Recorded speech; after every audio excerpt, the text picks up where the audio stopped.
Fundi fram haldið á Alþingi. Tekið fyrir 6. dagskrármálið, skyldutrygging lífeyrisréttinda og starfsemi lífeyrissjóða, stjórnarfrumvarp, mál nr. 891 á þingskjali 1464, 1. umræða. Til máls tekur hæstv. Fjármála- og efnahagsráðherra Bjarni Benediktsson.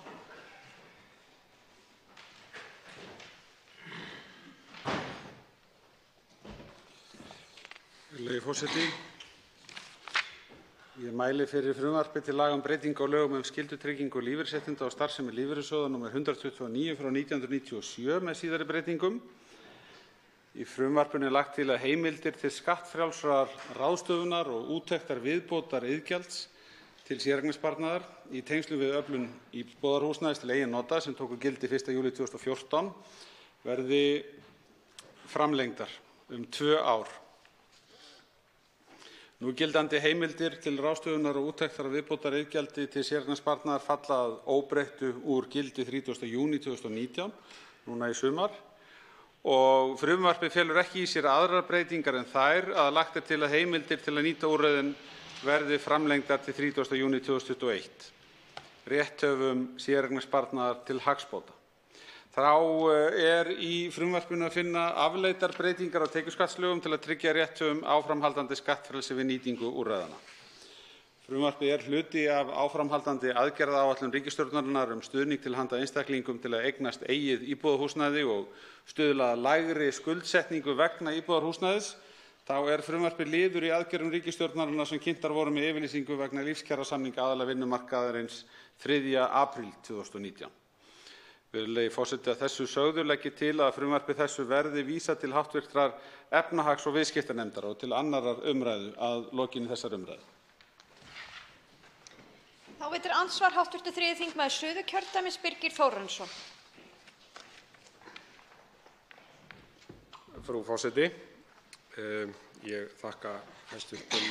fjármálaráðherra fyrir þetta mál sem sérstakt að því leytinu til að það lýtur að því að framlengja ákvæðið séreignarsparnað en að hægt sé að nýta hann til þess að greiða inn á húsnæðislán og til íbúðarkaupa. Nú það svo að ríkisstjórnin ákvað í fjárlögum síðasta árs að fjárlagafrumvarpinu fyrir þetta ár að þetta ákvæði myndi falla niður. Og ég vil taka hér fram að við í Miðflokknum erum með sams konar frumvarp hér fyrir þinginu og þar sem við leggjum til að framlengja þetta ákvæði vegna þess að okkur þótti mjög óskynsamlegt að fella þetta ákvæði niður. Þetta hefur reynst mjög vel. Það eru nokkur þúsund aðilar sem nýta sér þetta ákvæði samkvæmt upplýsingum frá ríkisskattstjóra og þess vegna brýnt að þetta verði framlengt og ég fagna því hér. En jafnframt langar mig að spyrja hæstv.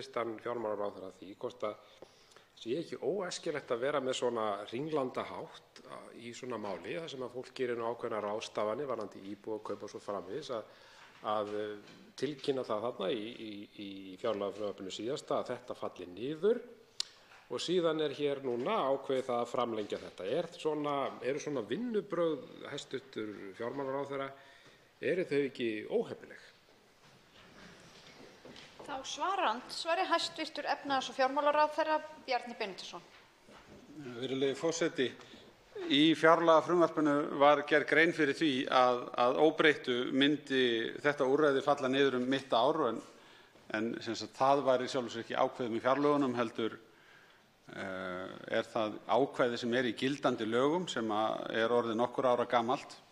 Það ágætt að greina frá því hér að hugmyndir ráðstöfun séreignarsparnaðar komu fyrst fram af krafti fyrir kosningarnar 2013 og við settum þetta á oddinn í okkar kosningabaráttu fyrir kosningarnar 2013 sjálfstæðismenn. Frá þeim tíma hafa rúmlega 50 milljarðar verið teknir út úr séreignarsparnaðarkerfinu til þess að lækka skuldabyrði heimilanna og enn bætist í á þessu ári og ég tel að þetta hafi verið afskaplega vel heppnað. Það ekki hægt að fjalla þetta án þess að minnast á að þetta var liður í samþættri aðgerð í upphafi til skuldaleiðréttingar og síðan þessi séreignarsparnaðarráðstöfun með skattaafslætti. Og ástæðan fyrir því að þetta hefur í gildandi lögum átt að taka enda í sumar kannski fyrst og fremst sú að þessum meginmarkmiðum sem við lögðum af stað með á kjörtímabilinu frá 2013 höfum við náð.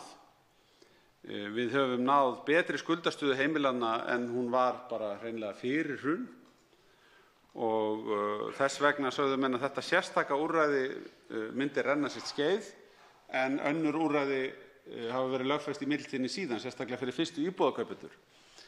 Það kemur síðan í ljós núna í kjaralotunni sem hefur staðið yfir að með því að framlengja þessu úrræði þá erum við að færa kjarabætur inn á vinnumarkaðinn sem hjálpuðu til við að loka kjarasamningum.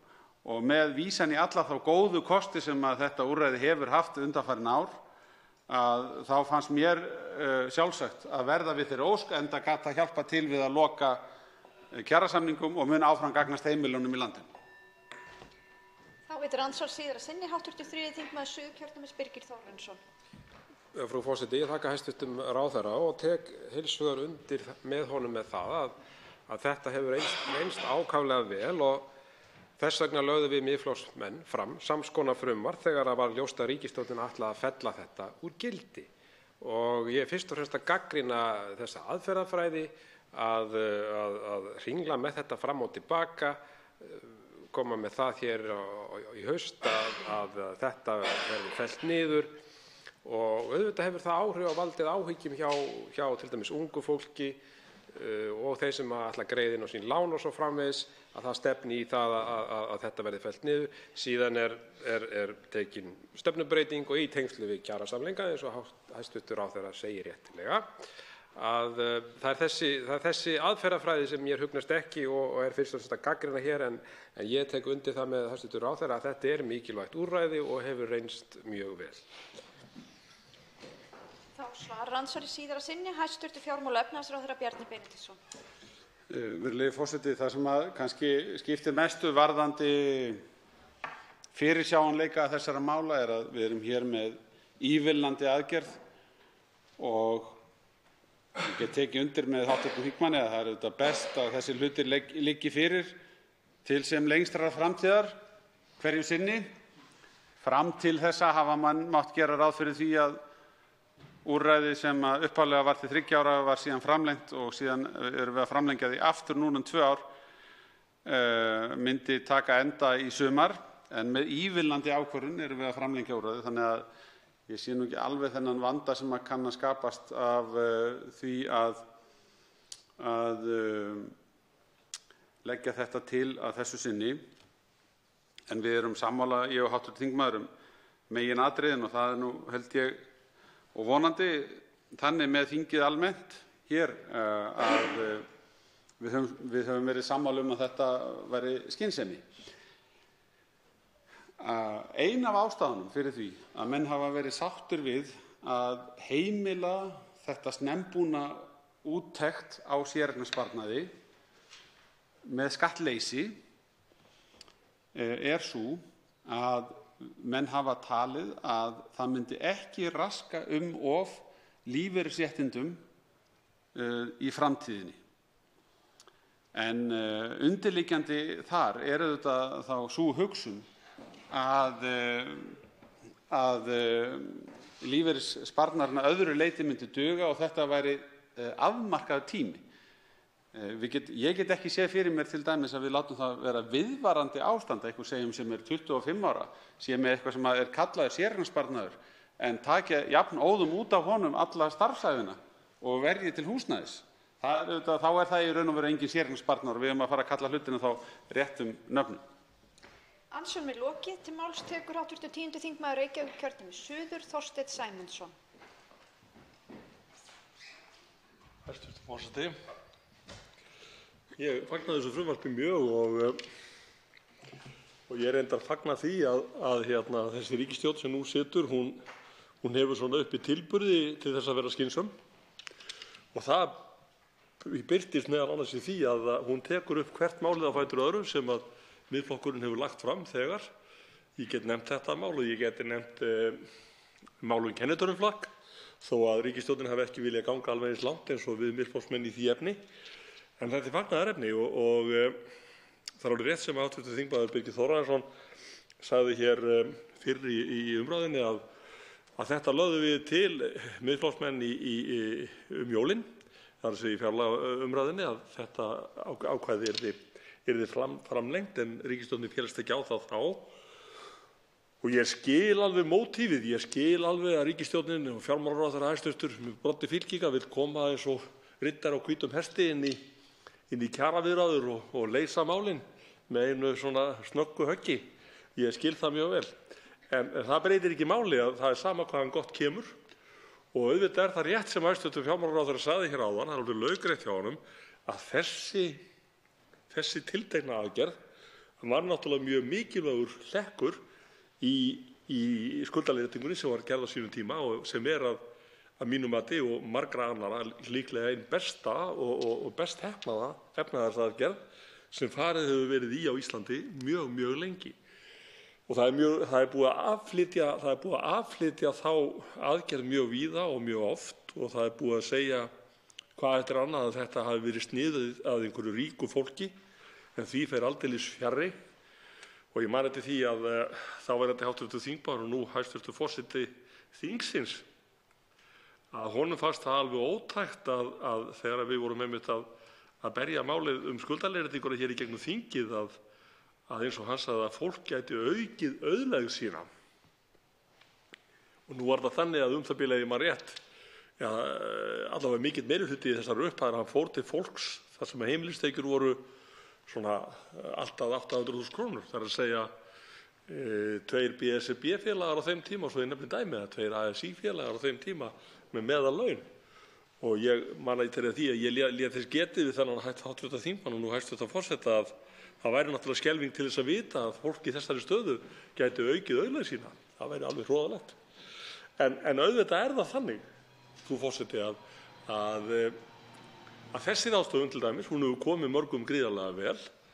Eins og hæstv. ráðherra benti hér áðan, þá hafa skuldir íslenskra heimila stórlækkað.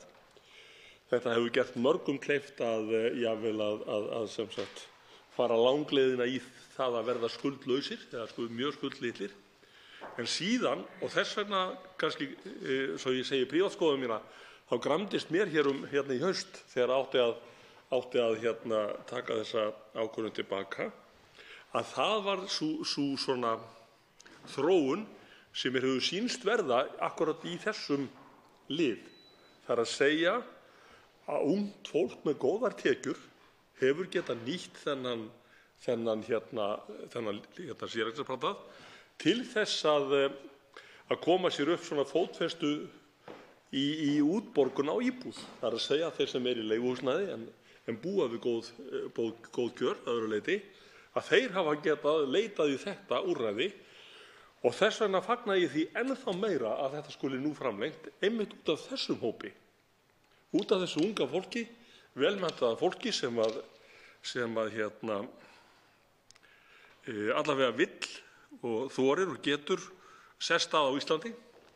Það vantar að vísu aðeins meira upp á og ég vænti þess nú að það sjái til aðgerða í því máli fyrr en seinna.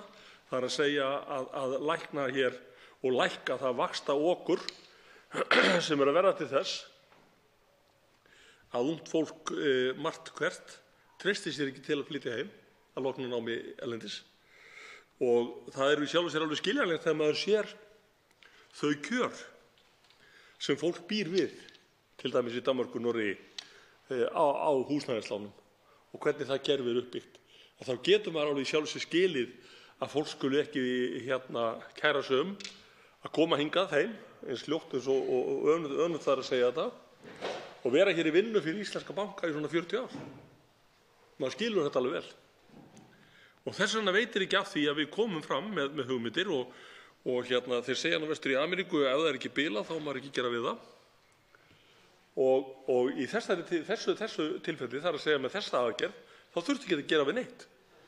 Það var ekkert bilað, þannig að það þurfti ekki að hætta við þetta á sínum tíma. Og nú segi ég þetta með fyrirvara með þennan freistnivanda sem að liggur á stjórnvöldum að vilja koma, eins og ég segi, eins og frelsisherr inn í kjaraviðræður á viðkomum punkti með og kasta karmölum yfir hópinn. En að því sögðu þá vona ég það að þetta mál fari fljótt og vel í gegnum þingið og að efnahags- og viðskiptanefnd, sem ég geri ráð fyrir að háttvirt, fái þetta mál til afgreiðslu, að þar verði tekið vel og rösklega á málum og þannig að þetta mál verði, þetta frumvarp verði að lögum nú þegar í vor, þannig að það verði samfella í þessari aðgerð, að sem sagt að það takist að gera þetta frumvarp á lögum áður en að núverandi skyldusparnaðarákvæði renna út. En síðan í framhaldi af þessu þá náttúrulega hvet ég fjármálaráðherra hæstv. Til þess að gaumgæfa fleiri af málum sem að Miðflokkurinn hefur borið fram, og ég heyrði nú reyndar á honum í dag að hann var ekki afhuga því til dæmis sem við viljum leggja til í sambandi við að ríkisstarfsmenn geti unnið lengur heldur en til 70, sem ég tel mikið, það er bæði réttlætis- og skynsamnismál, og það er náttúrulega, eins og kom fram í máli ráðherra sjálfs hæstvirts, að banna fólki að vinna mánuð eftir 70 er náttúrulega sóun á verðmætum, sóun á kröftum og þekkingu og sem við höfum ekkert efni á. Þannig að ef fjármálaráðherra hæstvirtur myndir nú kíkja í malinn hjá okkur Miðflokksmönnum, þá veit ég að hann mun finna ýmislegt sem hægt er að gera gott með, og við erum ekkert sárir yfir því þó einhverjir taki mál sem við höfum verið að bera fram. Við erum ekki með neitt svona skrásettu vörumerki á þessum málum og við viljum bara að þau komist fram og verði land og líti gæfu. Þannig að ég hvet ráðherra hæstvirtan til þess að skoða nú betur nokkuð mörg önnur mál sem við höfum verið að bera fram, Miðflokksmenn. Og af því að ég meintist nú á þetta sem var hér til umræðu í dag, þó sem ég komið aðeins út í efnið, það er að segja vinnu ríkisstarfsmanna frá 70 til 73, að þá getur maður náttúrulega ekki sleppt því að minnast á góða tillögu sem að Miðflokksmenn settu fram hér í desember í fjárlagaumræðunni að atvinnutekjur rýri ekki lífeyristekjur, sem er lykill að því að slíkt ákvæði virki. En hvað þetta mál varðar, þá ítreka ég ánægju mína og ég veit að við Miðflokksmenn munum taka vel á árinni með hæstv. Ráðherra og ríkisstjórninni að gera þetta mál að lögum eins fljótt eins og verða má. Til máls tekur hv. 6. þingmaður Norðausturkjördæmis, Njáll Trausti Friðbertsson.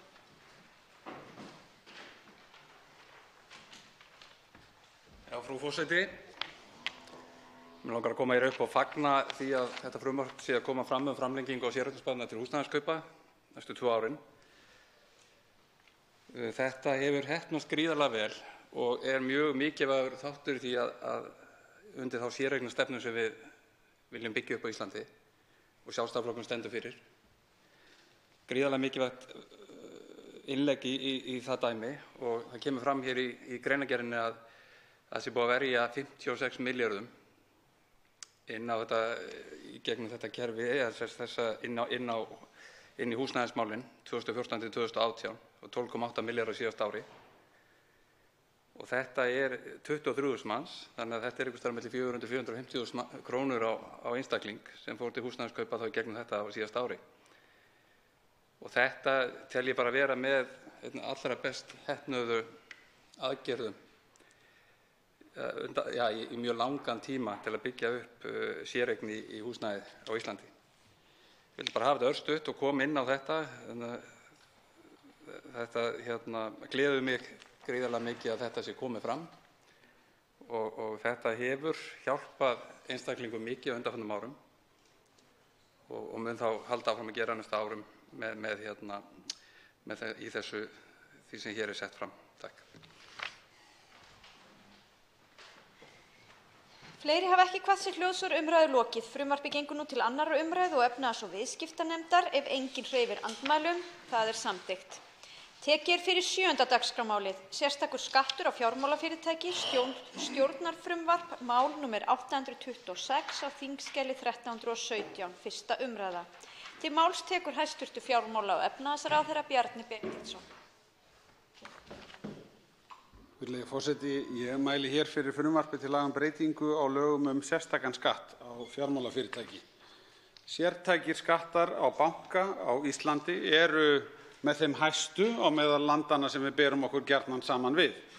Þetta hefur haft neikvæð áhrif á samkeppnisstöðu íslenskra fyrirtækja auk þess sem almenningur hefur búið við óhagstæðari vexti en gengur og gerist í löndunum í kringum okkur. Frumvarp þetta hefur að geyma tillögu að breytingum á framangreindum lögum varða lækkun á gjaldhlutfalli í 4 þrepum á árunum 2020 til 2023 í samræmi við síðustu 3 fjármálaáætlanir ríkisstjórnarinnar. Það nefnilega þannig að í síðustu 3 áætlunum höfum við gert ráð fyrir að þessi skattur myndi lækka í þrepum á þessu tímabili. Hér verið að koma fram með frumvarpið að vori til á árinu 2019 til þess að lögfesta það þó fram í tímann. Verði ákvæði frumvarpsins að lögum mun endurskoðunin skila sér í lægra gjaldhlutfalli svo að það verði framvegis 0,145% frá árinu 2023 en gjaldhlutfallið stendur í dag í 0,376%. Það lækkar sem sagt í áföngum á tímabilinu frá 2020 til 2023. Með þessu frumvarpi komið til móts við gagnrýni ýmissa aðila. Það fylgir sömuleiðis ábendingum sem komu fram í hvítbók framtíðarsýn fyrir fjármálakerfið þar sem lögð áhersla á að lækkun sértækra skatta á fjármálakerfið sé skýrasta tækifæri ríkisins til að draga úr vaxtamun. Gera má ráð fyrir að lækkun bankaskatts veiti fjármálafyrirtækjunum svigrúm til að lækka útlánavexti og eða hækka innlánsvexti til viðskiptavina en sú breyting myndi bæta afkomu heimila og rekstrarumhverfi fyrirtækja. Breytingarnar sem lagðar eru til í frumvarpinu munu lækka skatttekjur ríkissjóðs frá því sem ella hefði orðið á árunum 2020 til 2023 1,6 milljarð króna til að byrja með á tekjuárinu 2020 en síðan skref fyrir skref allt upp í 7,75 milljarða króna á tekjuárinu 2023. Með vísan í þessar tölur má ætla að svigrúm fjármálafyrirtækja til þess að draga úr kostnaði aukist sem því nemur. Fyrirtækin eru þá samanlagt laus undan þessari skattlagningu og það má ætla að sú breyting skili sér í hagkvæmari kjörum til viðskiptavina bankana og annarra fjármálafyrirtækja. Virðulegi forseti, ég hyggst ekki flytja mikið lengra mál þetta frumvarp. Ég vil þó nefna að það eru fleiri atriði sem eru tiltekin í hvítbók framtíðarsýn fyrir fjármálakerfið sem skipta máli. Eitt þeirra mála innstæðutryggingagjaldið sem lagt á og við erum með annað frumvarp sem nú þegar komið til nefndar að lækka það gjald. Það myndi sömuleiðis auka svigrúm fjármálafyrirtækja til þess að bjóða viðskiptavinum betri kjör. Önnur atriði sem eru nefnd í þessu samhengi snúa að eiginfjáraukum á fjármálakerfið. Við erum með þá tiltölulega hátt stillta í dag, réttilega vegna þess hvar við erum stödd í hagsveiflunni. En sú ábending komin fram að við þurfum að gæta að því að stilla ekki kröfum eigið fé í bankakerfinu svo hátt að það samrýmist ekki vel ástandinu hverju sinni og komi í veg fyrir að bankarnir geti og önnur fjármálafyrirtæki geti sinnt því mikilvæga hlutverki sem þeim ætlað með því að vera of heftandi. Eiginfjáraukarnir og eiginfjárreglurnar eru þess vegna mjög mikilvægar í þessu samhengi en þessi atriði sem snerta eigið féð eru síðan að kallast á við áhættuvogina sem fjallar það hversu mikið fé þurfi að binda vegna tiltekinna tegunda lána og hefur líka töluvert mikil áhrif. Af hálfu fjármálafyrirtækjanna hefur því verið haldið fram að við séum hvað áhættumatsreglurnar með tiltölulega ströng viðmið á Íslandi í dag og ég held að það sé ekki óeðlilegt miðað við þá stöðu sem við erum komin út úr með gríðarlega há vanskilahlutföll í bankakerfinu, en það ört að breytast. Þannig að við þurfum áfram að halda vöku okkar fyrir ábendingum atriði sem gætu mögulega dregið úr vaxtamun í íslenska fjármálakerfinu og þannig gagnast beint fyrirtækjum og heimilum. Og þetta mál sem við erum hér með í höndunum af þeim toga og ég tel að það sé gott ráð að láta það taka gildi sem fyrst. Það er að segja að taka ákvörðun að lækka skattinn og það liggi þá fyrir lögfest fram í tímann hvernig skrefin verða stigin í því efni. Virðulegi forseti, ég hef þá lokið málinu mínu og legg til að frumvarpinu verði vísað til háttvirtrar efnahags- og viðskiptanefndar og til 2. umræðu að lokinni þessari umræðu. Til máls tekur andsvar veitir hv. 3. þingmaður Suðurkjördæmis Birgir Þórarinsson.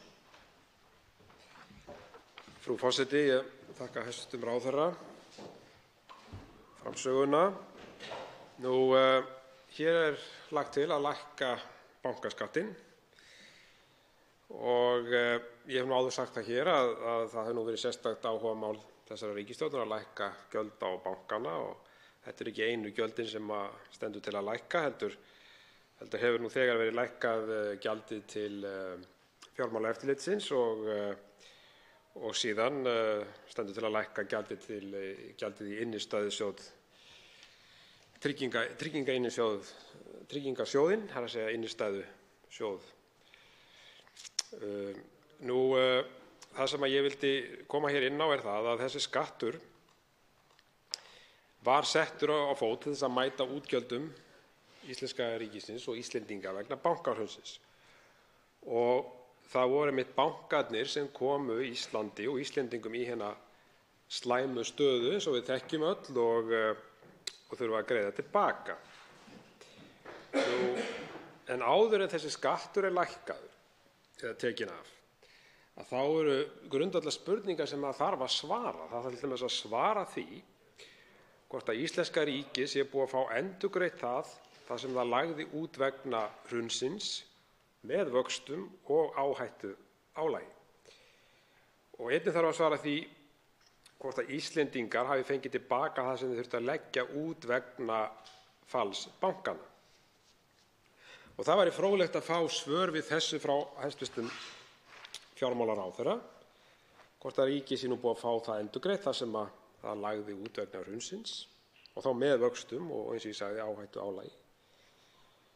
Og eins og ég segi aftur, hafa Íslendingar fengið tilbaka það sem þeir þurftu að leggja út vegna falls bankanna. Þetta eru grundvallar spurningar sem þarf að svara þegar á nú að fara að lækka þennan skatt. Þá svarar andsvari hæstv. fjármála- og efnahagsráðherra Bjarni Benediktsson. Virðulegi forseti, við höfum nokkrar úttektir á þessu með bein framlög ríkisins til endurreisnar innlenda fjármálakerfisins. Það sem að ríkið lagði fram og tók á sig til fjármögnunar, það hefur verið reiknað út og menn hafa komist að þeirri niðurstöðu að við séum búin að endurheimta og ágætlega rúmlega það allan beinan kostnað ríkisins.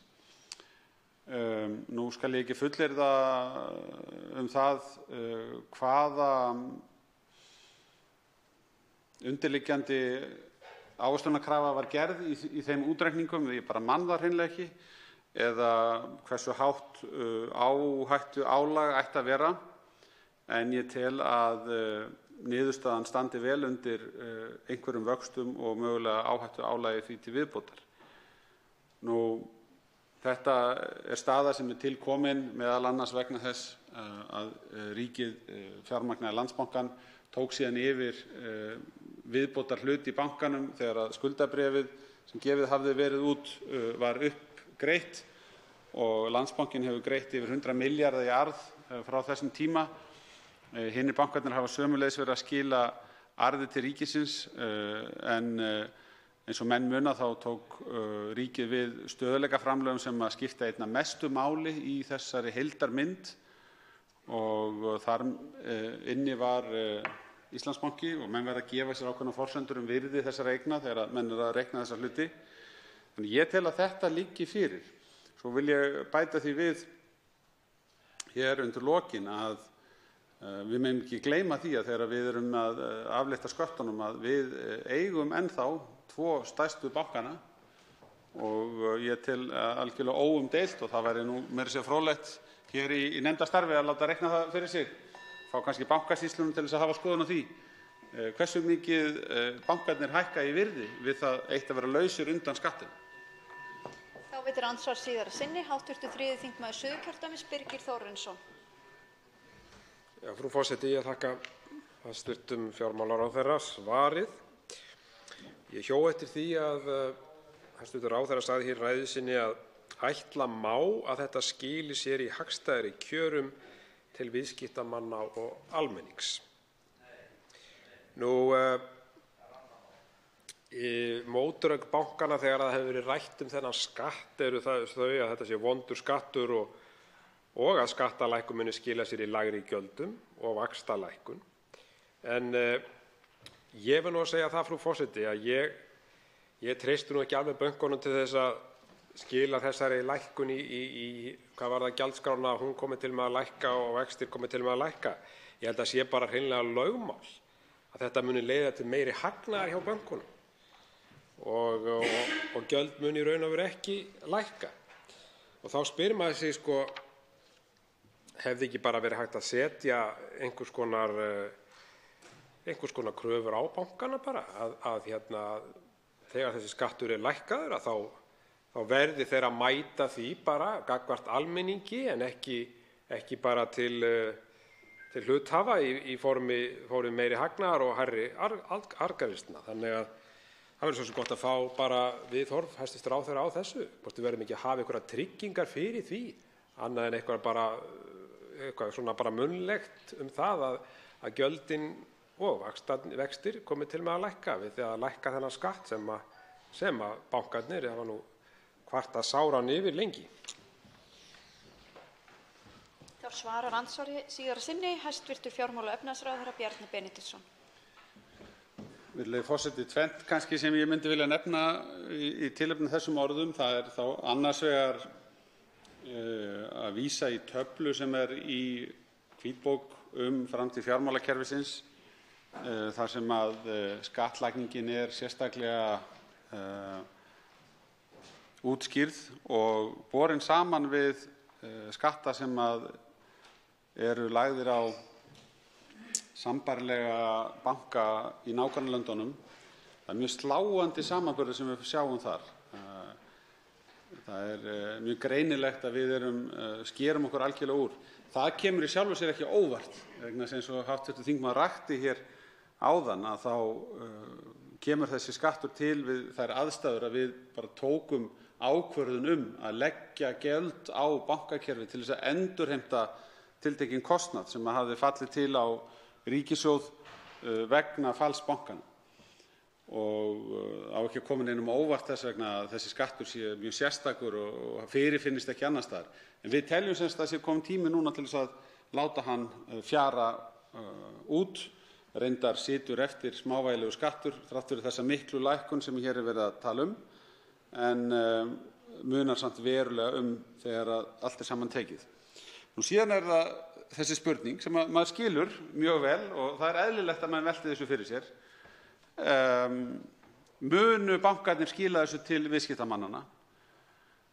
Eina tryggingin sem við hefðum í því er bara svo að þetta muni sem sagt að það muni gerast vegna samkeppni og við þurfum að sjá til þess og það þarf að ganga eftir því að þetta skili sér til viðskiptamanna og að markaðurinn í þessum efnum hann virki. Við höfum öll gríðarlega mikið undir að það gerist En ég bendi aftur á hitt sem ég nefndi áðan að við eigum 2 af 3 stóru bönkunum með húð og hári og reyndar smávægilegur hlutur í Landsbankanum í eigu starfsmanna en bara við það að lækka þessar álögur þá mun virði þessara eignarhluta ríkisins aukast mjög. Andsvörum lokið. Til máls tekur hv. 8. þingmaður Reykjavíkurkjördæmis suður, Inga Sæland. Já, virðulegi forseti. Já, við tölum hér hinn margumtalaða bankaskatt. Þessi kona hefur ósjaldan komið hér upp og tjáð sig hvað hann varðar. Mér hefur fundist áherslan röng á það að lækka tekjur ríkissjóðs 7 milljarða króna með lækkun þessa bankaskatts. Mér finnast bankarnir vera algjörlega burðugir til þess að greiða þennan bankaskatt þó sérstaks eðlis sé. Ég tel líka að það sé algjörlega, eins og fram hefur komið, algjörlega vafa undirorpið hvort á nokkurn tíma að neytendur fái að njóta þess þó að bankarnir losni við þessa 7 milljarða í formi skattgreiðslu í ríkissjóð. Ég tel heldur frekar að við getum nýtt þetta fjármagn mun betur í innviðina okkar og að koma til móts við þann vanda sem úti í samfélaginu og þá fátækt og annað slíkt. Það af nógu að taka eins og hæstv. Fjármálar- og efnahagsráðherra veit. Svo kemur það líka þessi spurning upp, hvernig voru nú vaxtakjörin áður en við lögðum þennan bankaskatt á? Var eitthvað farið í mýkri höndum í íslenska lántaka af þeirra völdum þá? Mér rekur nú ekki minni til þess, því miður. Þannig að ég segi, við höfum verið í rauninni mátt sæta vaxtaokri hér, ekki síður fyrir tilkomu þessa bankaskatts. Þannig að ég sé enga ástæðu til að ætla það að við verðum eitthvað verðlaunum sérstaklega neytendur þessa lands í formi samkeppnis á bankamarkaði sem einkennist náttúrulega sérstaklega af algjörri fákeppni. Ég held að sé alveg sama hvað maður skoðar á milli bankanna, að muna 0,00 einhverju prósenti þegar maður er að skoða vexti og hvort sem það er inn- eða útlánsvextir. Þannig að það er nú alveg greinlegt að ekki er nú mikla samkeppni á þeim markaði að ræða. Þannig að þetta sé nú bara mest spennandi að við náum okkur bara í einhvern erlendan banka til þess að koma aðeins og sveifla upp alvöru samkeppni. Það þætti mér nú svolítið spennandi. Og þá getum við bara, séð hvernig hlutirnir þróast. En í ljósi alls sem á undan er gengið, þá vil ég bara ítreka það. Ég tel ekki nokkra einustu ástæðu til þess að láta sig einu sinni dreyma það að hér muni lækka vextir á innlán neytenda þrátt fyrir það að bönkunum yrði rétt hér á silfurfati 7 milljarðar króna sem þau þurfa ekki að greiða inn í okkar sameiginlega sjóð. Ég segi það. Ég hef svo sem ekkert meira það að segja. Ég fann mig knúna til þess að nefna þetta því að þetta er eitt af því sem ég tel að sé röng forgangsröðun ríkisstjórnar. Að lækka þennan skatt þykir mér ekki rétt, minnst ekki rétti tímapunkturinn. Hvað þá núna þegar við erum nýbúin að fá útgefna nýja þjóðhagsspá sem að sýnir svo ekki verður villst að þrátt fyrir það að sé kannski mýkri lending en hefði mátt kannski óttast, þá breytir ekki þeirri staðreynd að hér er samdráttur. Hér erum við að fara úr hagvexti 2,7% í mínus 0,2 og Hagstofan hefur svo sem gefið okkur bjartari vonir á næsta ári strax, en breytir ekki þeirri staðreynd að við erum að ganga hér í gegnum ákveðinn brimskafl og þess vegna ítreka ég að það ennþá frekar þetta þykir mér sannarlega ekki rétt forgangsröðun hæstv. Fjármála- og efnahagsráðherra.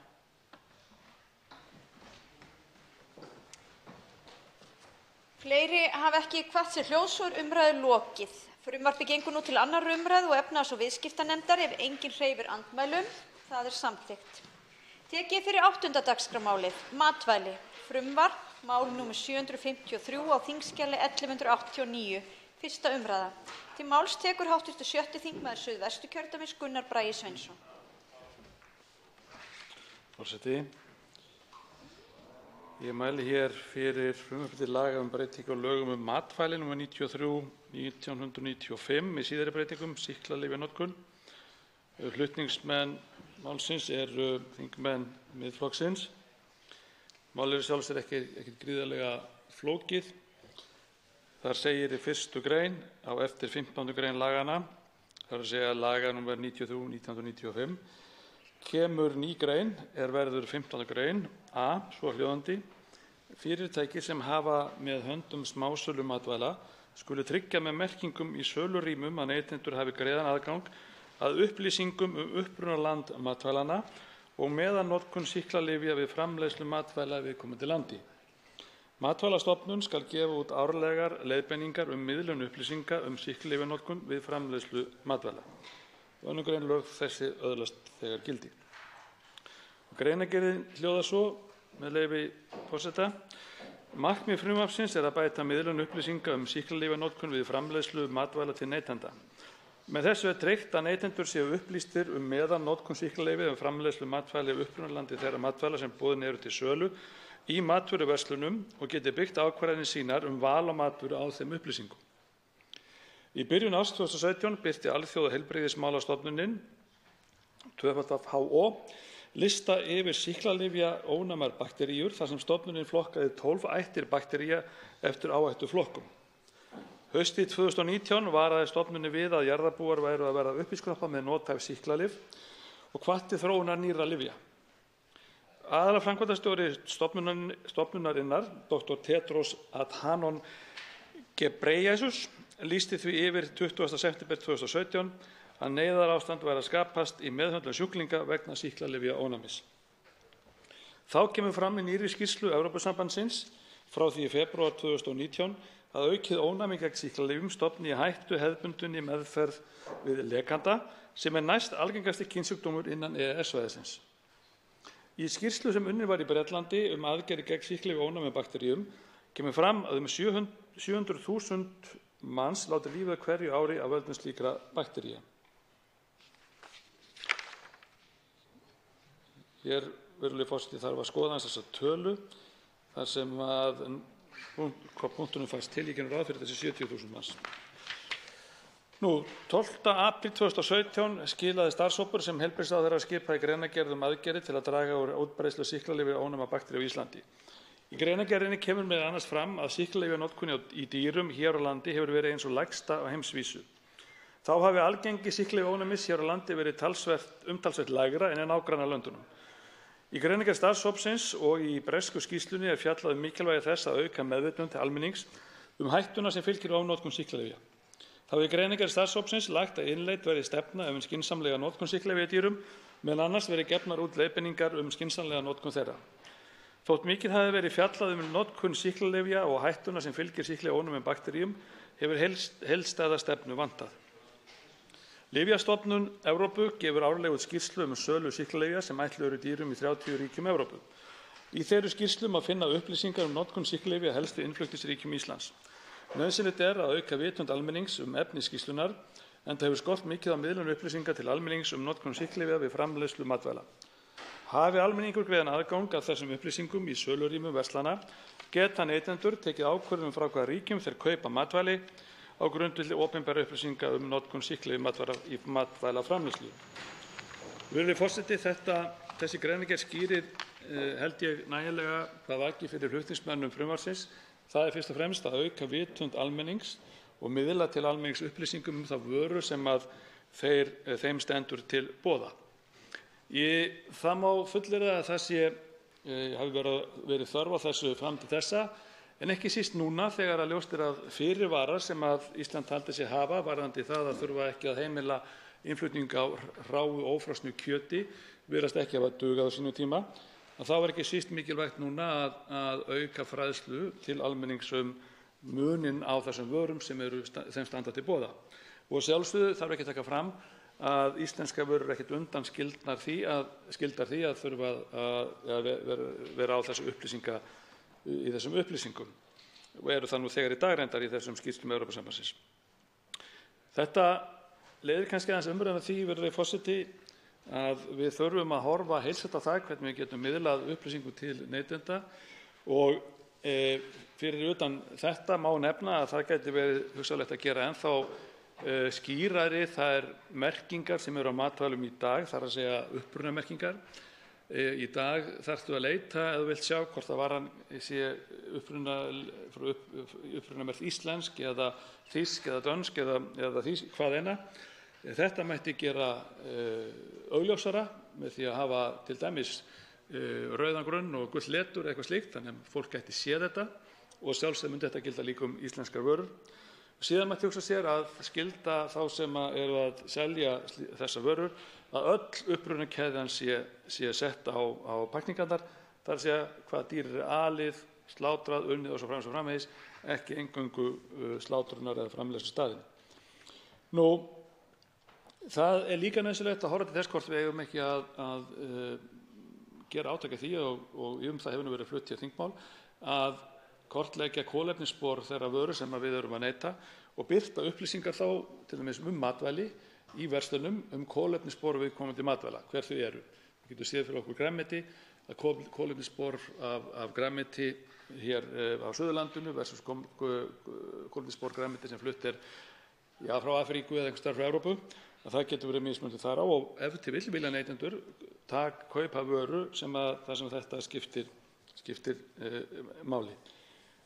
Þá má líka nefna að merkja íslenskar vörur með íslenska fánanum, hvort að nú það held ég fari rétt mál að það sé valkvætt, hugsanlega má bara gera það þá sterkara orði og það skuli vera skylda með einhverjum hætti. Ég nú ekki að leggja það til hér, við vildum kasta þessu upp, það kannski svolítið hart.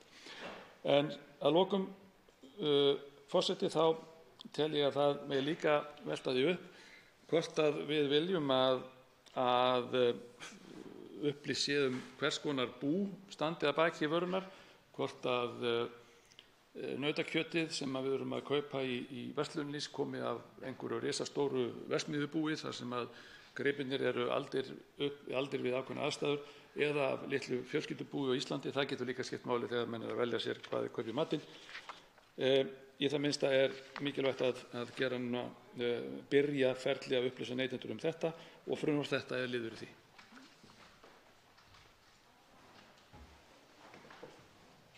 Fleiri hafa ekki kvatt sér hljóðs og umræðu lokið. Frumvarpið gengur nú til 2. umræðu og atvinnuveganefndar ef enginn hreyfir andmælum. Það samþykkt. Tekið fyrir 9. dagskrármálið, almannatryggingar. Frumvarp mál númer 844 á þingskjali 1345, 1. umræða. Til máls tekur hv. 5. þingmaður Norðausturkjördæmis Logi Einarsson. Frú forseti, ég mæli hér fyrir frumvarpi til laga breytingar á lögum almannatryggingar, númer 100/2007, þar að segja hækkun lífeyris. Flutningsmenn auk mín restin af Samfylkingunni, 7 þingmenn. Við ákvæði til bráðabirgða í lögum bætist við nýr töluliður, svohljóðandi, við 1. grein, þar að segja. Þrátt fyrir ákvæði 69. greinar skulu bætur almannatrygginga svo og greiðslur samkvæmt 63. grein og fjárhæðir samkvæmt 22. grein hækka í samræmi við almennar hækkanir lægstu launataxta samkvæmt lífskjarasamningi 2019 til 2022. 2. grein hljómar svo: lög þessi öðlast þegar gildi. Frumvarp í sama dúr var lagt fram á 145. löggjafarþingi en hlaut ekki afgreiðslu. Málið nú lagt fram aftur með breytingu sem taka mið af nýundirrituðum kjarasamningum á almennum vinnumarkaði sem undirritaðir voru 3. apríl 2019 og samsvarandi breytingum á röksemdum í greinargerð. Með frumvarpi þessu lagt til að elli- og örorkulífeyri almannatrygginga fylgi þróun lægstu launataxta í samræmi við kjarasamninga og verði 390.000 kr. árið 2022. Greiðslurnar fara í stig hækkandi fram til 2022 með hliðstæðum hætti og lægstu laun samkvæmt kjarasamningum. Markmið þessa frumvarps að aldraðir og öryrkjar fái mannsæmandi greiðslur til framfærslu. Ljóst að hópur aldraðra og öryrkja búa við fátækt. Tæplega fjórðungur öryrkja býr við skort á efnislegum gæðum samkvæmt nýjustu rannsóknum Hagstofu Íslands og eru öryrkjar sá hópur sem verst stendur þegar þátttakendur eru greindir eftir atvinnustöðu. Frá árinu 1998 hefur kjaragliðnun öryrkja numið 59,4% samkvæmt tölum sem unnar hafa verið fyrir málefnahóp Öryrkjabandalags Íslands kjaramál. Staðan þannig nú að þúsundir lífeyrisþega ná ekki viðmiðum lágmarkslífeyri og fá þar af leiðandi sérstaka uppbót til framfærslu, það er að segja þeir sem eiga rétt á henni. Til grundvallar þeim hækkunum sem lagðar eru til í frumvarpinu liggja hækkanir samkvæmt kjarasamningi milli Starfsgreinasambandsins og Samtaka atvinnulífsins frá 3. apríl 2019 sem ætlað er að gilda til 2022. Í samningnum miðað við stighækkandi laun á samningstímanum og lægstu launataxtar verið 390.000 kr. á mánuði árið 2022. Samkvæmt kjarasamningnum voru lágmarkslaun hækkuð í 317.000 kr. á mánuði 1. apríl 2019 og eiga að hækka 73.000 kr. til viðbótar til ársins 2022. Boðuð hækkun lífeyris almannatrygginga í fjármálaáætlun er langt frá því að ná fyrrgreindum markmiðum. Lágmarksframfærslutrygging þeirra sem fá örorku- og endurhæfingarlífeyri er 247.183 kr. hjá þeim sem fá ekki greidda heimilisuppbót. Hámarkslífeyri með öllum tengdum greiðslum er 310.800 kr. á mánuði. Það er ljóst að það eru margir sem ná ekki þeirri upphæð. Því er, frú forseti, lagt til að upphæðin þróist með eftirfarandi hætti, það er að segja 1. apríl 2019, sem er nú kannski orðið fullseint, en verði það 317.000 kr. á mánuði. 1. apríl 2020 verði það 341.000 kr. á mánuði. 1. janúar 2021 365.000 kr. á mánuði og 1. janúar 2022 verði það 390.000 kr. á mánuði. Þannig að einungis fyrsta hækkunin þyrfti að vera afturvirk nokkrar vikur. Samhliða þessum breytingum sem lagðar eru til er líka alveg ljóst að það þarf að draga úr vægi tekjuskerðinga vegna sérstakra uppbóta á lífeyri sem að stundum er kallað hérna í sal króna á móti krónu skerðingu. En hana er kveðið á í lögum félagslega aðstoð nr. 99/2007. Gert er ráð fyrir að breytingar á fjárhæðum til samræmis við frumvarpið verði birtar í reglugerðum. Frú forseti, það eru fordæmi fyrir því að þessum hópum séu ákvarðaðar kjarabætur í tengslum við samninga. Það var til dæmis gert árið 2011 þegar Alþingi þess tíma hækkaði greiðslur til þessara hópa í samræmi við kjarasamningana þá. Og ef einhver vill vísa í það að nú sé vinna í gangi við að ná saman við þessa hópa þá bendi ég á að reynslan sýnir að það mun ganga allt og hægt og hæstv. Forsætisráðherra landsins sagði í þingræðu fyrir 1,5 ári síðan að þetta væru einmitt hópar sem ættu ekki þurfa að bíða og mættu ekki bíða. Þannig að hér er nú bara verið að koma á móts við leiðtoga ríkisstjórnarinnar og ég geri ráð fyrir því að það verði auðsótt mál hjá flestum flokkum að greiða fyrir þessu máli og tryggja það að þessir hópar sem svo sannarlega eru illa staddir, margt í þeim að minnsta kosti, og ljóst að það fólk mun dragast enn aftur úr ef við getum ekki tryggt þeim sömu hækkanir og ef verið að veita þeim sem eru á lægstu launatöxtunum í samfélaginu.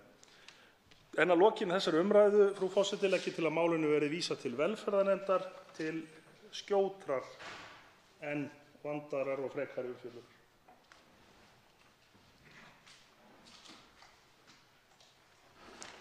Til máls tekur hv. 11. þingmaður Reykjavíkurkjördæmis norður, Halldóra Mogensen.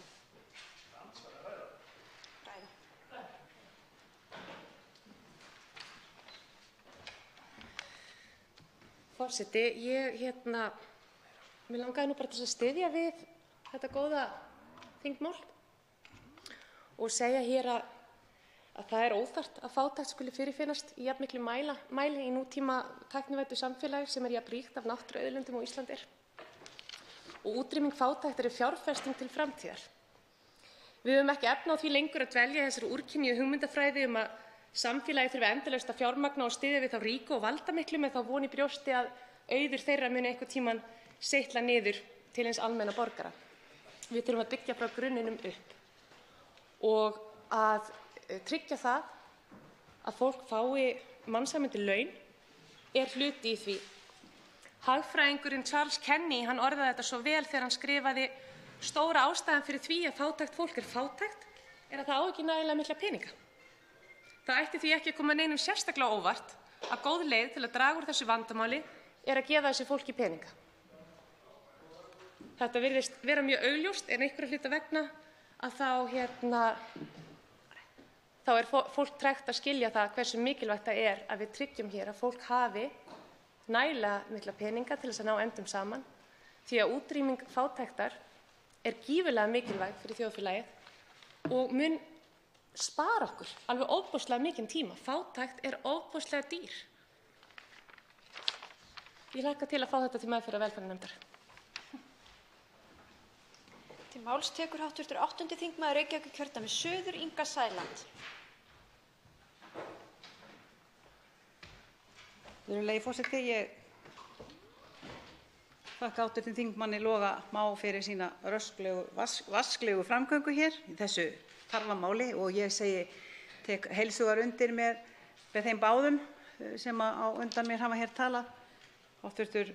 fulltrúi og þingmaður, hv. formaður velferðarnefndar, Halldór Mogensen. Þetta frumvarp í rauninni, tillagan sem felst í þessu er rauninni sú að fylgja bara eftir gildandi rétti sem hefur ekki verið gert í árabil.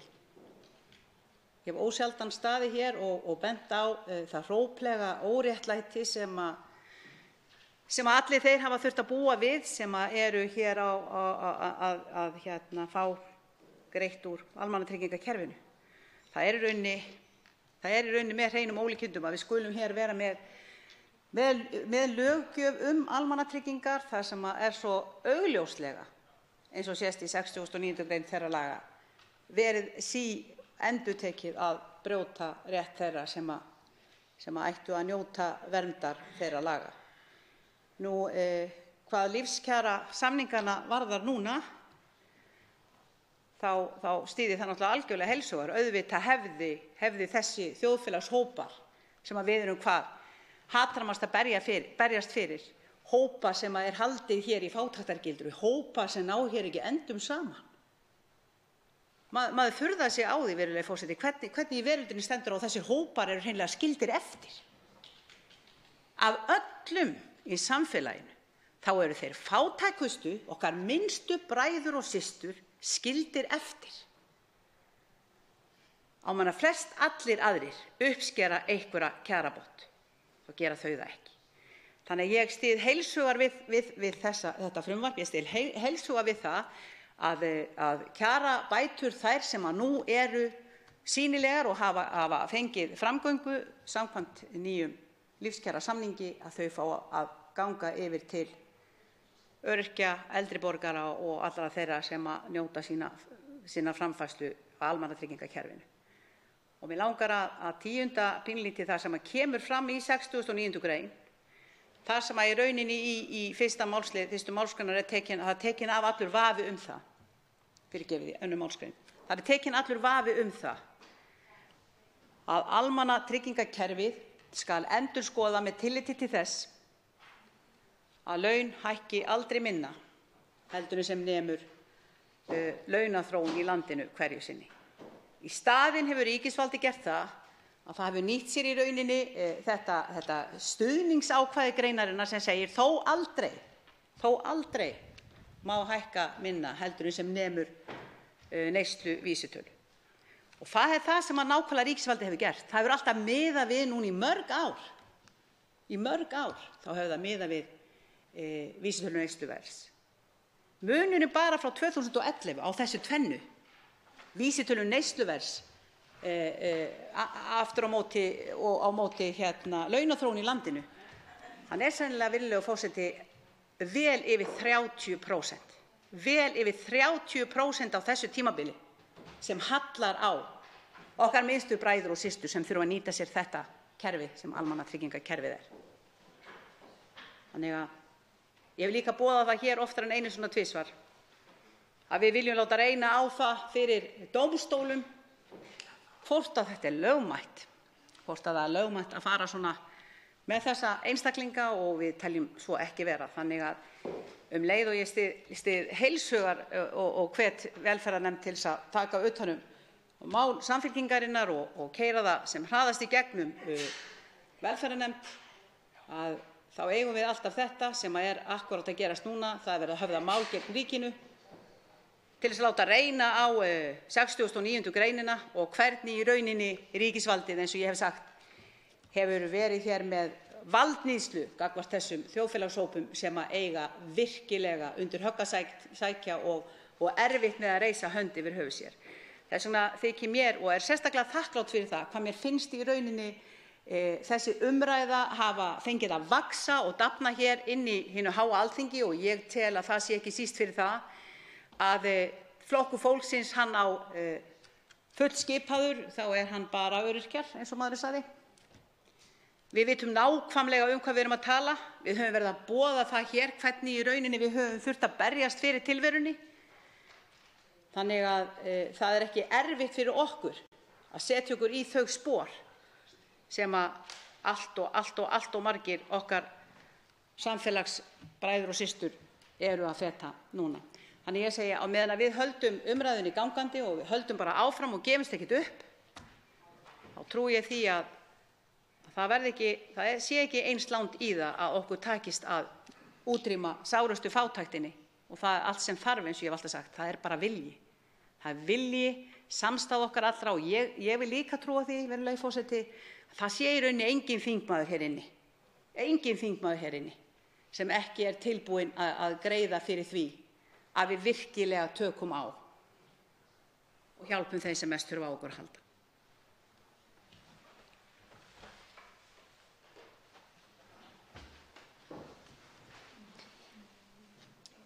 Fleiri hafa ekki kvatt sér hljóðs og er umræðu lokið. Frumvarpið gengur nú til 2. umræðu og velferðarnefndar ef enginn hreyfir andmælum. Það er samþykkt. Tekið er fyrir 10. dagskrármálið, barnaverndarlög, frumvarp, mál númer 126 á þingskjali 126, 1. umræða. Til máls tekur hv. 5. þingmaður Reykjavíkurkjördæmis suður, Brynjar Níelsson.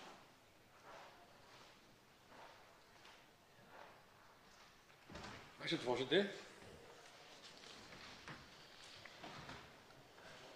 Ég er hér með framsögu á frumvarpi til laga breytingar á barnaverndarlögum sem varðar viðurlög og refsingar við tálmun og takmörkun á umgengni.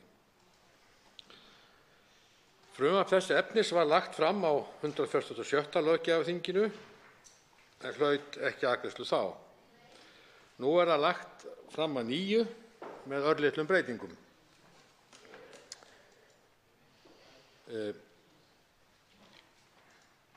Hér er að ræða í viðbót við 98. grein barnaverndarlaganna, og meginbreytingin er þessi, og þessi nýja grein hljómar svo: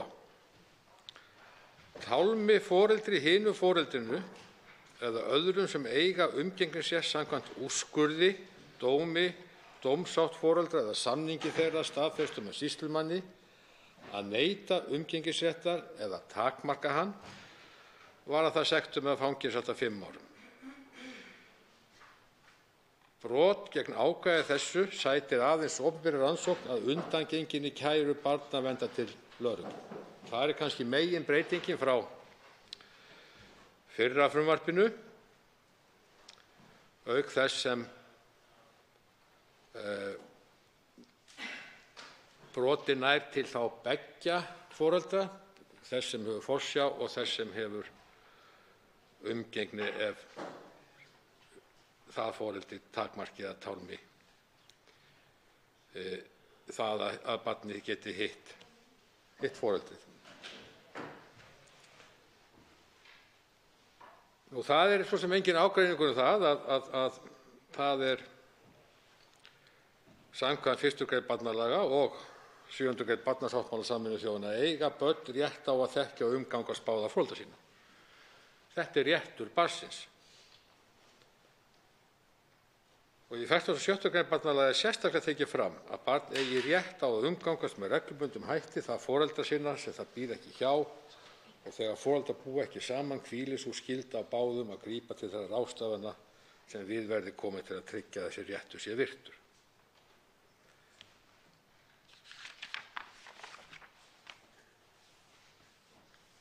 Ástæðan fyrir því að það er lögð svona mikil áhersla á rétt barnsins og skyldur foreldra í lögum og barnasáttmálanum er sú að það skiptir verulegu máli fyrir velferð barnsins. Það er tæplega ágreiningur það hér í þingsal eða í samfélaginu almennt. Það er því vanræksla að svipta barnið rétti til að umgangast báða foreldra. Í 98. grein barnaverndarlaga segir að þeir sem vanræki barn andlega, þannig að það stefni lífi eða heilsu þess í hættu, skuli sæta refsingu.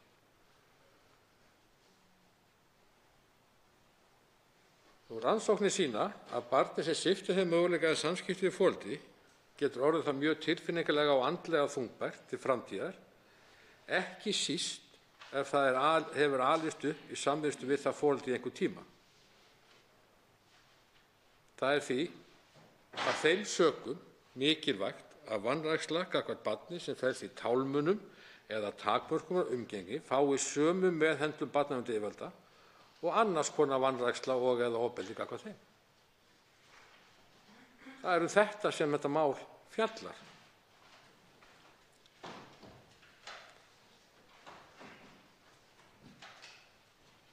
Þótt löggjafinn hafi með nokkuð skýrum hætti litið svo á að réttur barnsins til umgengni við báða foreldra skipti miklu máli fyrir velferð þess, hafa gildandi ákvæði í lögum ekki tryggt nægjanlega rétt barnsins. Því er frumvarp af þessu tagi mjög nauðsynlegt.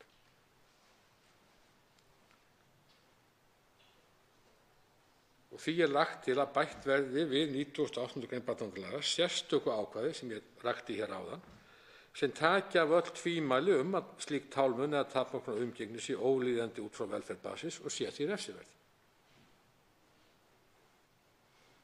Með viðurlögum er undirstrikað það sjónarmið að tálmun eða takmörkun á umgengni er brot á skyldum foreldris. Orðalag ákvæðis er sambærilegt því sem notað er í ákvæðum barnalaga tálmun og umgengni, þó með þeirri breytingu að ekki er miðað við heimilisfesti barns og má því byggja á skilgreiningu í athugasemdum við frumvarp það sem lögfesti ákvæði barnalaga dagsektir og aðför vegna tálmunar.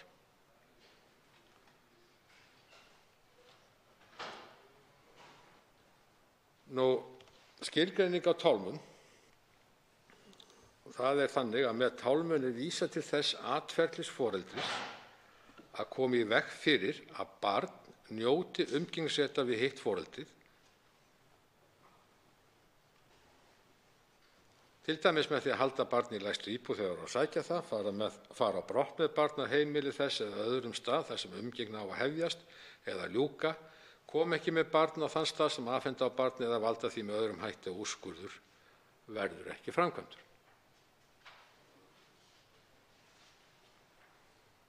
Af framangreindri skilgreiningu má ráða að það sé í raun tálmun eða takmörkun á umgengni þegar foreldrið veldur því með einum eða öðrum hætti að úrskurður, dómur, dómsátt eða samningur aðila verður ekki framkvæmdur.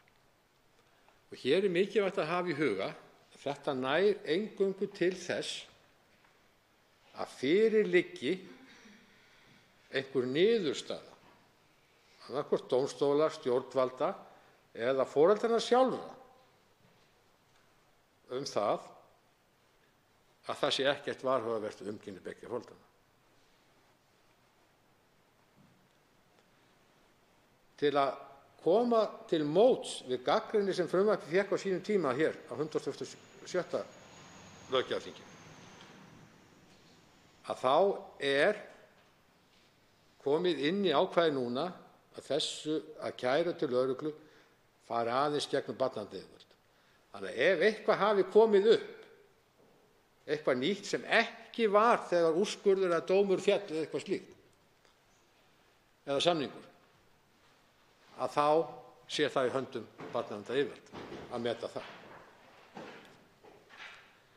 Þannig að þetta er lykilatriði í því að ná þá einhverri sátt þetta og svo auðvitað að þetta gildi á báða vegu hvort sem til forsjárforeldris eða umgengnisforeldris eða það sameiginleg forsjá, að það sé ekki bara ákvörðun annars foreldrisins að segja, já, nei, nú verður ekki umgengni. Af því ég met það sjálfur eða sjálf að það sé ekki barninu fyrir bestu. Það gerist ekki þannig og hvergi í siðmenntuðum löndum að það sé bara ákvörðun og þá bara raunverulega með yfirgangi og frekju. Þannig að hér bara verið að koma eða skýra eða gera það skýrt í lögum að þetta brot gegn barni sem ég held að enginn neiti, og við brotum þar sem heilsu barns stefnt í voða sé rétt að séu viðurlög og sambærileg viðurlög og við öðrum brotum sem geta valdið eða stofnað heilsu barns í voða. Þannig að þetta lykilatriði í þessu frumvarpi og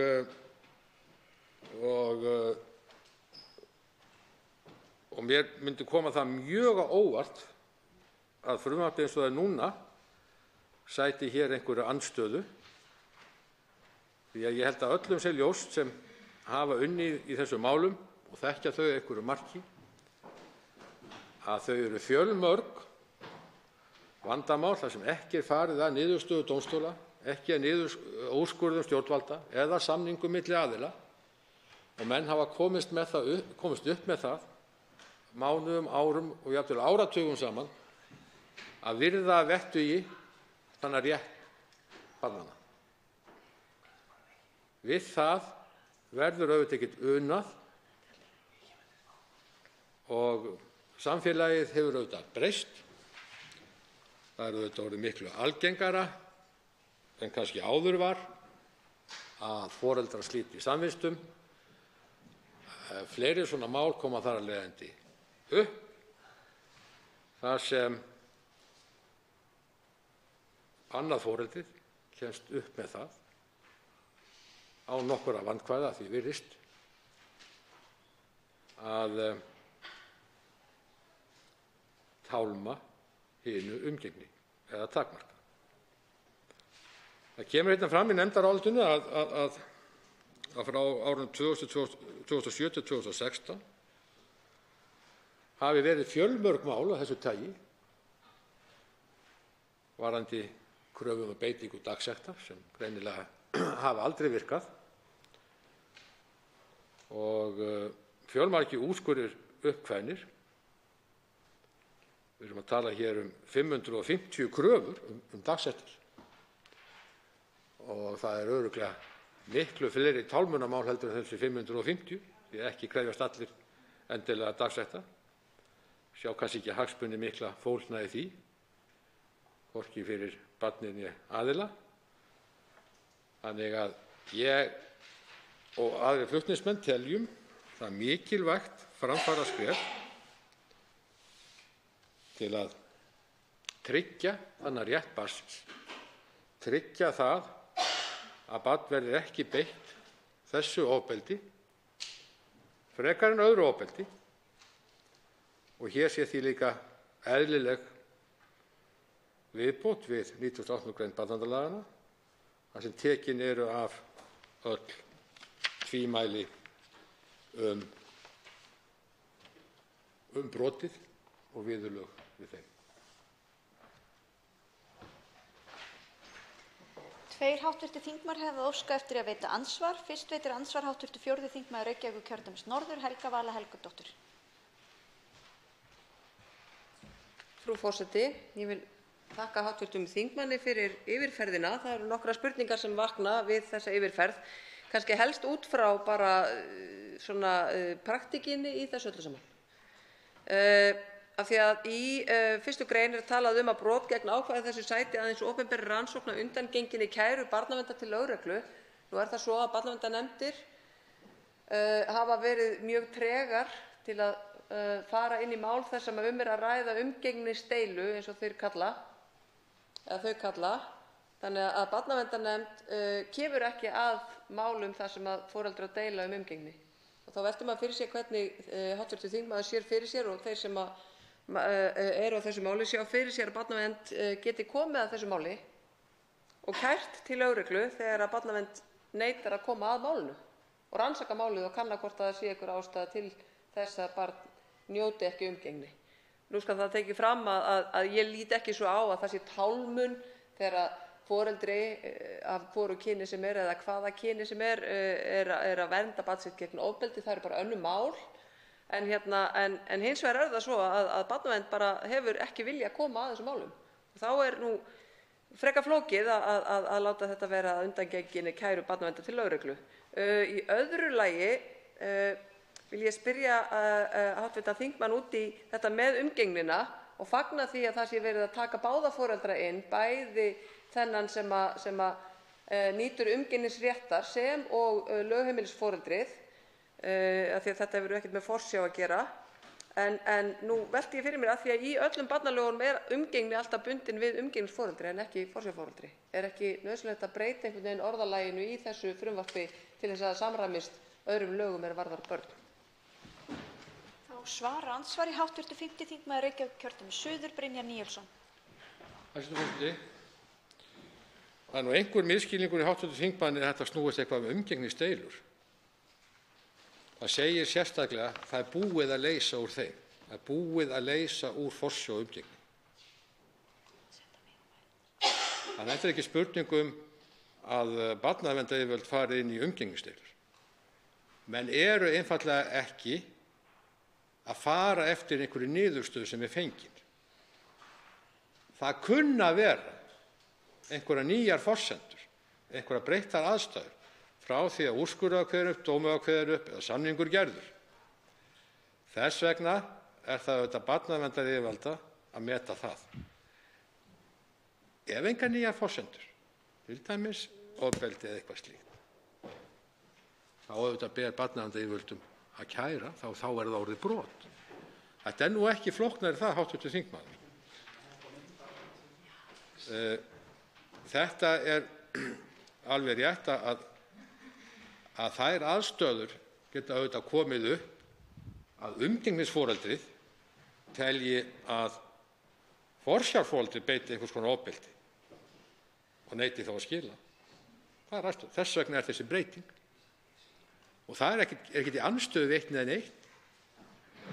Það skilar ekki barninu til forsjárforeldris vegna einhverra aðstæðna sem kemur upp, telur réttlætanlegt. Þá auðvitað rétt að barnaverndaryfirvöld athugi það, alveg eins og á hinn veginn, hvort að slíkar ásakanir eigi við einhver rök að styðjast eða telji einhver ástæða ætla það. Þetta auðvitað bara brot, eins og svo mörg önnur brot. Eins og ofbeldisbrot. Við förum bara eins með þetta mál eins og öll önnur brot gegn börnum.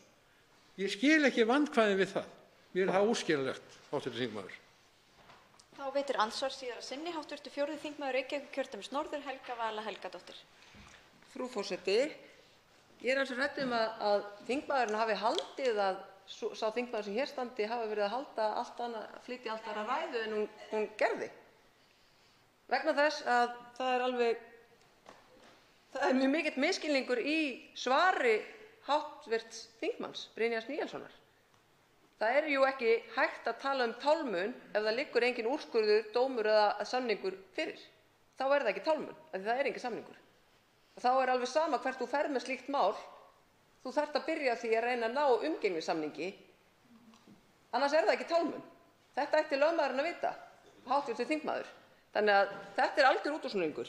Í öðru lagi þá það ekki flóknara en svo að barnavernd lítur svo á að þegar ágreiningur að afhenda barn, að þá sé það umgengniságreiningur. Það þess vegna sem að barnavernd hefur ekki viljað fara inn í málin. Það túlkar barnavernd og það hefur meira að komið bréf frá barnaverndarstofu til barnaverndarnefnda að vera ekki að skipta sér af svona málum. Ég fullkomlega sammála því að þegar að foreldri, hvort sem að ræða lögheimilisforeldri eða umgengnisforeldri, meinar barni að hitt foreldri sitt á nokkurrar ástæðu, þá lít ég svo á að það sé í sjálfu sér ofbeldi og ég hjartanlega sammála hv. þingmanni með það. Ég hins vegar að líta á framkvæmdina, hvernig þetta í framkvæmd. Hvernig sér þingmaðurinn fyrir sér að barnaverndarnefnd sem neitar að koma að málum eigi að fara í þetta að kæra þetta til lögreglu þegar barnavernd neitar að koma að þessum málum?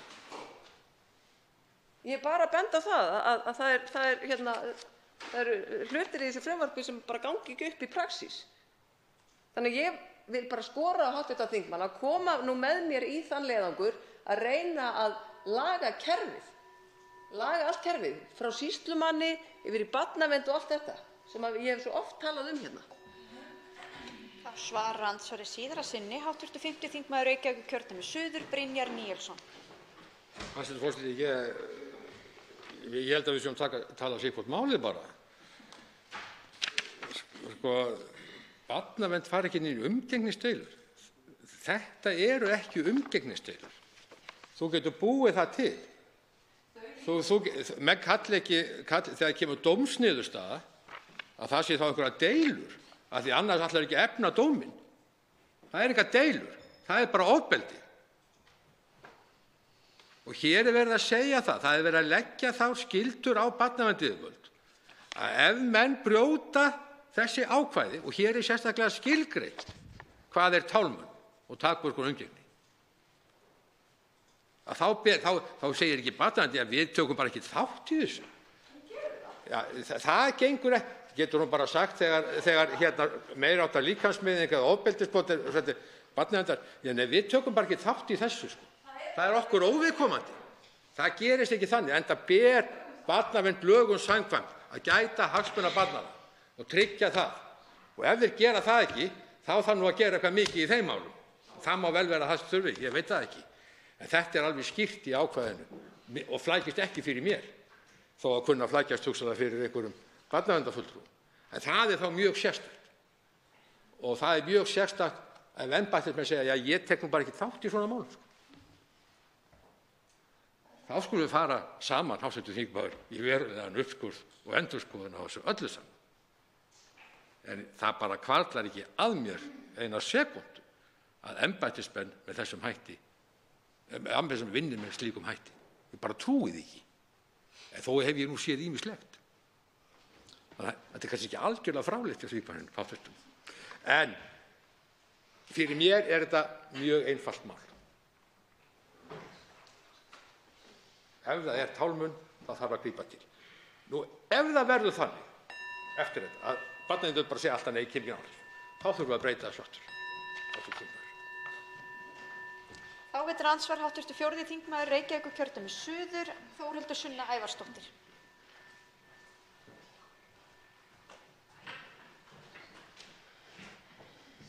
Frú forseti, við hv. þingmaður Brynjar Níelsson höfum áður rætt svipað frumvarp og hann lagði fyrir þetta þingreyndar á öðru kjörtímabili, ef ég man rétt.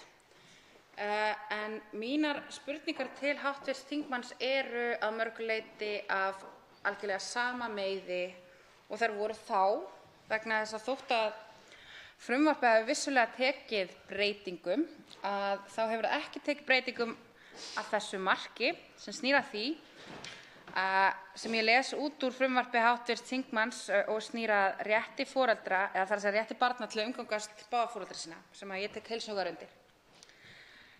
En frumvarpið þá, rétt eins og nú, tekst ekki að útskýra hvernig það aðstoðar umgengnisrétt barna við foreldra sína að setja annað þeirra í fangelsi fyrir tálmun. Því að mér finnst það vera þversögn og mótsögn í sjálfu sér að ef eitt foreldri tálmi aðgengi hins, að þá sé rétta lausnin að fangelsa það foreldrið og þar með tálma aðgengi barnsins að því foreldri af hálfu ríkisvaldsins. Og ég, kannski svona í fyrra andsvari, einbeiti mig bara að því hvers vegna hv. þingmanni finnst ekki tilefni til að skoða aðrar lausnir og hvort honum finnist ekki ákveðin mótsögn í því falin að tala umgengnisrétt barna við báða foreldra en ætla svo að beita ríkisvaldinu til þess að takmarka umgengnisrétt við annað foreldrið. Þá svarar andsvari hv. 5. þingmaður Reykjavíkurkjördæmis suður, Brynjar Níelsson. Hæstv. forseti. Þetta finnst mér mjög undarlegar spurningar. Ef við teljum að foreldri brjóti gegn barni sem getur skaðað barnið, þá erum við öll sammála um það þessu viðurlögi. Það hindrar ekkert að barnið geti ekki umgengst að foreldri sem þarf að sæta refsiábyrgð. Það er fullt af foreldrum hér í fangelsum. En þetta er ekki til þess að koma foreldrum í fangelsi. Þetta er til þess að foreldrar beri ábyrgð. Öll þurfum við að bera ábyrgð á rangri hegðun og ólöglegri hegðun. Í hverju sem er. Þetta snýst, það er að vera að snúa hlutunum á haus með þessum hætti. Og ég verð að segja það að ég veit ekki hvað liggur að baki þessara andstöðu af þessu tagi. Hefur þetta eitthvað með kynin að gera? Hefur þetta eitthvað með því að hvar forsjáin liggur iðulega? Hún gerði það svolítið síðast. Því ég var spurður að því trekk í trekk, vilt þú setja mæður í fangelsi? Það eru fyrst og fremst feður í fangelsi í dag, sko. Þetta er undarleg umræða, ég segi ekki annað. En það er nú þannig víða að þegar menn brjóta gegn barni með þessum hætti og réttindi þess, þá ber það refsiábyrgð. Sem oft getur verið falist í því, í sektum oftast auðvitað, eða það atriði sem ég tel mikilvægast í þessu, að einfaldlega að svipta það foreldri þessu rétti til forsjá, til dæmis er forsjáforeldrar svipta, sem er náttúrulega iðulega að tálma segja, að þeir bara einfaldlega séu sviptir forsjáni og þurfum bara að sæta umgengni eins og hitt foreldrið að gera áður. Og þá veitir andsvar síðara sinni hv. 4. þingmaður Reykjavíkurkjördæmis suður, Þórhildur Sunna Ævarsdóttir.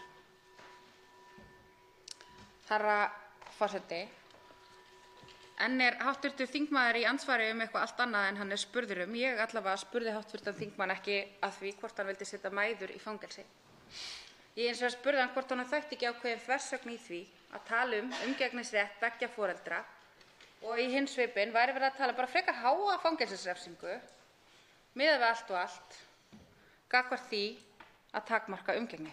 Hvort honum þætti engin þversögn í því fólgin. Hann getur verið ósammála mér að þessi málefnaleg spurning, gott og vel, og haldið áfram að fabúlera það sem stendur að baki þessum spurningum mínum, en mér finnst þessi mál vera frekar snúin og mér finnst málsmeðferðin á þeim hingað til hafa sýnt að þar er víða pottur brotinn. Það vanti fjármagn, það vanti sérhæfingu, það vanti betri málsmeðferð, það vanti betri þjálfun og greinilega betri fræðslu inn á sýslumannsembættunum hvernig sé best að taka á svona málum. Og sömuleiðis að það vanti bara heildstæða skoðun á hvernig best sé að taka á tálmunarmálum. Og mér finnst líka vanta inn í þetta frumvarp hjá hv. þingmanni einhvers konar undanþágur, einhvers konar tilhliðranir fyrir tálmun í sjálfsvörn fyrir barni. Og ég velti það svona fyrir mér og endurtek í raun bara sömu spurningu og ég spurði hv. þingmann líka síðast þegar hann lagði þetta mál fram. Hvort að það hefði ekki verið æskilegra að leggja fram þingsályktunartillögu sem fæli dómsmálaráðherra að fara í heildstæða úttekt á því hvað vantar upp á, að hún setti sína sérfræðinga í það mál og inni úr því talsvert vandaðara frumvarp heldur en hv. þingmaður virðist vera megnuður að færa okkur hingað inn. Og þá svarar andsvari síðara sinni hv. 5. þingmaður Reykjavíkurkjördæmis suður, Brynjar Níelsson. Hæstv. forseti. Þetta frumvarp er afskaplega vandað og einfalt.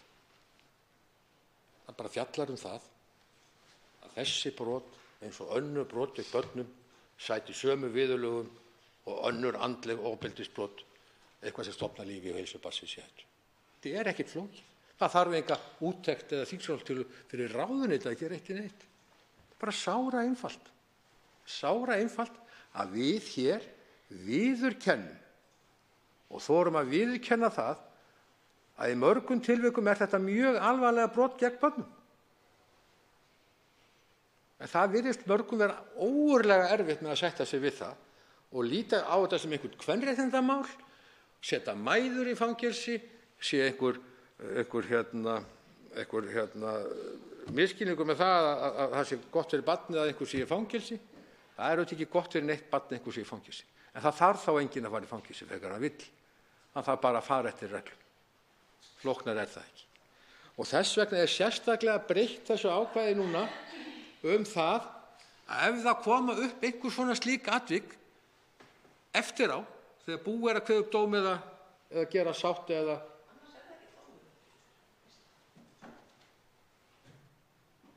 þess vegna er ég að segja það að geta komið upp einhver slík atvik.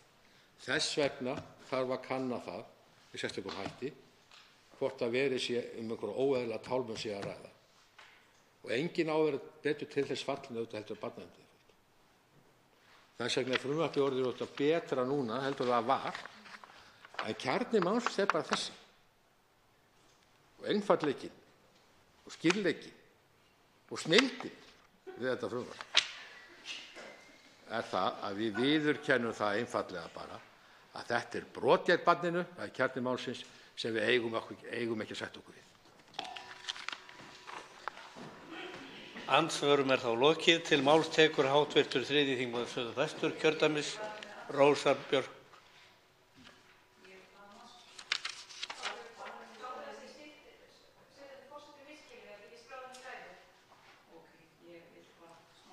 Má bjóða hv. þingmanni að veita andsvar.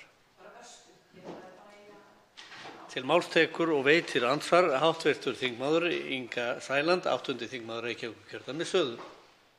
Virðulegi forseti. Ég kem nú eiginlega í minna ansvar. Ég vildi nú bara óska flutningsmönnum og hv. flutningsmanni og meðflytjendum til hamingju með þetta frumvarp. Mér finnst það líka vera hálfgerð snilld í sínum einfaldleika.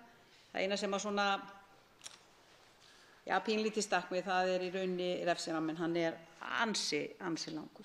5 ár finnast mér dálítið vel í lagt, en í rauninni alvarleikinn getur líka verið mikill, þannig að ég geri mig grein fyrir því að þó að refsiramminn sé þetta rúmur að þá yrði honum einungis beitt í sérstaklega alvarlegum tilvikum.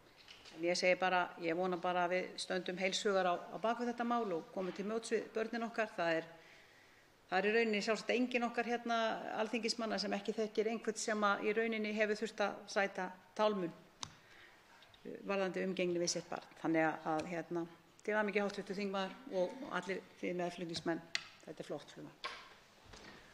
Hv. 5. þingmaður Reykjavíkurkjördæmis suður, Brynjar Níelsson, svarar andsvari.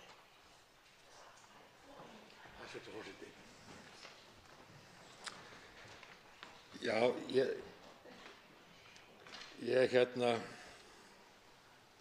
þakka nú þetta ansvar. Það var nú svolítið hlýlegt ansvar sem ég nú ekki vanur að fá. Nei, þá veit maður ekki hvernig maður á að haga sér. En hv. þingmaður nefnir það refsiramminn, hann truflar marga. En þetta er bara sami refsirammi og er í barnaverndarlögunum. Og ef við beitum barni, eða einhver beitir barni andlegu ofbeldi, eins og þetta er auðvitað, þá getur það haft verulega slæm áhrif. Og þess vegna er refsirammi svona eins og bara í öllum öðrum.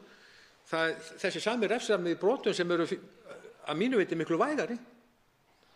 Þannig að ég bara, ástæðan fyrir hann er með þessum hætti er einfaldlega bara það að hann stingi ekki í stúf við lögin sjálf. Það er eina ástæðan fyrir hann er svo sami.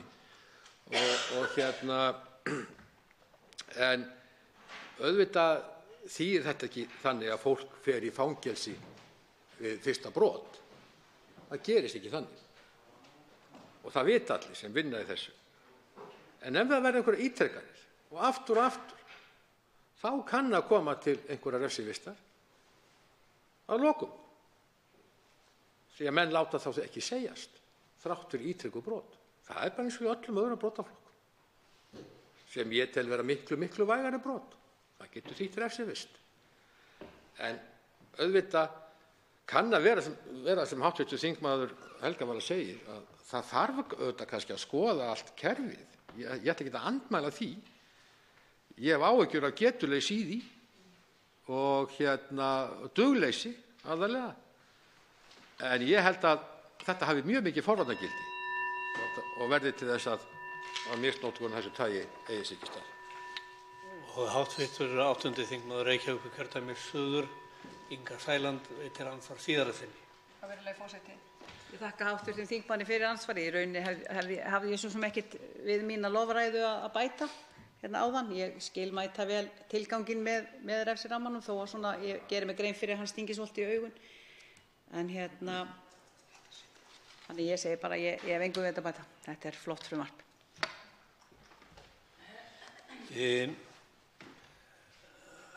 Hv. 5. þingmaður Reykjavíkurkjördæmis suður mun ekki nýta sér að svara andsvari. Þá er andsvörum lokið. Til máls tekur hv. 3. þingmaður Suðvesturkjördæmis Rósa Björk Brynjólfsdóttir og bið hana að þakka biðlundina. Herra forseti, við ræðum hér frumvarp til laga breytingu á barnaverndarlögum aftur, því aftur leggur hv. þingmaður Brynjar Níelsson fram forgangsmál sitt og leið forgangsmál þingflokks Sjálfstæðisflokksins á stórum kvenréttindadegi hér í þinginu, en kannski má segja að það sé frekar lítill dagur fyrir þingflokk Sjálfstæðisflokksins þegar kemur að kvenréttindum, því miður. Og aftur leggur hv. þingmaður fram þetta umdeilda frumvarp sitt að gera það refsivert að tálma umgengni, og ekki bara refsivert heldur geti varðað fangelsi allt að 5 árum. Og hér á undan mér talaði hv. þingmaður Inga Sæland það að þetta væri flott frumvarp. Ég er aldeilis ekki sammála því að þetta sé flott frumvarp.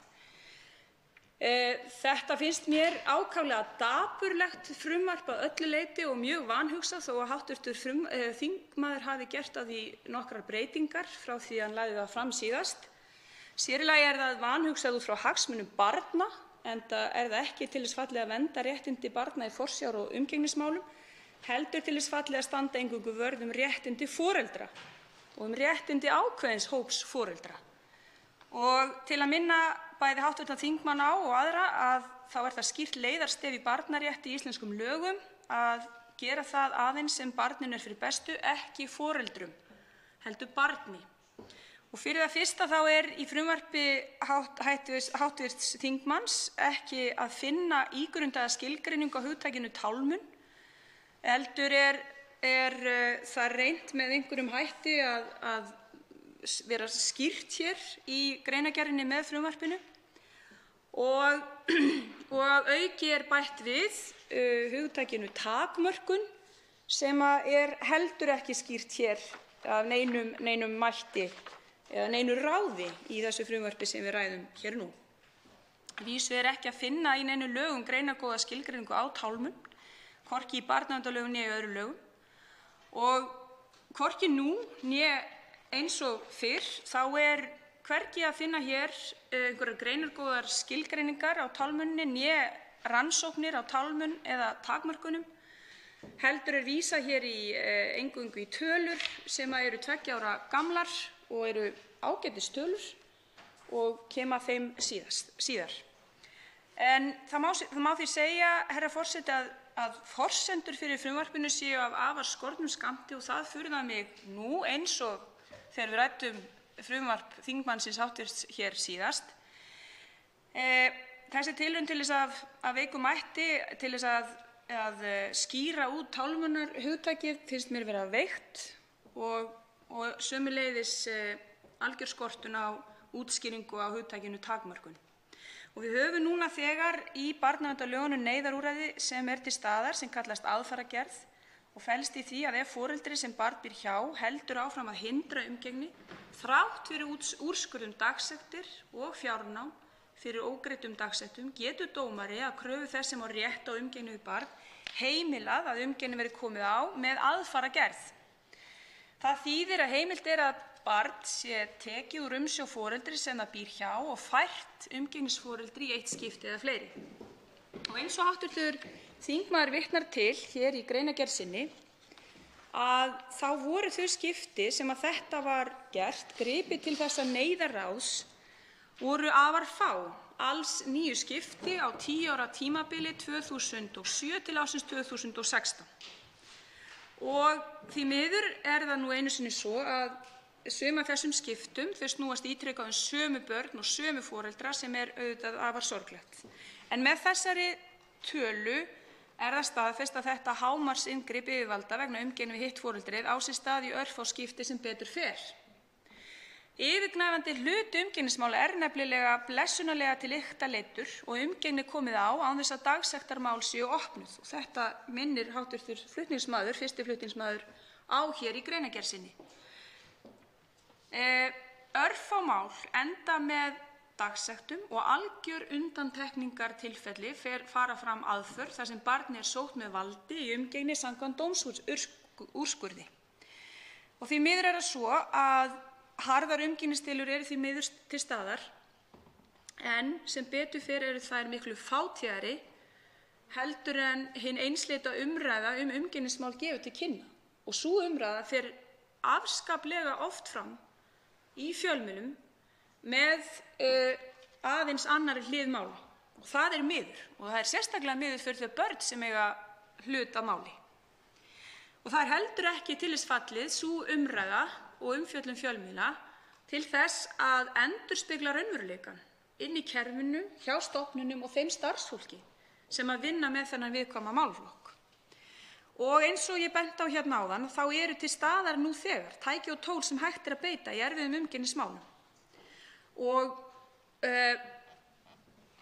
ég velti því fyrir mér hvers vegna gerðar hér breytingar lagt til að gera séu breytingar á barnaverndarlögum þegar að til staðar tæki og tól til þess að glíma við þessi erfiðu mál.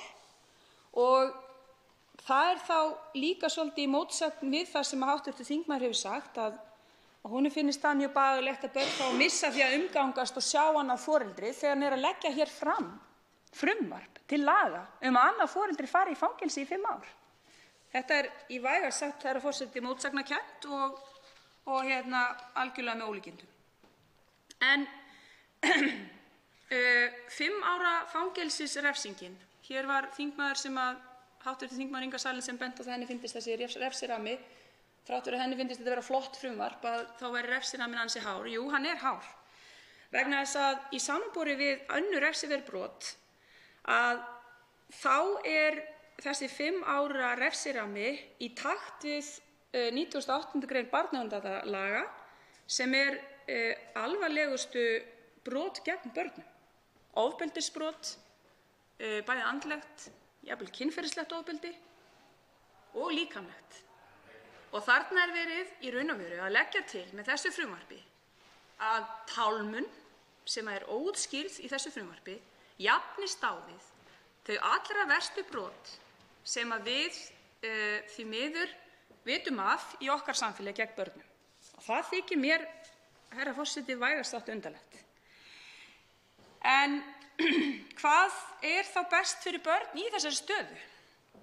Það ekki friðsamleg samskipti og stöðugleiki og jafnvægi foreldra á milli? Það ekki einhvers konar sáttameðferð?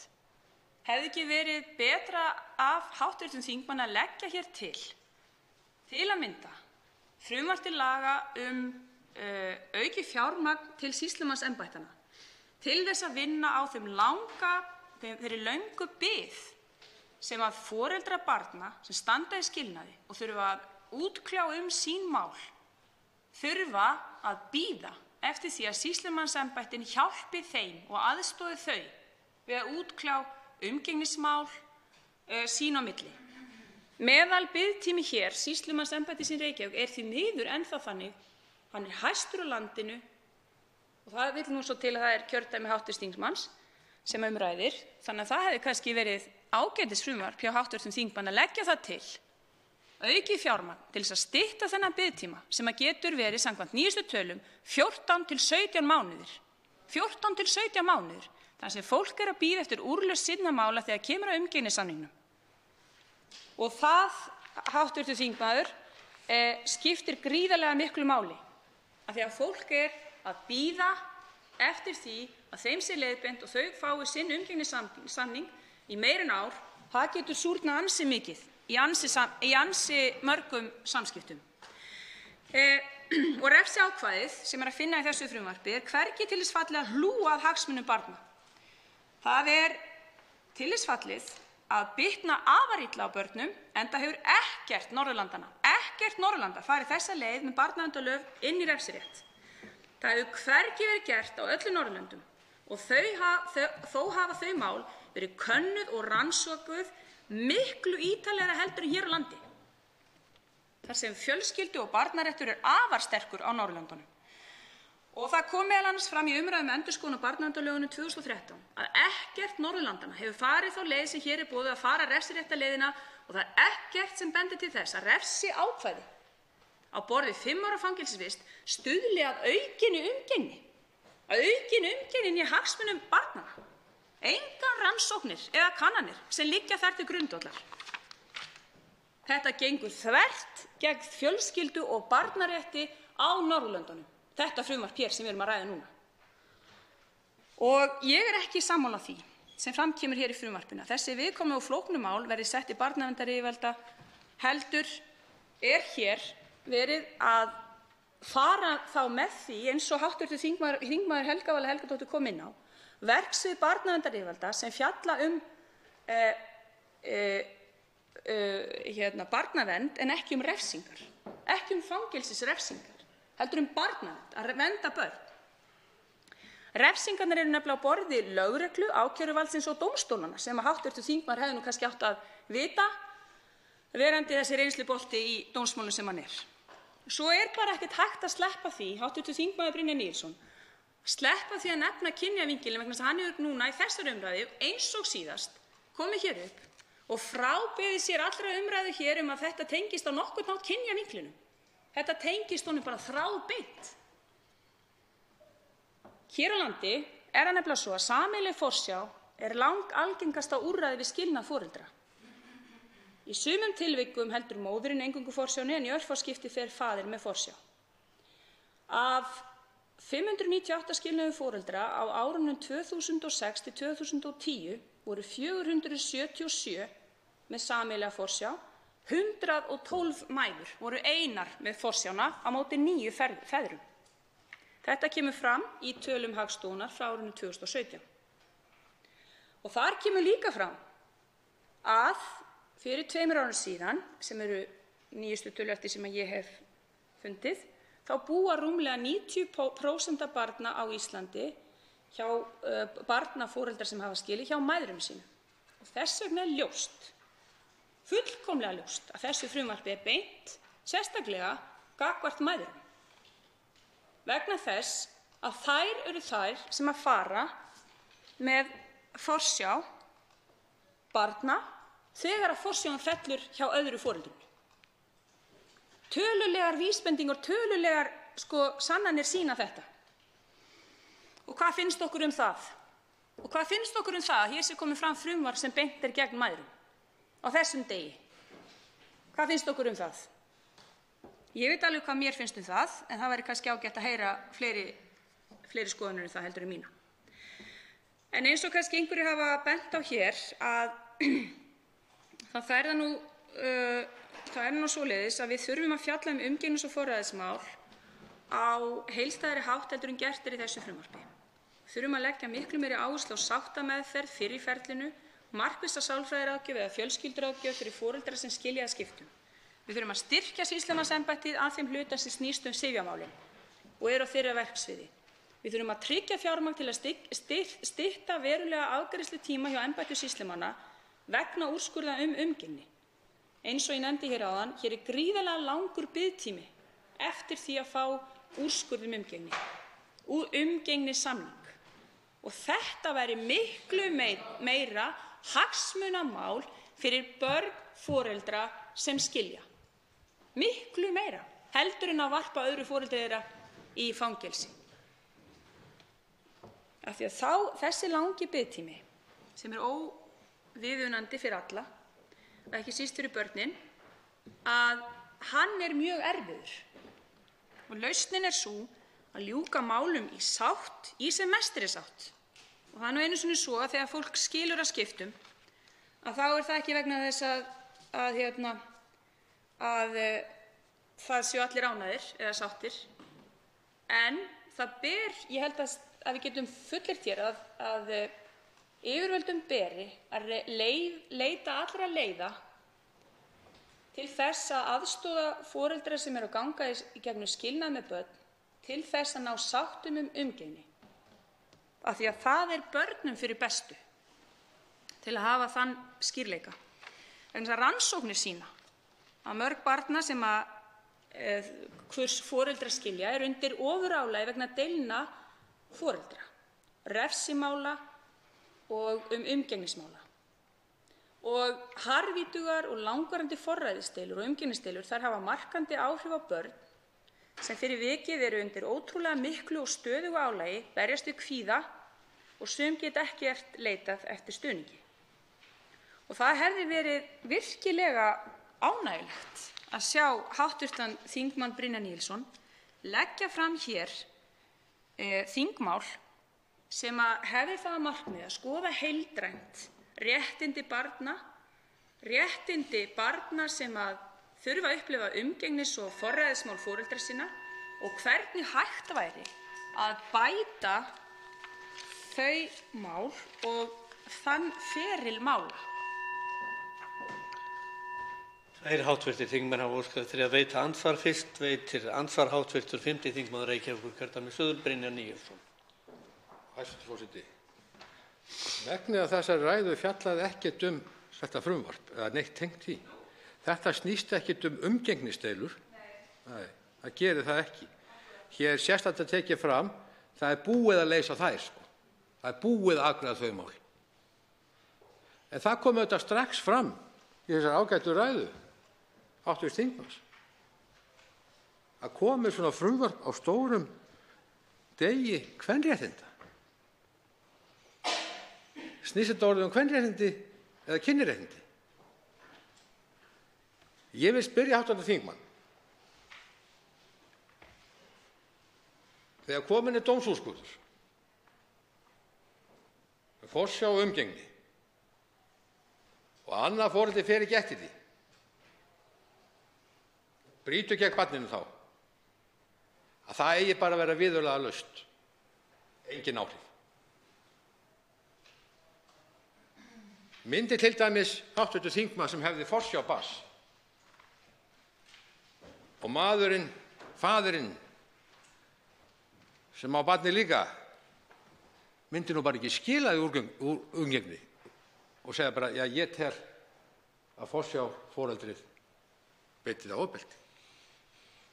Og á umgengnisforeldrið bara komast upp með það, á nokkurra viðurlaga. Það væri mjög merkileg niðurstaða. Það auðvitað þannig, og líka til dæmis í Danmörku þannig, að það lítið á þessu sem brot á barnaverndarlögum. En menn fara auðvitað aðra leið. Menn bara svipta viðkomandi forsjá. Það úrræði líka alltaf hér. Það þarf ekki að fara í einhver kærumeðferð til lögreglu, enda tel ég það algjörlega síðasta úrræði. Þá svarar andsvari fyrir sinn hv. 3. þingmaður Suðvesturkjördæmis Rósa Björk Brynjólfsdóttir. Herra forseti, til mín var beint tveimur spurningum. Hvort þetta væri kvenréttindamál? Já, þetta kvenréttindamál því að samkvæmt tölum Hagstofu Íslands þá kemur fram að 90% barna á Íslandi, foreldrar sem hafa skilið, búa hjá mæðrum sínum. Hafa sem sagt, og það líka aðrar tölur sem sýna það að þegar annað foreldri með forsjá þá er það í langmestum hluta mæður. Þetta er til að svara fyrri spurningunni. Hitt til að svara því sem að mér skildist á hv. þingmanni, herra forseti, að væri úrræði sem hægt væri að nota. Við höfum nú þegar úrræði í barnaverndarlögunum. Við höfum það nú þegar. Við höfum ákvæði um úrskurðun dagsekta, fjárnám fyrir ógreiddum dagsektum og svo aðfararaðgerðina þar sem lögregla kemur inn á heimili og fjarlægir barn til að það fái að umgangast hitt foreldrið. Og sú aðgerð, sú stóra aðgerð að lögregla komi inn á heimili, fjarlægi barn af heimilinu til þess að láta það í hendur annars foreldris til að það foreldri geti haft umgengni við barnið er svo sannarlega ekki óumdeild, hv. þingmaður Brynjar Níelsson. Ég á bágt með að sjá það að varpa öðru foreldrinu í 5 ára fangelsi, að hún geti verið betri leið til þess að leysa úr vanda þessara barna sem að hv. þingmaður kveðst hér vilja leysa úr. Og hvernig eiga þau samskipti þá að vera? Ef að hv. þingmanni er svo umhugað um það að barn eigi að geta notið samvista við bæði foreldri sín.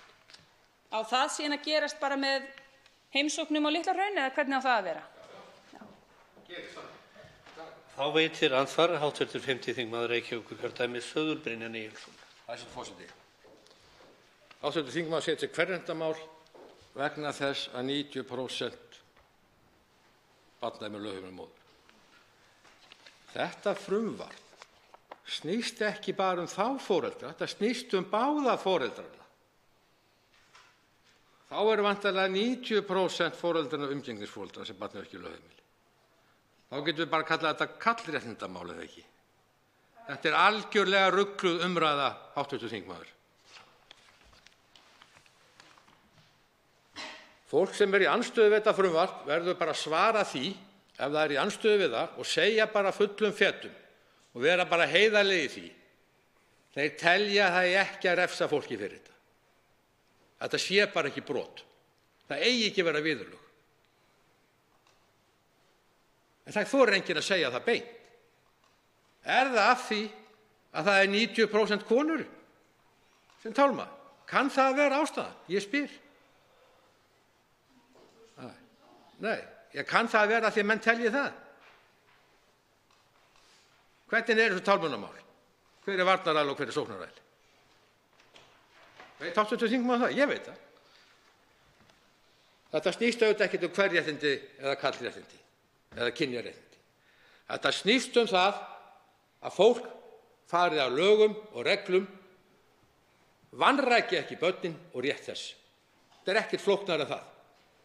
En hér geta bara ekki sumir sætt sig við það, einhver hluta vegna.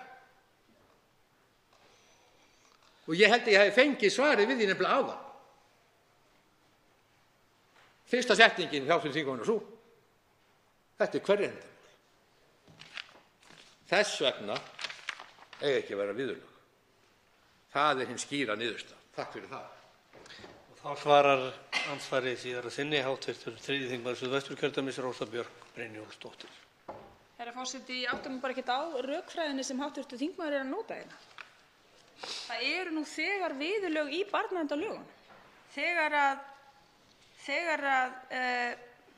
eins og ég nefndi áður hér í minni ræðu og í mínu fyrra andsvari, þá eru nú þegar viðurlög í barnaverndarlögum það ef að umgengni er brotin, umgengnissamningur er brotin.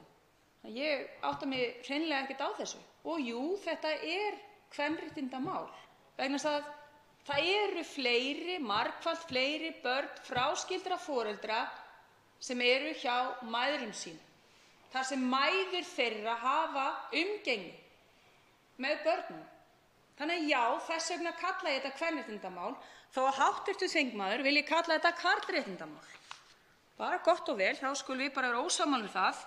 En ég hef allavega einhverjar tölur til þess að nota sem haldreipi og meðan mér sýnist að hv. þingmaður Brynjar Níelsson noti nú eftir sem áður tilfinningar sínar til þess að rökstyðja sitt mál en aldrei neina tölur eða rannsaka.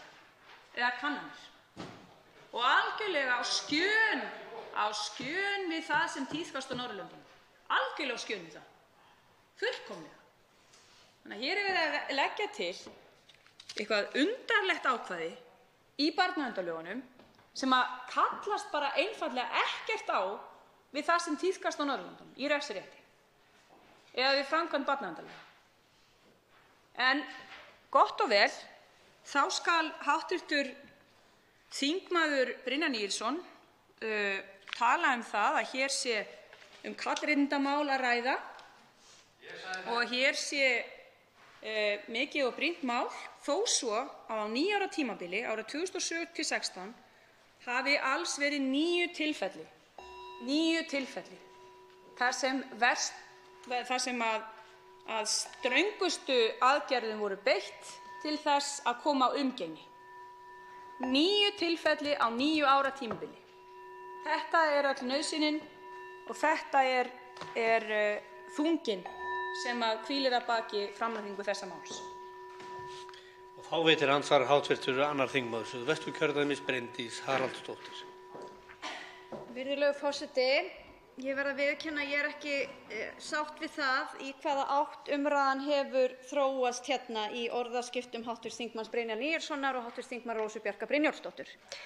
Mig langar í upphafi að taka það fram að ég er einn af flutningsmönnum þessa frumvarps og ég sé það líka þegar ég lesa hér að ég er eina kona.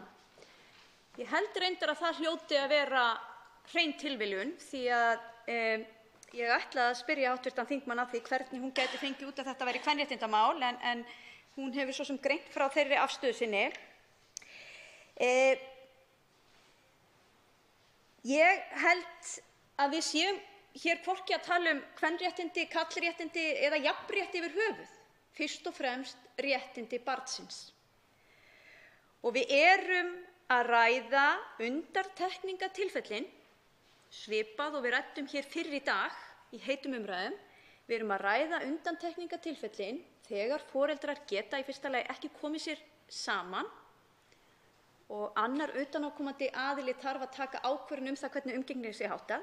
Nú eða það foreldrar brjóti á því samkomulagi sem þeir þegar hafa gert. Ég verð að viðurkenna það og kannski ég beini bara þeirri spurningu til hv. þingmanns hvort hún sé þó ekki sammála mér í því að það séu réttindi barns að hitta báða foreldra sína reglulega og eiga í samskiptum við foreldrana. Og ég ítreka líka annað sem kom fram í fyrra andsvari, ég held frá hv. þingmanni Helgu Völu Helgadóttur, að við erum auðvitað ekki að tala mál þar sem eitthvað ofbeldi eða eitthvað slíkt er í gangi. Það er auðvitað mál af allt öðrum toga. Og svo langar mig líka að vita, virðulegur forseti, hvernig hv. þingmaður gat fengið það út að hér væri einhvers konar forgangsmál Sjálfstæðisflokksins að ræða sem mælt væri fyrir hérna 13. maí í 1. umræðu. Og andsvari svarar hv. 3. þingmaður Suðvesturkjördæmis Rósa Björk Brynjólfsdóttir.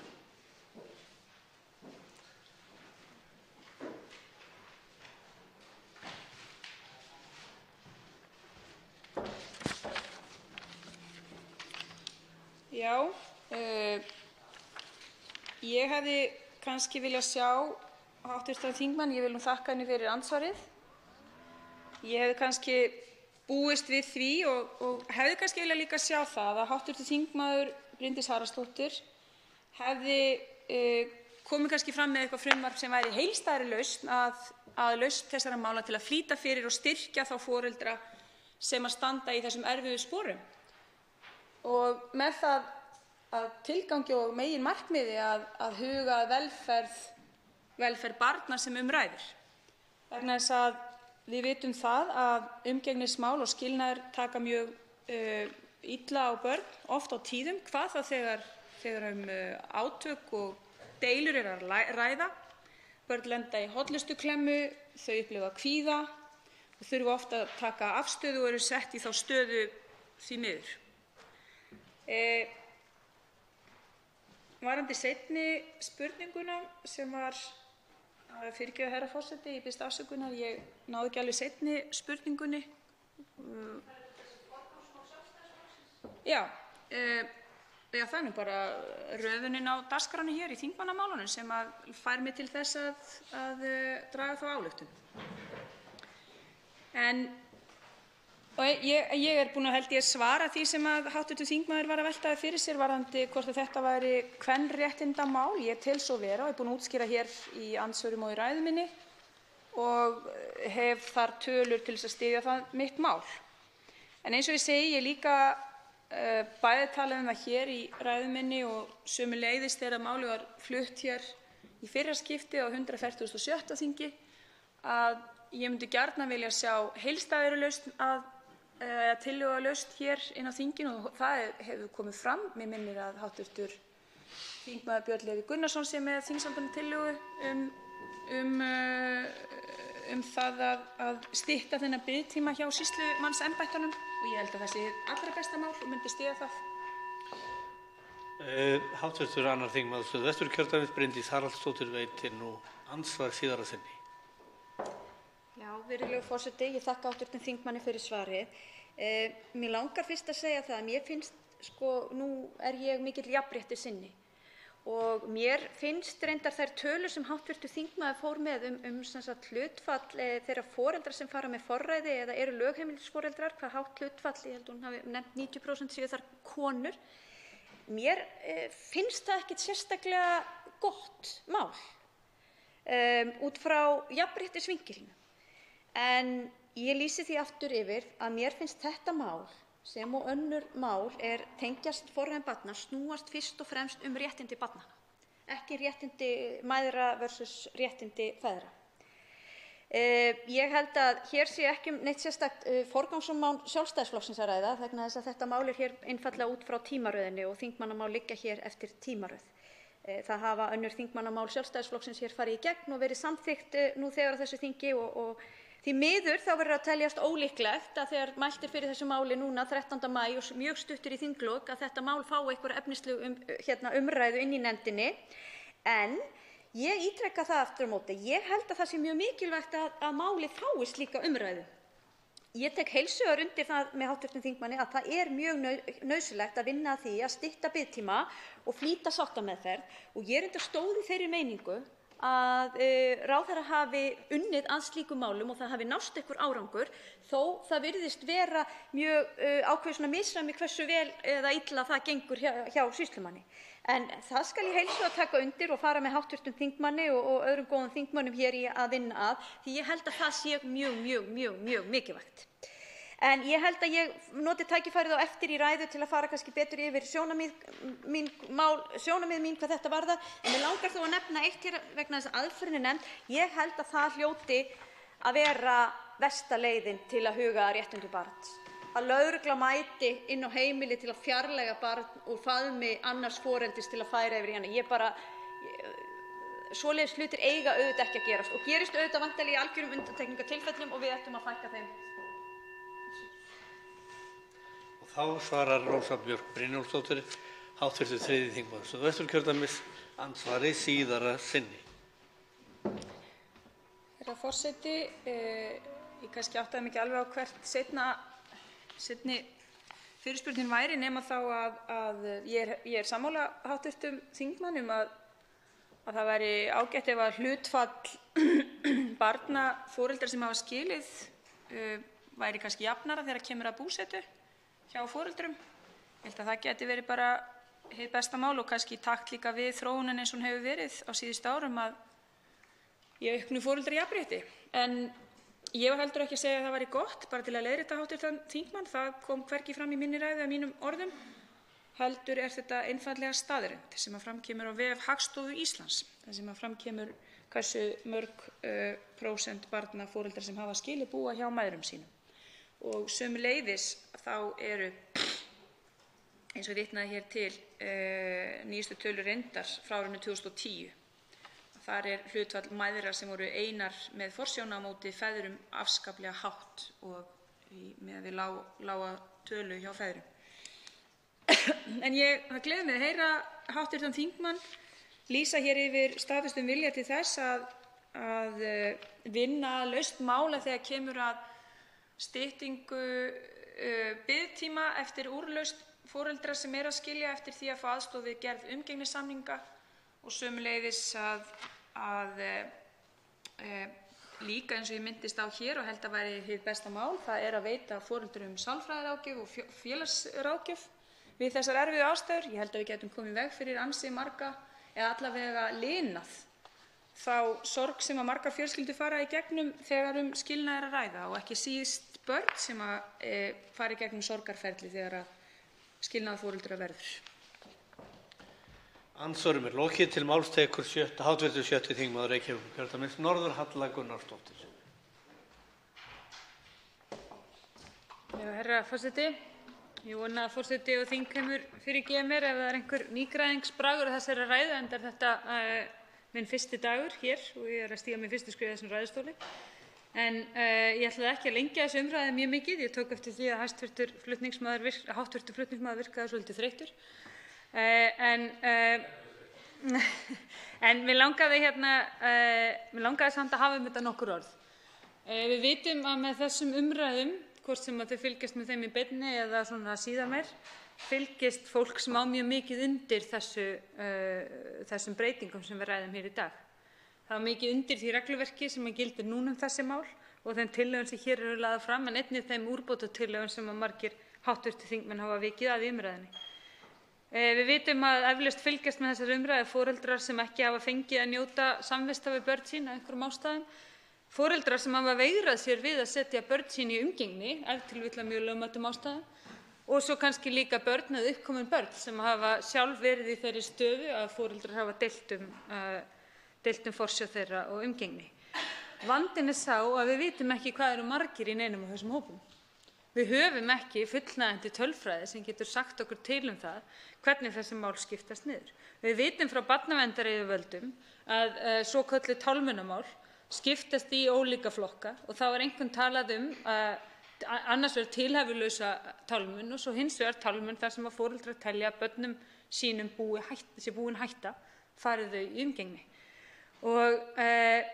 Og við vitum líka að þar getur eigi að síður legið fyrir úrskurður umgengni sem að foreldrar hika við að framfylgja af ótta við slíkt. Er sá ótti tilhæfulaus eða ekki, það vitum við ekki nógu mikið um. Þá tölfræði höfum við ekki nægilega mikið upp á borðum.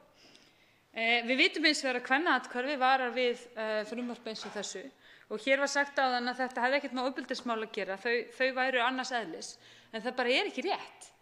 Því að ofbeldi er heimilisofbeldi og annað ofbeldi í nánum samböndum bara frekar viðvarandi inn í þessum málaflokki, það að segja í þessum fáu málum sem að enda í svona miklum ágreiningi. Þar eru uppi ásakanir, oft á tíðum, ofbeldi. Rökstuddar stundum, órökstuddar stundum. En við slítum þessa málaflokka ekki sundur vegna þessa. Blessunarlega, eins og hér hefur komið fram, lýkur langflestum þessara mála í sátt. Og þetta því afskaplega lítill hópur sem við erum í rauninni að fjalla hér með þessum tillögum.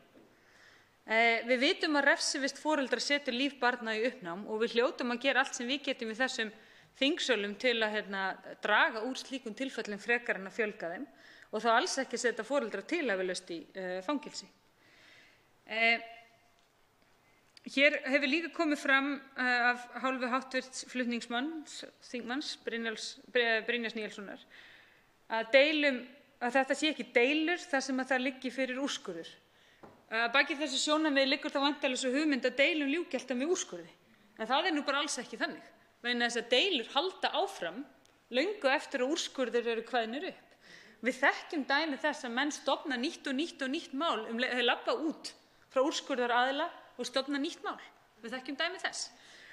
Og það sem skiptir svo miklu máli í þessum málaflokki að við fjöllum þann veruleika sem þarna úti. Ekki teorítískar umræður hvernig við höldum að þetta sé eða hvernig þetta ætti að vera, heldur reynum við að beina sjónum að þessum veruleika. Hér var nefnt að 550 dagsektir, beiðnir dagsektir hefðu borist og ég veit ekki hvort það kom fram að það var á 10 ára tímabili.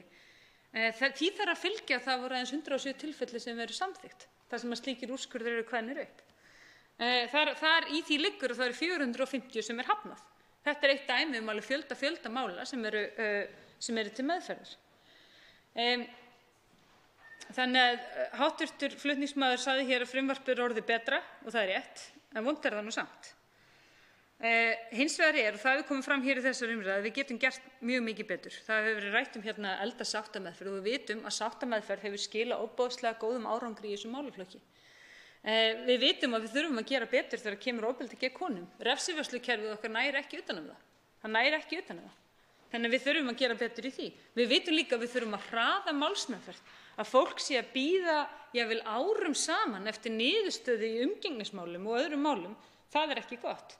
En við þurfum líka að öðlast betri þekkingu á þessum málaflokki, betri þekkingu á þessum málum sem við erum hérna að fjalla um. Ég ætla að enda þetta á svona aðeins svona víðtækari nótum. Við vitum að það eru ólíkar hugmyndir um hvernig að bregðast við vandamálum sem mætti kalla félagsleg vandamál. Og það eru ýmsir sem telja það að gera einkum í gegnum velferðarkerfið, en aðrir telja það að gera í gegnum refsivörslukerfið. Og það eru aðferðir sem eru notaðar í sumum ríkjum, til dæmis Bandaríkjunum, þar sem refsivörslukerfið hefur verið gert að lykilkerfi í að bregðast við ýmsum vandamálum, þar sem foreldrar eru fangelsaðir ef börnin þeirra mæta ekki í skóla, því vissulega er það vanræksla, jafnvel ofbeldi gegn börnum, að tryggja ekki að þau mæti í skóla.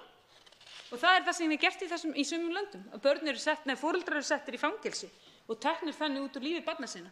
Þetta er ekki bara kynja, þetta er líka mjög sterkar kynþáttabreytur sem koma þarna inn í þetta líka. Ég skipa mér í hóp þeirra sem tel að við eigum að nýta velferðarkerfið til að takast á við svona mál og þar getum við gert miklu betur.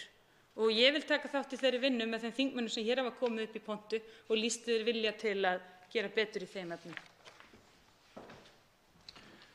Til máls tekur hv. 4. þingmaður Reykjavíkurkjördæmis norður Helga Vala Helgadóttir.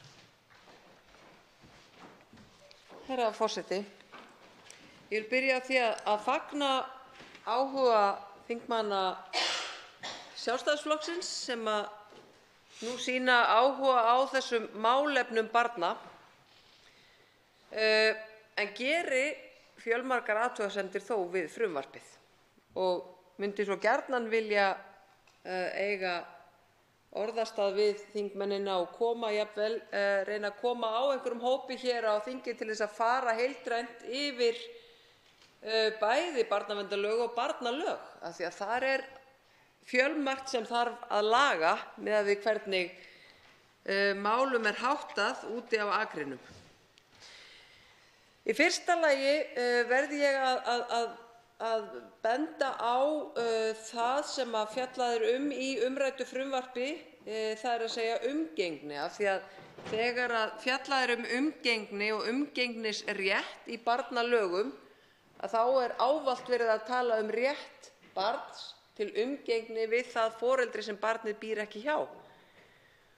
Og þess vegna getur þetta frumvarp, það getur orðið pínlítið flókið í framkvæmd, þó að við skiljum alveg hvað átt er við þarna, að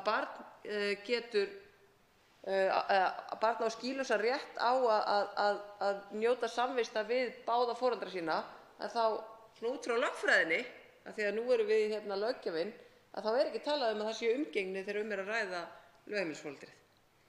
Og það er mjög þreytandi að vera svona nákvæmur og allt það, en við þurfum samt að vera nákvæmur þegar við setjum fram lög. Þannig að það í rauninni í sjálfu sér er óheppilega orðað í þessu frumvarpi öllu. Hins vegar verð ég að segja að ég fagna mjög að þessi tilraun sé gerð til þess að taka báða foreldra inn, það er að segja bæði lögheimilisforeldrið og umgengnisforeldrið, af því að það gerist hvort tveggja, að umgengnisforeldri skili ekki barni úr umgengni og að lögheimilisforeldri tálmi.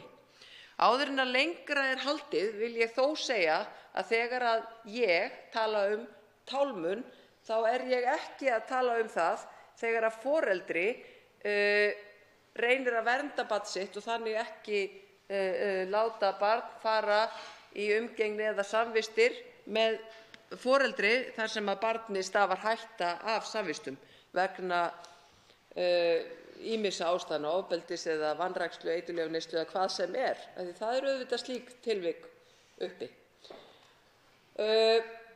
En það verður hins vegar að gæta að ákveðinni nákvæmni þegar svona frumvörp eru. Nú hefur líka verið mikið rætt hérna umgengnisdeilur og látið mikið eins og það sé ekki umgengnisdeila ef það liggur fyrir úrskurður. En það alls ekki rétt, af því að daginn eftir að úrskurður liggur fyrir, eða jafnvel daginn eftir að samningur liggur fyrir milli aðila sem að sýslumaður hefur staðfest lögum samkvæmt, getur verið komin upp ágreiningur. Og það heitir umgengnisdeila. Ágreiningur það hver á að fá að hafa barnið yfir helgina. Og leið komin upp umgengnisdeila eða umgengniságreiningur, enda getur foreldri ekki leitað til sýslumanns með dagsektarkröfu eða að reyna að fara fram á innsetningu nema að hafa annaðhvort dóm eða staðfesta samning í höndunum. Þú getur ekki farið og sagt að það sé verið að tálma nema þú sért með pappír upp á að það sé búið annaðhvort að semja eða úrskurða umgengni. Þannig að það ekki hægt að tala tálmun ef það ekki eitthvað staðfest sem liggur fyrir hvernig þetta á að fara fram. Þetta áfram smámunasemi sem að ég gerist sek en það verður að hafa svona smámunasemi þegar maður að leggja fram svona frumvarp, af því að við getum alveg lent í því að þetta verður bara samþykkt og þá plaggið allt í einu orðið að lögum og algjörlega gagnslaust, af því það ekki hægt að nota það, af því það bara stútfullt af einhverju vitleysu. Þannig að við verðum að vanda okkur. Í þriðja lagi þá hef ég bent á það hér og bent á það hér í andsvari við hv. flutningsmann Brynjar Níelsson að Barnaverndarnefnd hefur undanfarin ár, að minnsta kosti, neitað að koma að þegar foreldrar deila umgengni. Það er að segja þegar að forsjárforeldri neitar að afhenda barn eða þegar að umgengnisforeldri neitar að skila barni. Af hverju veit ég ekki, og ég hef margsinnis bent á að það að skerða rétt barns til samvista, að ég líti svo á að ef ekki ástæða fyrir því, að þá sé það í sjálfu sér ofbeldi gegn barninu. Ef að engin ástæða, engin rök búa að baki önnur en að móðir sé komin með kærasta og barninu það sé óhollt fyrir barnið, eða pabbinn sé að fara upp í sumarbústað eitt skiptið, af því að það alveg til svona tilvik. Þar sem að maður getur ekki fallist á að það sé hættulegt fyrir barn að fara í bíltúr með pabba eða í bíó með mömmu. En einhverjum hluta vegna þá hefur Barnavernd ekki viljað koma að þessum málum af því að það eru foreldrar að deila umgengni. Deila af hverju barninu ekki skilað. Ég held að við getum samt öll verið sammála því að það bara beinlínis grundvallarréttur barns að fá að njóta samvista við báða foreldra sína. Mig langar líka að velta upp þeirri spurningu hvers vegna hv. þingmenn sem standa að þessu máli velta ekki fyrir sér að setja inn í lög skyldu foreldris til þess að rækja umgengnisskyldur sínar og þá mögulega eitthvert ákvæði sem að þá segir ef þú rækir ekki skyldu þína þá þarftu að borga meiri pening. Ég held að það séu óteljandi dæmin sem að ég þurfti að fást við í mínum fyrri störfum, þar sem að foreldri þótti það mjög ósanngjarnt að það væri ekki ríkari meðlagsskyldur á foreldri sem að hittir aldrei barnið sitt og sinnir því ekki neitt. Þetta eitthvað sem við ættum kannski líka að skoða áður en við förum og vinnum svona mál. Það sem við ættum líka að vera að skoða hér á Alþingi og sem að ég hef margsinnis bent á bæði á þessu ári og síðasta löggjafarþingi ástandið á sifjadeild sýslumannsins á höfuðborgarsvæðinu og öðrum sýslumannsembættum víða land. Ríkisendurskoðun skilaði þetta frá sér skýrslu sem var algjör rassskelling fyrir stjórnvöld sem að stóðu að sameiningu sýslumannsembættanna því að það var svo ofboðslega illa að þessu staðið Það var ekkert verið að velta fyrir sér málastöðunni eða hvernig verkefnin dreifðust landið, né heldur var tryggt að nægt fjármagn fylgdi. En staðan svoleiðis í dag að ný mál sem varða til dæmis umgengnisdeilur, ný mál sem komu í byrjun október, sem sem sagt fyrir 6-7 mánuðum síðan, að þau eru ekki ennþá komin til úthlutunar til fulltrúa. Og allan þennan tíma fullt af börnum sem ekki fá að njóta samvista við foreldra sína, af því að kerfið og á því bera bara stjórnvöld ábyrgð virkar ekki, af því það ekki nægur peningur. Það enginn annar sem ber ábyrgð á því. Hvernig væri nú að við myndum bretta upp ermar hér í næstu viku þegar við klárum fjármálaáætlun og reynum að koma sýslumannsembættunum til aðstoðar og setjum inn skýra fjárveitingu til sifjadeildanna á landinu til þess að koma í veg fyrir þetta neyðarástand hjá litlum börnum út allt land. Ég bara skora á flutningsmenn þessa frumvarps að koma með mér í þann leiðangur, af því að ég hef verið pínlítið svona ein öskrandi hérna út í eyðimörkinni. Flutningsmenn eru stjórnarliðar. Það væri frábært að fá ykkar liðsinni í þetta. Af því að leið og staðan þessi, þá veltir maður líka fyrir sér möguleikum fulltrúa sýslumanna til þess að fara djúpt í nauðsynlega skoðun á því hvort það einhver nægileg rök fyrir því að umgengni stöðvuð. Hvernig eiga þessir yfirhlöðnu fulltrúar sýslumanna að fara að því að rannsaka með fullnægjandi hætti hvort það geti verið rétt að ofbeldi sé til staðar, hvort þessi grunur sé rökstuddur, hvað býr að baki að umgengni sé stöðvuð. Ég óttast það að miðað við það ofboðslega álag sem á þessum fulltrúum, að þá séu allt og oft gerð mistök í þessum málum á báða bóga, fyrir utan það hversu margir foreldrar hreinlega gefast upp á þessum slagsmálum og segja bara, gleymi þessu bara. Og hver tapar þar?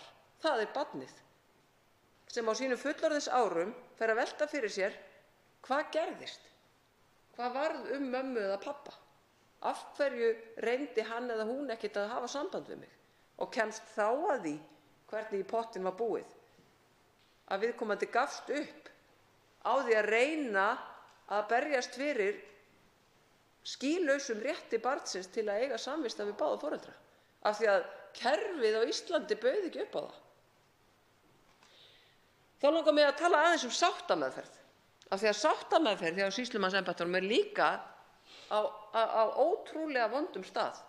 Hér kom hv. þingmaður Halla Gunnarsdóttir og sagði að sáttameðferð hefði skilað ofboðslega góðum árangri, en sáttameðferð eins og hún skráð í lögin hefur líka valdið ofboðslegu tjóni, af því að þetta getur tafið mjög nauðsynlegar aðgerðir. Vil ég taka dæmi af foreldrum sem hafa í 3 ár verið að deila forsjá, lögheimili, umgengni barna sinna. Eftir niðurstöðu í héraðsdómi þar sem annað foreldrið á að afhenda barnið til hins, neitar foreldrið að afhenda barnið, og hvað þarf þá að gera? Jú, það þarf að fara aftur í sáttameðferð, af því að lögin segja það. Þú getur ekki farið í innsetningu að krefjast afhendingar á barni af því það vantar sáttavottorð. Þetta auðvitað algjörlega galið, og þeir sem að starfa í þessum málaflokki, í sifjaréttinum, eru sammála að þetta sé orðið algjört klúður, af því það eru 4 sáttamenn sem að starfa á öllu landinu, að því ég best veit, sem eiga að sinna öllum þessum málum. Og það byrjar á því að það tekur þig 7-8 mánuði að fá fyrsta viðtal hjá löglærðum fulltrúa, og svo tekur það þig mögulega 3 mánuði að fá hinn aðilann til þess að mæta í viðtal, og þá eru komin næstu í ár, og svo eigið að fara í sáttameðferð. Þið sjáið það að foreldri sem að vill koma í veg fyrir umgengni getur dregið að mánuðum og árum saman að komast í svona sáttameðferð, og þetta auðvitað algjörlega óboðlegt ástand, og það þetta sem við þurfum að tryggja. Þannig að ég legg til að við reynum að fara saman í þetta í staðinn fyrir að afgreiða svona frumvarp eins og þetta sem að einhvern veginn byrjar á öfugum enda. Svo má velta fyrir sér hvort að refsingar per se séu lausnin. Nú hefur það komið alveg skýrt fram í mínu máli að ég lít svo á að þegar verið er að skerða skýlausan rétt barns til umgengni við báða foreldra sína, þá er það í sjálfu sér ofbeldi í mínum huga. Það er það. Af því að þetta er grundvallarréttur barns að fá að þekkja báða foreldra sína. Og tálmun er ekki tálmun þegar foreldri er að verja barn sitt gegn ofbeldi. Svo því sé líka haldið til haga fyrir þá sem er að fylgjast með þessari umræðu. En að fara að ákveða refsingar á þessum tímapunkti með svona veikt kerfi vegna alls þess ómöguleika sem ég hef bent á, þá held ég að og ég er eiginlega bara mjög fegin hvað þetta mál kemur seint fram. Af því það er alveg útilokað að þetta komast neitt lengra en bara inn í einhverja nefndina og sofnið þar, vægum svefni. En ég ítreka, ég hvet flutningsmenn til þess að koma með mér í þann leiðangur að reyna að efla kerfið svo að við getum tryggt grundvallar mannréttindi barna á Íslandi. Þá tekur til máls hv. 2. þingmaður Suðvesturkjördæmis, Bryndís Haraldsdóttir.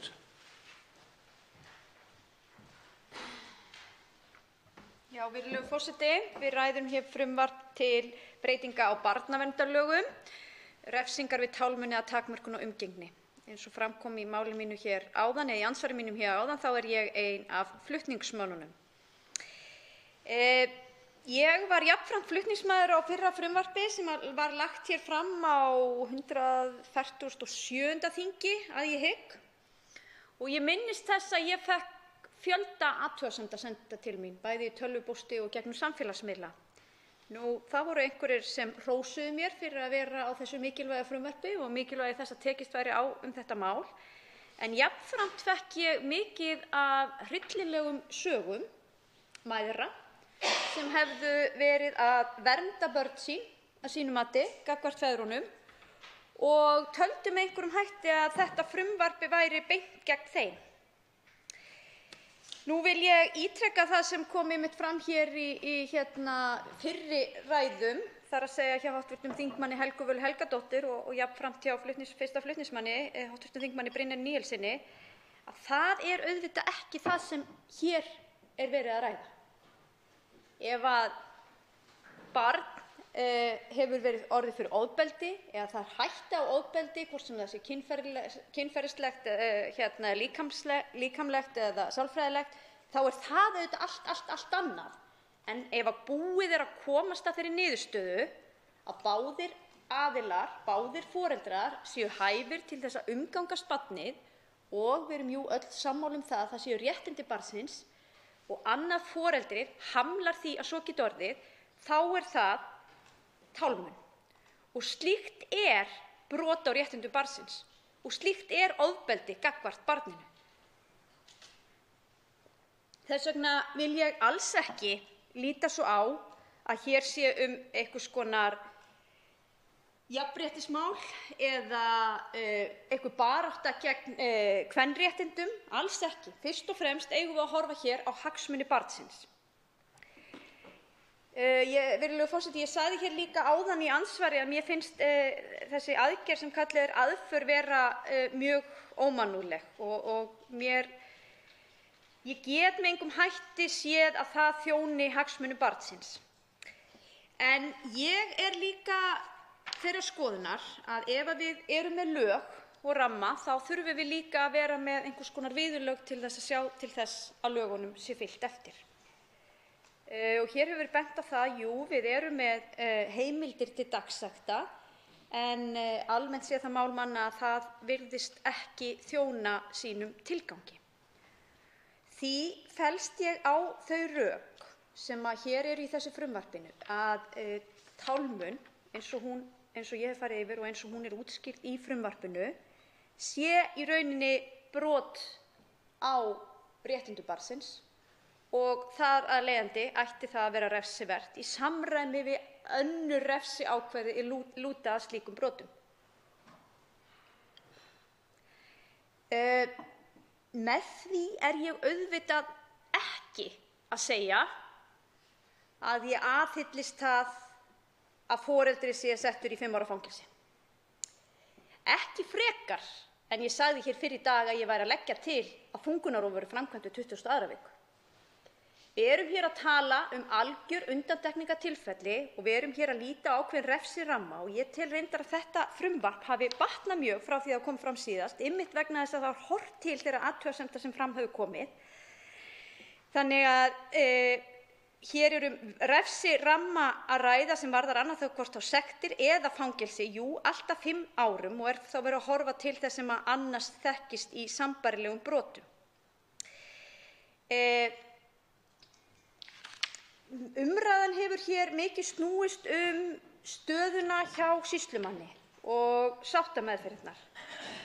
Og ég get bara tekið undir það að það auðvitað ekki ásættanlegt að fólk bíði, og ég ætla ekki að segja fólk, því í rauninni snýst þetta ekki foreldrunum, börn bíði svo árum skipti til þess að hægt sé að ná einhverju niðurstöðu það hvernig samskiptum þeirra eiga að vera háttað við foreldra. Það auðvitað algjörlega óboðlegt og þá tek ég heils hugar undir það að við þurfum að beita okkur fyrir því að vinnubrögðin séu bætt. Eflaust þarf fjármuni líka, en eins og hv. þingmaður hér á undan mér, Helga Vala Helgadóttir, kom aðeins inn á, þá kann líka að vera að við þurfum kannski að gera einhverjar breytingar á framkvæmdinni eða kerfinu sem slíku. Ég minnist þess að þegar ég var hér flutningsmaður á frumvarpinu á þarsíðasta þingi að þá ég jafnframt og var þá talsmaður barna á þingi og þeir hópar sem hafa haldið utan talsmenn barna kölluðu okkur á fund sinn og með fulltrúum sýslumanns. Því þau höfðu verulegar áhyggjur af því að með því frumvarpi þá væri með einhverjum hætti að ganga á réttindi barna. Þá var ágætlega farið yfir það og það var mat fulltrúa sýslumanns sem að vinna með þessi mál að það hefði tekist vel til með þessari breytingu sáttameðferð. Þau vildu meina það. Það var þeirra afstaða. Síðan reyndar liðin 2 ár, ég veit ekki hvort að það hafi kannski breyst að einhverju leyti að málin hafi með einhverjum hætti orðið flóknari. En mér finnst bara mikilvægt, virðulegur forseti, að við drögum það hér fram að við erum að tala refsiramma eða refsiákvæði í algjörum undantekningartilfellum þegar fólk annaðhvort kemur sér ekki saman eða brýtur á því sem þegar hefur verið ákveðið. Auðvitað það svo sem betur fer að í langflestum tilfellum geta foreldrar nú komið sér saman þessa hluti með sómasamlegum hætti og hugsa fyrst og fremst hagsmuni barnanna. Það í einhverjum undantekningartilfellum þegar svo ekki og ég hygg að sáttameðferðin, þær leiðir hafi nú leitt það af sér að það sé þó betra en kannski áður var að ná einhvers konar sátt þegar aðilar virðast ekki vera færir það sjálfir. En ég skal alveg taka undir það að það full ástæða til þess að horfa á þetta mál heildstætt.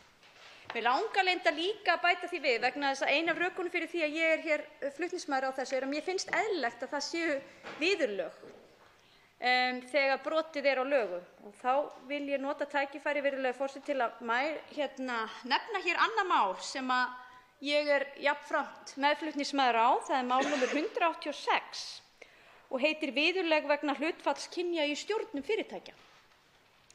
Það eru til dæmis lög sem hafa verið samþykkt hér á Íslandi, hér í þingsal, mikilvægi þess að kynjajafnrétti sé virt í stjórnum fyrirtækja. En fyrir því eru engin viðurlög og virðist vera erfitt að fylgja því eftir að því sé sinnt. Að sama skapi, og ég fært rök fyrir hér, þá finnst mér líka mjög mikilvægt í slíkum málum að það séu einmitt viðurlög. En einhverjum kann að finnast þetta vera út en þetta kannski svona til að færa rök fyrir því að mér finnst það mikilvæg rök í málinu yfir höfuð að við séum með viðurlög þegar ekki verið að fylgja þeim lögum sem við höfum sett okkur. En ég ætla ekki að lengja þessa umræðu frekar. Ég veit að margir þingmenn bíða hér spenntir eftir því að komast að og mæla fyrir sínum málum. En ég, eins og hér fyrr í dag, mælist til þess að umræðan þetta mál og öll mál snúa að börnum og réttindum þeirra sé svona hófstillt og við hugum fyrst og fremst að réttindum barnanna sjálfra. Til máls tekur hv. 5. þingmaður Reykjavíkurkjördæmis, Syðra, Brynjar Níelsson. Hæstv. forseti. Það hefur verið okkur fróðlegt fyrir mig að hlusta á ræður hérna, sérstaklega ræður þeirra sem eru andstæðingar þessa frumvarps. Vegna sem mér finnst hafi verið ábyrgð þeim ræðum að menn eru að grauta saman óskyldum hlutum eða, já, jafnvel óskyldum. Þetta mál er mjög einfalt. Vandamál og sýslumann og allt það skipta bara engu máli þessu. Það er bara annað vandamál, hv. þingmaður Helga Vala. Þetta frumvarp snýst bara það að við séum að viðurkenna það að tálmun, og tálmun þýðir það að þá er ekki réttmætar ástæður, heldur bara tálmun, sé ofbeldi gagnvart barninu. Og þá kemur umræðan það, já, barnavild neita að taka þátt í einhverju deilu milli foreldra. Býttu, þetta snýst ekki neina deilu milli foreldra, auðvitað geta alltaf menn búið til deilur. Þegar þetta er orðið brot og er komið í barnaverndarlög, þá verður auðvitað barnavernd að taka á þeim brotum eins og öllu öðrum. Þeir ekki sagt, nei, heyrðu, við tökum ekki þátt í þessu, þetta eru bara einhverjar deilur. Það gerist ekki þannig. Þannig að það er grautað öllu saman. Sáttameðferð á sýslumann eitthvað. Veitu, það er allt búið, sko. Það er bara búið. Það er komið niðurstaða. Og þess vegna hefur verið blandað barnaverndaryfirvöldum yfir þetta, að vegna þess að eitthvað kemur upp á sem gæti verið þá lögmætar ástæður fyrir því að barnið fái ekki umgengni viðkomandi. En það er ekki einkamál annars hvors foreldris. Það er þá niðurstaða rannsóknar kringum það. Þannig ég skil ekki þetta vandamál. Og ég segi einfaldlega, þetta mál er bara mjög mikilvægt. Það er í samræmi við barnasáttmála og barnaverndarlögin að barnið þurfi ekki að sæta þessu ofbeldi og þessari vanrækslu.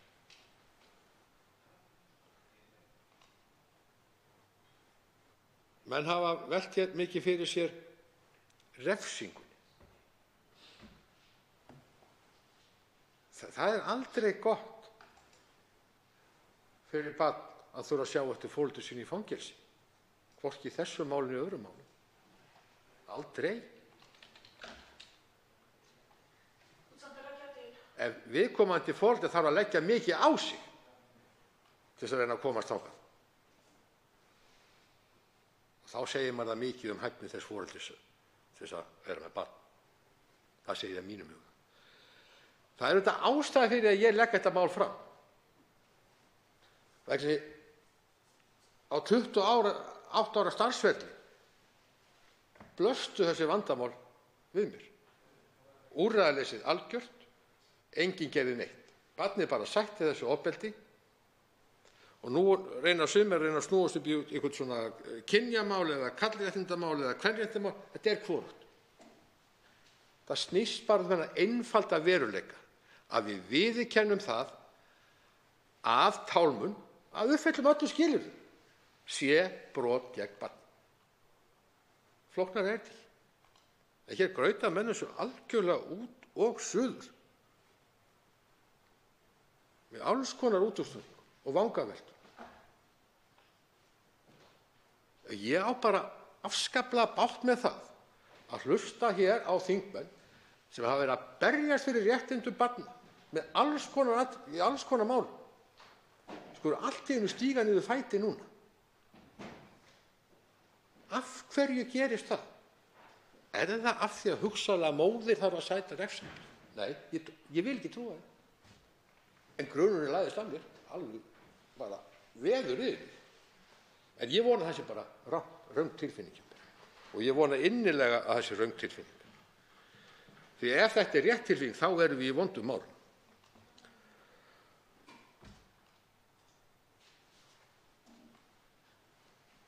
Menn hafa líka rætt hér að það sé úrræði í lögum sem eru dagsettir.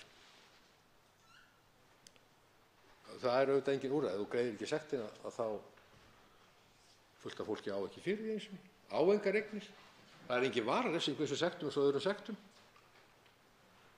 Og ég held að sé miklu meira átak að rífa barn úr fangi foreldris í innsetningagerð heldur því að segja einfaldlega bara þú sætir einhver refsiábyrgð, sektum með vararefsingu eða bara ítrekuð brot, þyngri refsing. En barnaverndaryfirvöld auðvitað grípa til annar og vægari úrræða fyrst.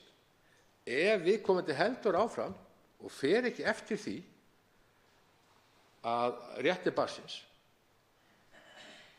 að þá náttúrulega viðkomandi óhæfur til þess að hafa forsjá barnsins. Það er bara þannig. Og þess vegna gera flesta þjóðir það að viðkomandi er stillt upp við vegg. Þú getur ekki haft forsjá. Þú getur ekki haft þau réttindi sem fylgir það forsjá. Af því að þú sinnir ekki skyldu. Þú brýtur gegn barni.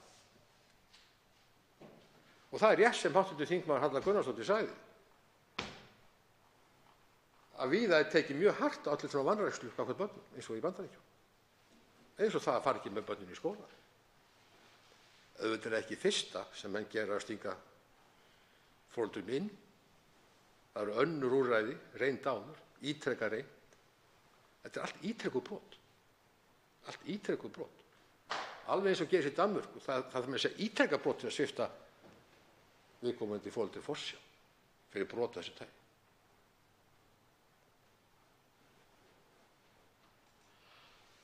En ég veit í sjálfu sér ekki hvort að barnaverndaryfirvöld séu í stakk búin til að taka við ykkur af þessu tagi. Ef ekki, þá þarf að bæta það. Það mæðir auðvitað mikið á barnaverndaryfirvöldum.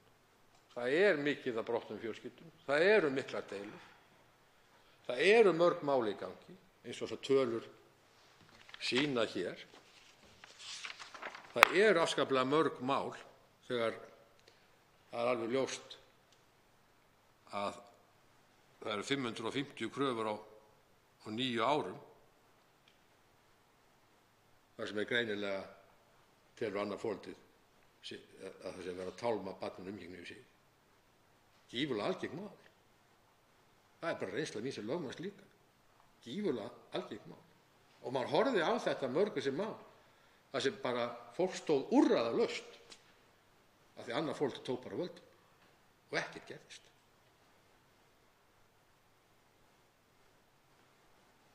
Og ég horfði upp á foreldra sem þurfti að upplifa þessa hörmungar líka, sem var ekkert auðvelt.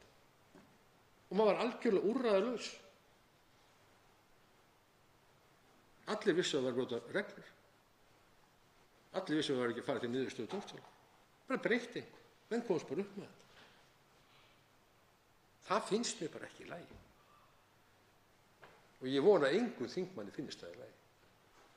Því að það er auðvitað mjög slæmt. Og ég fullir það auðvitað ekki við öll tilvik, en ég fullir það, sérstaklega þeim tilvikum, þar sem barn hefur í einhvern tíma, jafnvel lengri tíma, alist upp með báðum foreldrum. Og svo allt í einu gerist það við einhvern skilnað.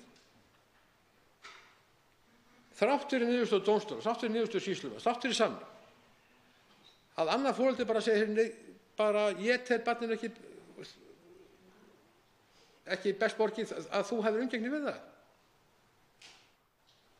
Og þá bara í krafti þeirra ákvörðunar, þess yfirgangs, án þess að nokkuð liggi fyrir það, að þá er bara tálmað. Farðu bara í mál hjá sýslumanni, farðu bara í mál eða eitthvað. Nei, viðurkennum það að svona framganga gagnvart barninu er brot.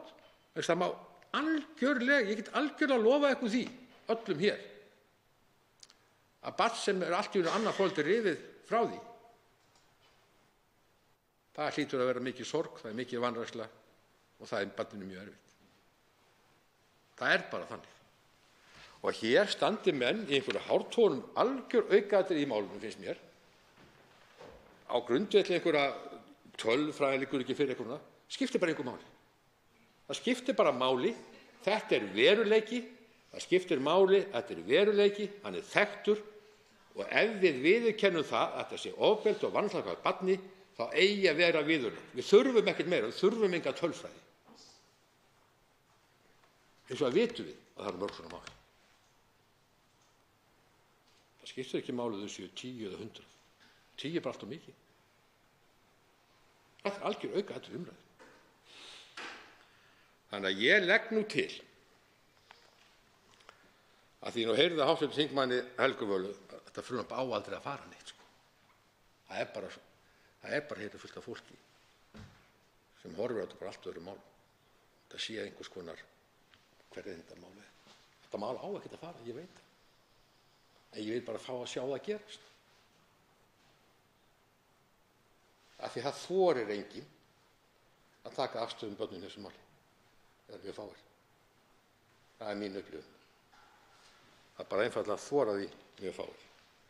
Og þess vegna þetta látið snúast einhvers konar kynjamáli eða ég sé bara ganga erindi einhverja kalla eða kallréttinda. Það er bara ekki þannig. Það er bara ekki þannig. Ég hef engan áhuga á því. Ég hef bara áhuga á því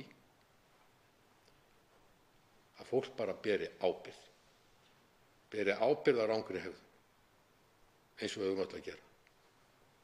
Ekki að komast bara upp með það. Við freki og yfirgangi. Það er ekki alvöru samfélag sem láti slíkt viðgangast. Ekki í mínum huga. En við getum auðvitað deilt það hvort að refsingar í þessu eða öðruvísi er eitthvað annað. Ok, tökum þá bara umræðuna. En hér, þessi refsing sem lagði til í þessu frumvarpi er bara eins og allar aðrar gegn öllum öðrum alvarlegum brotum. Það er ekkert öðruvísi.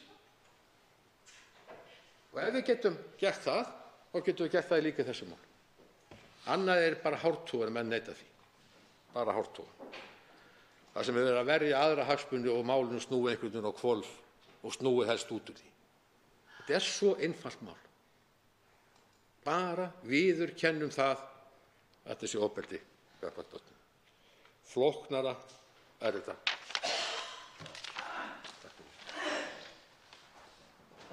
Forseti vill minna hv. þingmenn á að ávarpa aðra þingmenn með fullu nafni.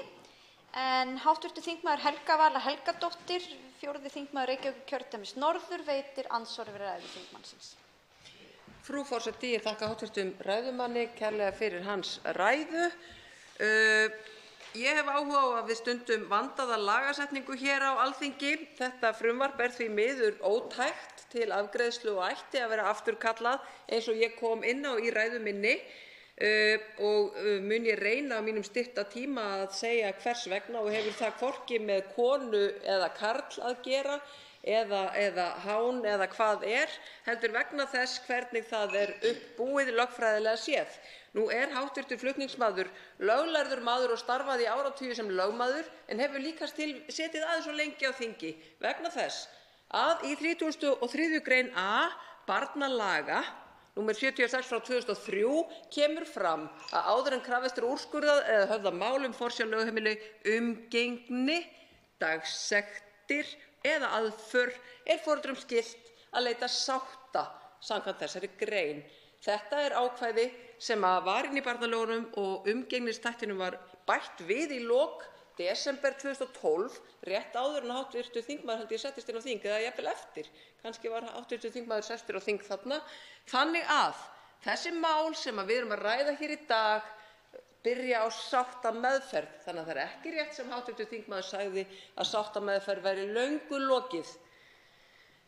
Í öðru lagi þá er hér verið að leggja til refsingu þá er verið að leggja til refsingu. Það er ekkert verið að leggja til að viðurkennt sé að tálmun sé ofbeldi, það er verið að leggja til refsingu. Og þegar allir flutningsmenn segja að þeir séu í rauninni ekkert að leggja til refsingu, þá veltir maður fyrir sér af hverju eru þeir þá að leggja til refsingu. Maður þarf að kannast við það sem maður er að leggja fram, frú forseti. Annaðhvort er verið að leggja til refsingu eða ekki, og ég sé ekki betur en í þessu ótrúlega vanbúna frumvarpi sem hefur ekkert með karla eða konur að gera, heldur hefur með börn að gera og réttindi barna, þar er verið að leggja til refsingu. Ég skal vera hér fyrst til þess að viðurkenna að það að meina barni skýlausan rétt samvistur við báða foreldra er ofbeldi. Er það nóg, frú forseti? Þá svarar andsvari hv. 5. þingmaður Reykjavíkurkjördæmis suður, Brynjar Níelsson. Hæstv. forseti. Vandaða lagasetningu. Þetta er bara verið að segja ákveðin háttsemi er refsiverð. Það eru viðurlög fyrir þessa háttsemi. Alveg eins og við getum bætt inn hér að rassskellabannið eru viðurlög við.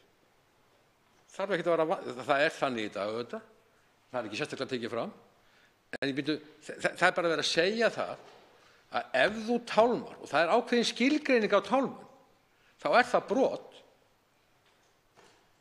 Ég er ekki að segja að séu ekki viðurlög, ég er bara að segja hvernig framkvæmdin er. Auðvitað verður refsing á endanum ef engin önnur úrræði duga. Frumvarpið snýst bara það og er svo sára einfalt. Beauty, eins og eftir útlensku. Hæstv. forseti, fyrirgefðu. Málið er íslenska? Já, ég man það núna. En fegurðin er í einfaldleikanum. Fegurðin snýst það að við bara viðurkenna þessi háttsemi. Það kann auðvitað vera ágreiningur hvað telst tálmun.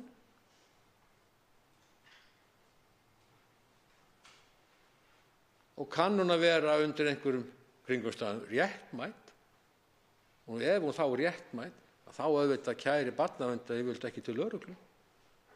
Það þarf ekkert að vanda sig meira í þessu. Sáttameðferð. Ég meina auðvitað reyna menn auðvitað eins og alltaf það kom svona mál. Já, ég veit, sko, þannig verður auðvitað að rugla ákveðnum. Tálmun er bara tálmun. Ef það er brot, þá er það ekki að sátt það brot. Sáttameðferð á eintakinu? Nei. Nei. Þessi hefur orðið. Þessi, ég held að menn séu algjörlega túni hérna. Það er bara þannig að ef þú hefur fullframið brot, þá snýst það ekki sáttameðferð. Þetta bara vita allir sem eitthvað hafa verið í þessu. Það er ekki flóknara en það. Þá veitir andsvar öðru sinni hv. 4. þingmaður Reykjavíkurkjördæmis norður, Helga Vala Helgadóttir, og hefur til þess 2 mínútur. Frú forseti. Já, hv. þingmaður Brynjar Níelsson talar hér margsinnis að við séum að grauta öllu saman og að fegurðin leynist í einfaldleikanum. Ég verð aftur að segja og hryggja hv. þingmann á því að þetta frumvarp er ekki tækt til meðferðar vegna þess að í þessu frumvarpi er verið einmitt að grauta öllu saman. Það er verið að nota orðin umgengni yfir þá sem ekki njóta umgengnisréttar vegna þess að þeir eru lögheimilisforeldri. Það er verið að tala að sáttameðferð sé löngu lokið þegar sáttameðferð er lögbundin, ætlirðu að krefjast einhverjar afgreiðslu hjá einhverri stofnun. Það skiptir engu máli þó þú sért með pappíra upp á að þú eigi rétt á umgengni. Við erum með ákveðið fyrirbæri sem heitir sýslumaður og þú gerir ekki neitt nema að fara í gegnum hann. Flutningsmenn frumvarpsins ætla að fara að nota barnavernd í þetta mál og barnavernd mun ekki fara í þetta mál af því að barnavernd hefur engin völd til þess. Það þarf þá, hv. þingmaður, að aftengja allt systemið, allt kerfið. Og þá þarf að byrja réttum enda til þess að grauta ekki öllu saman og enda út í skurði með eitthvað sem að hv. þingmenn ráða ekkert við. Það er að segja að það sé allt í einu komið inn ákvæði í lög að megi beita refsingum sem að enginn veit hvernig á að fara með. Og þegar að hv. þingmaður fer einhvern veginn að beita fyrir sér meginreglum í sakamálaréttarfari hérna, inn í miðjum barnalögunum, þegar að lögbundið að það eigi að fara fram sáttameðferð, það hefur nú heldur betur verið kvartað yfir því, þolendur ofbeldis þurfi að vesku að mæta í sáttameðferð með gerendum til þess að fá skilnað og til þess að geta komið málum sínum inn til dómara. Þannig að við skulum bara fara og taka til í þessum lögum öllum í staðinn fyrir að fara einhvern veginn að henda inn einhverju svona sem algjörlega vanreifað.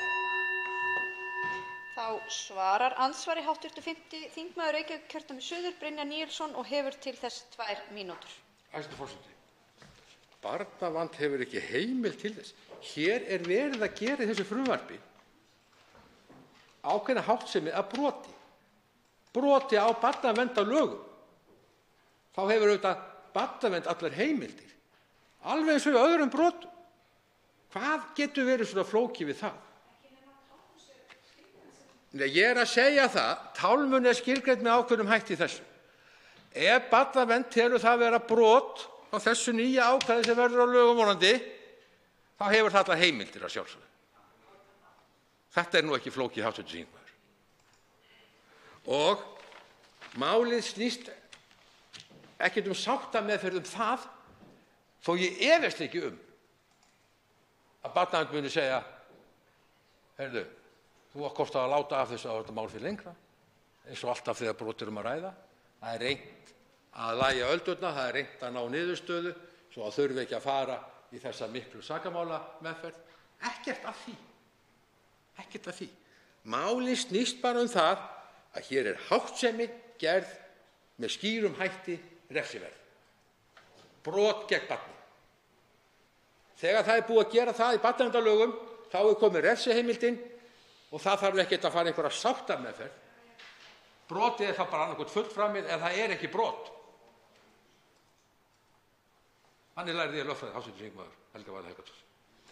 Ég veit ekki hvernig þú lærðir hana. Mér minnir ég að samt eitthvað kennt í því. Andsvörum er lokið. Fleiri hafa ekki kvatt sér hljóðs og er umræðu lokið. Frumvarpið gengur nú til 2. umræðu og velferðarnefndar ef enginn hreyfir andmælum. Það er samþykkt. Tekið fyrir 11. dagskrármálið. Úrskurðarnefnd umhverfis- og auðlindamála, frumvarp mál nr. 571 á þingskjali 963, 1. umræða. Til máls tekur hv. 4. þingmaður Reykjavíkurkjördæmis suður, Þórhildur Sunna Ævarsdóttir. Frú forseti.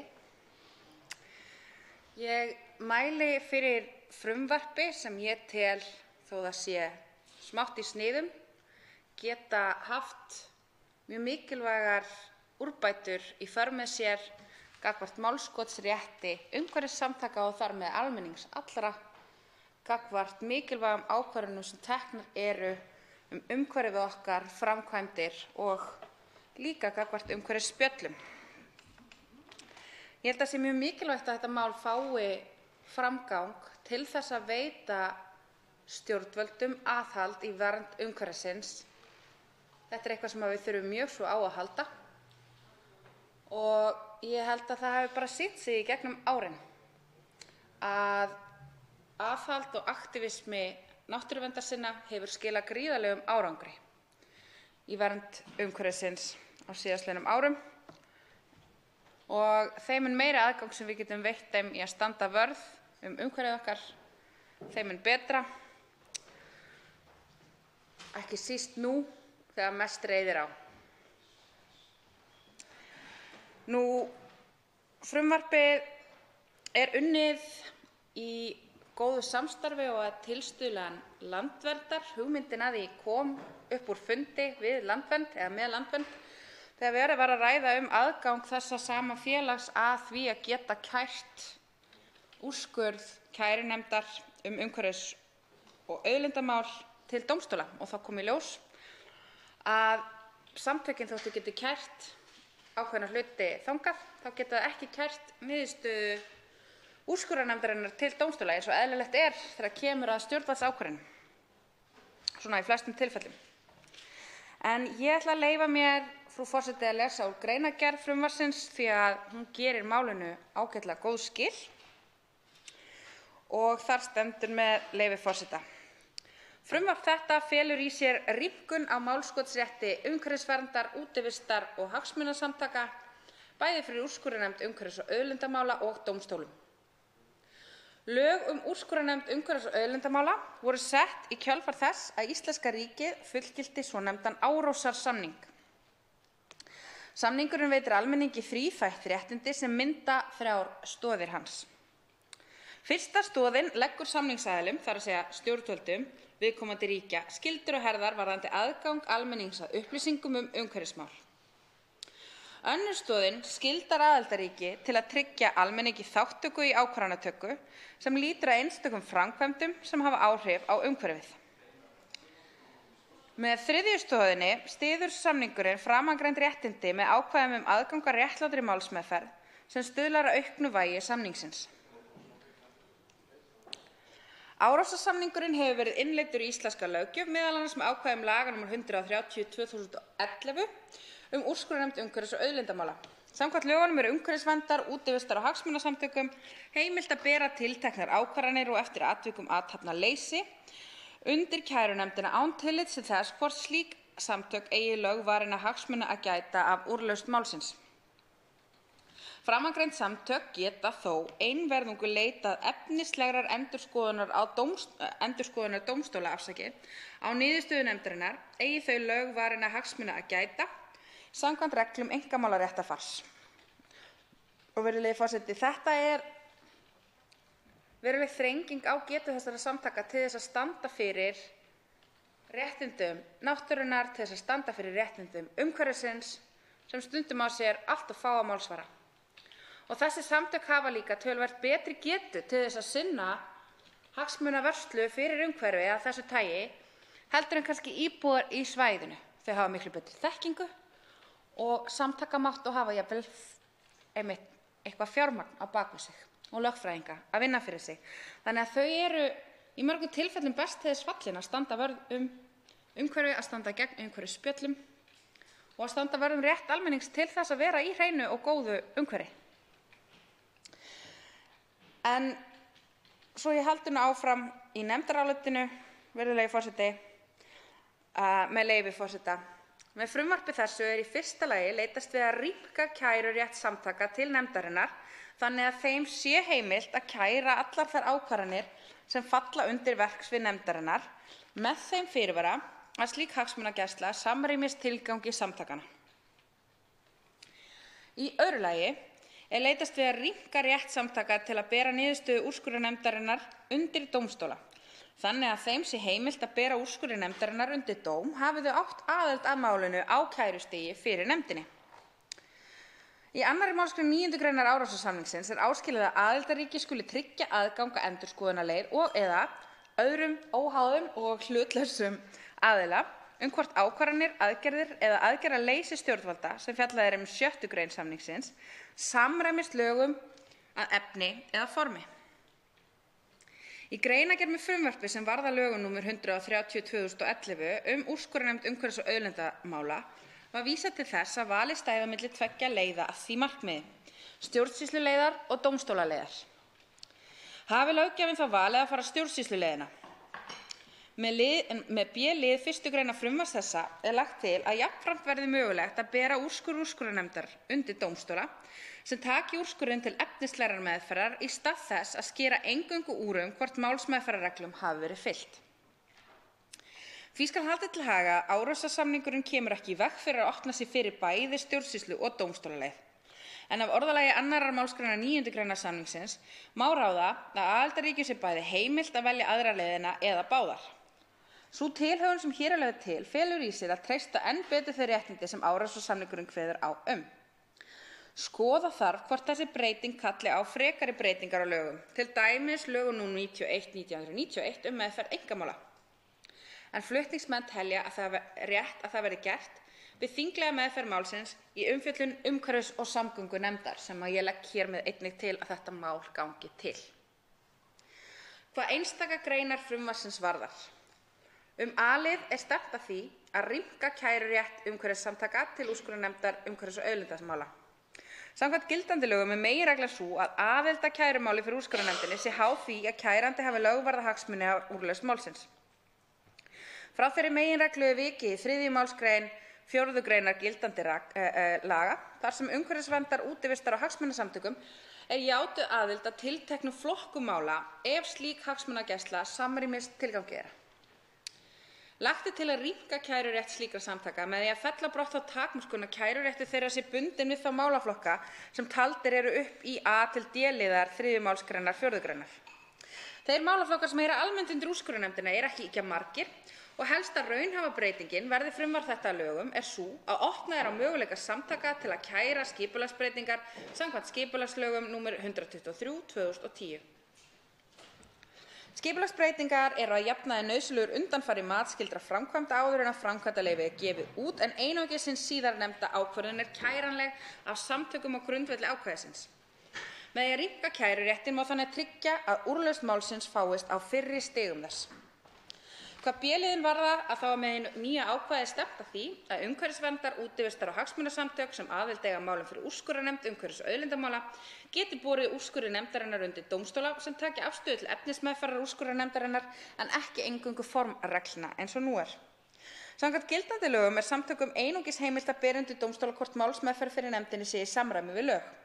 Með dómi Hæstaréttar í máli 432/2017 var því slegið föstu að sérreglu laganna aðild fyrir úrskurðarnefndinni veittu ekki rýmkaðan rétt til að bera mál undir dómstóla. Með hinu nýja ákvæði er stefnt að því að breyta þeirri framkvæmd með því að veita samtökum sem hafa átt aðild að máli fyrir úrskurðarnefndinni möguleika á að bera úrskurðinn undir dómstóla sem taki máli til efnislegrar meðferðar. Í einkamálaréttarfari gildir sú meginregla að stefnandi í máli þarf að hafa lögvarða hagsmuni af úrlausn dómsmálsins. Þar sem ekki verður leitt af almennum reglum og lagaákvæðum meðferð einkamála að kæruheimild sú sem Þar sem ekki verður leitt af almennum reglum og lagaákvæðum meðferð einkamála að kæruheimild sú sem hér er lögð til rúmist innan þessarar meginreglu er rétt að kveðið verði sérstaklega á rétt umhverfisverndar, útivistar og hagsmunasamtaka til að bera úrskurði nefndarinnar undir dómstóla, óháð því hvort þau eigi sjálf lögvarða hagsmuni af úrlausn málsins. Sú breyting sem hér er lögð til samrýmist betur 1. málsgrein 70. greinar stjórnarskrár lýðveldisins Íslands og alþjóðlegum skuldbindingum ríkisins á grundvelli Árósasamningsins, auk þess sem með ákvæðinu opnast frekari tækifæri til að fá úrlausn dómstóla mikilsverð málefni sem varða þjóðina alla.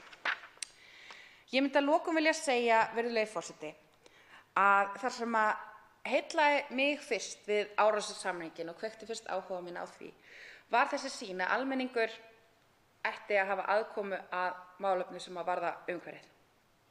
Að almenningur ætti að geta með sterkum hætti skorist í leikinn þegar útliti fyrir að stjórnvöld eða aðrir framkvæmdaraðilar virðast ætla eða sé á leiðinni að spilla umhverfinu eða að fara fram á óafturkræfar breytingar sem þau eru ósammála í umhverfi sínu. Og sum lönd, veit ég til, hafa engar takmarkanir á aðildarrétti einstaklinga í samfélögunum sínum til þess að mótmæla framkvæmdum og aðgerðum af hálfu stjórnvalda þegar þau snúa að umhverfismálum. Á Íslandi er því ekki svo farið og aðild er frekar þröngt sniðinn stakkur í íslensku réttarfari sem að mér hefur stundum fundist vera til trafala, ekki bara í málum sem þessum. Hér er lítið skref að ræða til þess að rýmka aðildarrétt umhverfisverndarsamtaka að mikilvægum málefnum og í dag þegar að loftslagsbreytingar eru handan við hornið, eða eru hafnar, en komin er mjög brýnn tími á að bregðast við, að þá þurfum við mjög mikið á þeirra rödd að halda sem að í tómstundu sínum eða gera það að ævistarfi sínu að berjast fyrir rétti umhverfisins sem er málleysingi en á sér sem betur fer fleiri og fleiri málsvara hér á þessu þingi og í samfélaginu öllu. Styrkjum þann rétt, frú forseti. Til máls tekur hv. 8. þingmaður Reykjavíkurkjördæmis norður, Birgir Ármannsson.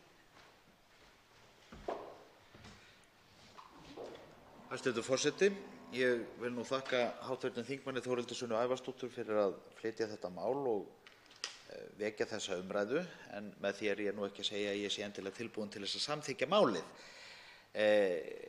Ég átti þátt í málsmeðferð hér á þinginu 2011 þegar að núgildandi lög voru sett. Var reyndar ekki aðili að þeim meirihluta sem stóð að þeirri lagasetningu, hvorki í umhverfis- og samgöngunefnd þáverandi né hér í þinginu, en tók nokkurn þátt í málsmeðferðinni og undirbúningi og þá var nú á því byggt að það fyrirkomulag sem hér er gert ráð fyrir eða gert ráð fyrir núgildandi lögum samrýmdist skuldbindingum okkar samkvæmt Árósasamningnum, sem vissulega veitir svigrúm til þess að fara mismunandi leiðir til þess að tryggja þátttökurétt almennings í ákvarðanatöku í þessu sambandi. Ég minnist þess að menn gerðu einhverjar atlögur að því umhverfis- og samgöngunefnd að átta sig á réttarstöðunni í öðrum löndum, en í ljós kom að það var svona nokkur skaflað að komast í gegnum vegna þess að þær leiðir sem eru farnar í löndunum í kringum okkur, eða þeim löndum sem við berum okkur helst saman við, eru mismunandi og byggja á mismunandi kerfum. Við völdum þá leið að horfa frekar á stjórnsýsluleið, kæruleið innan stjórnsýslunar frekar en dómstólaleið, og töldum að það væri í samræmi við skuldbindingar okkar að þessu leyti. Hvort okkur tókst vel til eða meirihluta þingsins á þeim tíma ætla ég að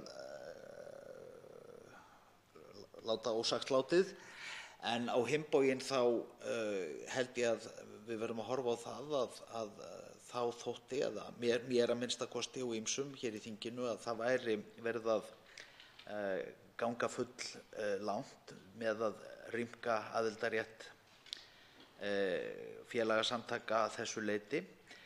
Að minnsta kosti töldum við að það væri verið að ganga nokkuð langt miðað við réttarástandið í allavega þeim löndum sem búa við ríkast eða líkast kerfi og við.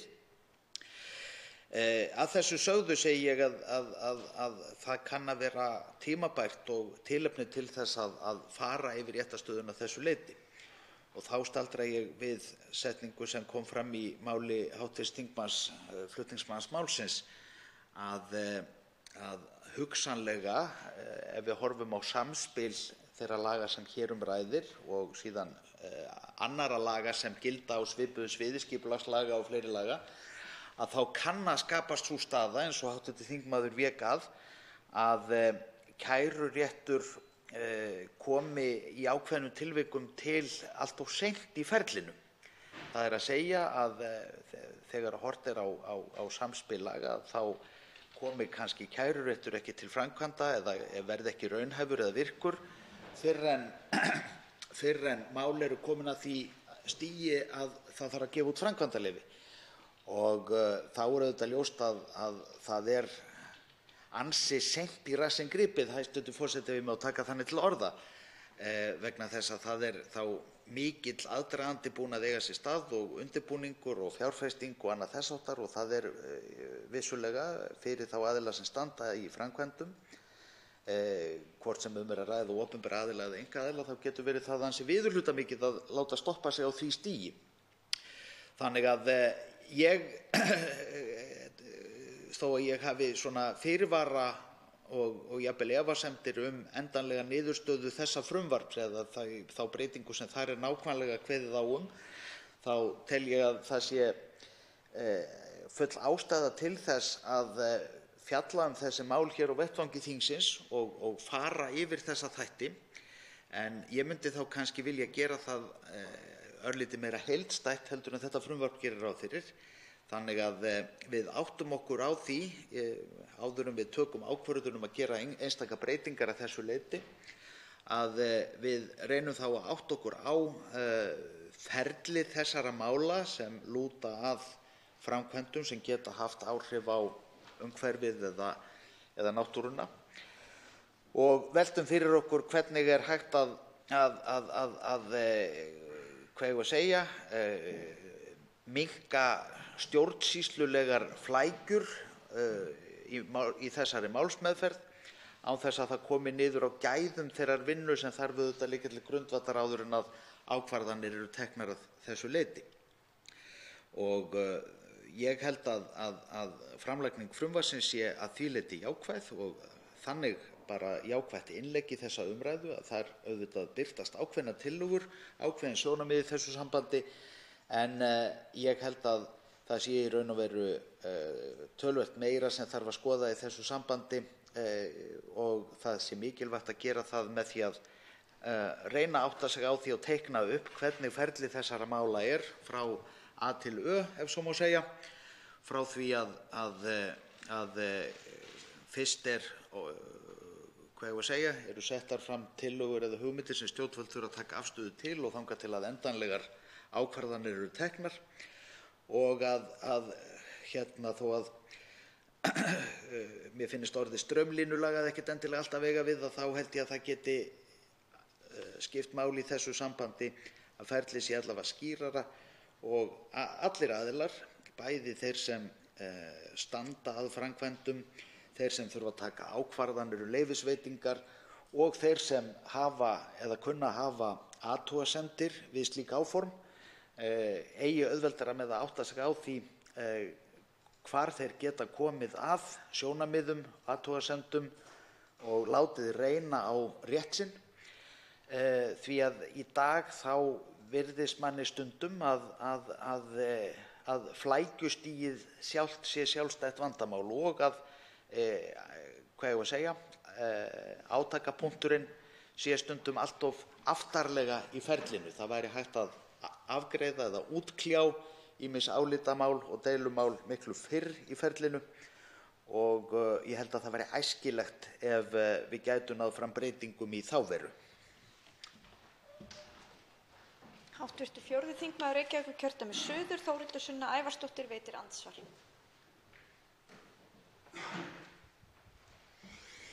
Frú forseti, ég þakka hv. þingmanni Birgi Ármannssyni fyrir svona ákveðna sögulega yfirferð og fyrir einhvers konar stuðning við mikilvægi þess að skoða þessi mál. Mig langaði einmitt að kannski fá að spyrja hv. þingmann aðeins út í afstöðu sína gagnvart frumvarpinu sjálfu. Ég heyri hann talar mikilvægi þess að við förum að skoða þessi mál heildstætt og þó að mér finnist oft mikilvægt að skoða mál heildstætt þá fæ ég alltaf svona smá grænar bólur að þá skuli henda málum í nefnd og taka sér 5 ár í að skoða þau. Og mér finnst í sjálfu sér alls ekkert athugavert við það að fara í heildstæða endurskoðun á þessum málum og skoða þetta í krók og kima. En ég velti fyrir mér hvort það sé eitthvað konkrét, eitthvað sérstakt í efni þessa frumvarps sem veldur hv. þingmanni áhyggjum verði það samþykkt. Hvort að það sé eitthvað athugavert við það að þetta verði bara fyrsta skrefið sem svo síðar verði kveikjan að þessari heildarendurskoðun eða hrís honum hugur við einhverju svona nákvæmu í þessu frumvarpi. Þá svarar andsvari hv. 8. þingmaður Reykjavíkurkjördæmis norður, Birgir Ármannsson. Hæstv. forseti, ég myndi svara þessu að því leyti að ég teldi mig eiga erfitt með að taka afstöðu til tillagnanna sem hér liggja fyrir, nema að átta mig á þessu aðeins í meira heildarsamhengi. Ég held að við höfum fyrir augunum fjölmörg dæmi það að mál geta verið að þvælast í kerfinu vegna alls konar kærumöguleika og alls konar ágreining sem upp getur komið í ferlinu árum saman án þess að nokkur niðurstaða fáist og ég væri hikandi við að samþykkja rýmkun kæruheimilda nema ég sæi það í einhverju samhengi við það að það væri þá hugsanlega einfaldað á einhverjum öðrum stöðum á móti, að það væri þá með einhverjum öðrum hætti gert að verkum að það væri ekki bara það að auka kæruheimildir á einhverju sviði til viðbótar við allt sem fyrir. Öðruvísi heldur en að við bara höfum þá einhverja heildarsýn á það hvernig ákvarðanataka í þessum efnum á að fara fram. Og ég held að ég hafi orðað einhverja hugsun að þessu leyti hér 2011 og alveg örugglega í tengslum við aðra löggjöf, til dæmis þegar að breytingar voru gerðar á náttúruverndarlögum og fleiri lögum, að það þyrfti að huga þessu heildstætt. Og ég segi að ef við ætlum að bæta við kæruheimildum þá myndi ég vilja sjá það í svona einhverju heildarsamhengi áður en ég segi já eða nei við slíkum tillögum. Já, þingmaðurinn fellur frá síðara andsvari. Til máls tekur hv. 6. þingmaður Reykjavíkurkjördæmis suður, Kolbeinn Óttarsson Proppé. Forseti. Ég vil byrja á því að fagna þessari tillögu þar sem ég mikill áhugamaður allt sem styrkir rétt samkvæmt Árósasamningnum og ég ætla að játa að ég hef ekki lagst mjög í yfirlegu yfir hana en ákvað að kveða mér hljóðs. Ég heyrði orðaskipti háttvirtra þingmanna hér áðan bara svona til að tiltaka tvennt. Því að hér var rætt mögulega heildarendurskoðun og hv. þingmaður Þórhildur Sunna Ævarsdóttir kallaði eftir því hvað væri það fast í hendi með það. Þá myndi ég langaði með að nefna hér heildarendurskoðun sem í gangi á sviði sem að tengist þessu vissilega, sem heildarendurskoðun á lögum mat á umhverfisáhrifum. Og þar undir eru allar kæruleiðir, þar undir eru réttur almennings, skilgreininga og hagsmunasamtökum og svo framvegis. Þessi endurskoðun í gangi og hafa verið haldnir fjölmargir fundir þar Mér mál nokkuð skylt þar sem ég formaður þess hóps sem að leiðir þessa endurskoðun og henni ef ég man þetta rétt, ætlað að skila af sér tillögu þessi mál fyrir lok þess árs. Þannig að hv. nefnd sem fær þetta frumvarp til umsagnar getur litið þess og ég bara vil lyfta þessu hér upp aðeins inn í umræðuna, hvernig þetta muni tengjast. Annað að það fyrir hv. stjórnskipunar- og eftirlitsnefnd núna frumvarp til breytinga á lögum upplýsingalög, þar sem að allt lýtur að aðgangi að upplýsingum undir Árósasamningnum fellt inn í þá löggjöf. Þannig að ég vildi líka bara draga það hér fram að án þess að ég hef lagst í þá miklu yfirlegu hvort að nákvæmlega það eigi við hér og ég sé það nú á þeirri skömmu yfirlegu sem ég hef stundað að það á alls ekki við allt heldur bara að tiltaka að kannski þarf að horfa til þess við áframhaldandi vinnu varðandi þetta frumvarp að hluti af starfsemi úrskurðarnefndar upplýsingar og afsakið úrskurðarnefndar umhverfis og auðlindamála verður komin undir úrskurðarnefnd upplýsingamála verði það frumvarp að lögum. Annað var það nú ekki. Fleiri hafa ekki kvætt sér hljóðs og umræðu lokið. Frumvarpið gengur nú til 2. umræðu og umhverfis- og samgöngunefndar. Ef enginn hreyfir andmælum. Það samþykkt. Tekið fyrir 12. dagskrármálið, staða barna 10 árum eftir hrun, þingsályktunartillaga 256. mál á þingskjali 274, fyrri umræða. Til máls tekur hv. 3. þingmaður Suðvesturkjördæmis, Rósa Björk Brynjólfsdóttir. Herra forseti, það gleður mig mjög að mæla hér fyrir tillögu til þingsályktunar að Alþingi feli ríkisstjórninni að kanna með heildrænum hætti stöðu barna á Íslandi nú þegar 10 ár liðin frá hruni. Þingsályktunartillagan felur í sér að Alþingi álykti að fela ríkisstjórninni að skipa starfshóp til þess að kanna með heildrænum hætti stöðu barna á Íslandi 10 árum eftir hrun Þingsályktunin kveður á að starfshópurinn hafi samráð við umboðsmann barna, Barnaverndarstofu, UNICEF á Íslandi, Velferðarvaktina, Samband íslenskra sveitarfélaga og önnur félagasamtök og stofnanir sem málefni snertir. Starfshópurinn skili skýrslu til ríkisstjórnarinnar innan 6 mánaða frá skipun starfshópsins en skýrslan verði kynnt Alþingi eigi síðar en fyrir lok 149. löggjafarþings. Eins og fram kemur í greinargerð málsins þá hafa borist athugasemdir Barnaréttarnefndar Sameinuðu þjóðanna áhrif efnahagshrunsins á Íslandi á börn og fjölskyldur þeirra, sérstaklega efnaminni fjölskyldur. Jafnframt í athugasemdunum lögð áhersla á mikilvægi þess að með vænkandi hag ríkissjóðs yrði leiðréttur sá niðurskurður sem var á sviði velferðar, heilbrigðis og menntamála í kjölfar hrunsins. Nú þegar 10 ár eru liðin frá efnahagshruninu er ástæða til að kanna hvort börn hafi fengið og notið bætts efnahagsástands landsins en ekki liggur fyrir greining á stöðu þeirra barna sem eru fædd á árunum 1990 til ársins 2011.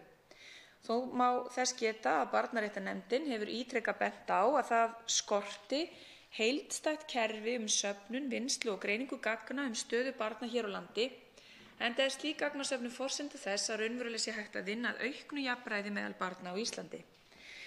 Í upphafi hrunsins var mikið rætt möguleg langtíma áhrif þess á börn.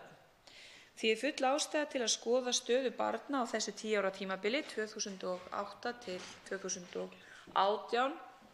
18 segi ég því að þá var þessari þingsályktunartillögu sem ræðir hér dreift, þannig að við erum komin upp í 11 ár. Og meta áhrif hrunsins og stöðu þeirra og líðan, svo sem út frá félagslegum, sálrænum og efnahagslegum áhrifum, sem og hvar þjónusta við börn var skorin niður og hvort úrbætur hafi átt sér stað á þessu sviði. Slík könnun nær jafnframt til víðtækra þátta og þarf sérstaklega að hafa í huga ýmsar breytur, svo sem kyn, uppruna, fötlun, efnahagslega stöðu, búsetu, fjölskyldumynstur og svo framvegis. Mikilvægt er að leggja mat á áhrif hrunsins á börn og grundvallarkerfi þjóðfélagsins meðal annars í velferðar-, heilbrigðis- og menntakerfinu.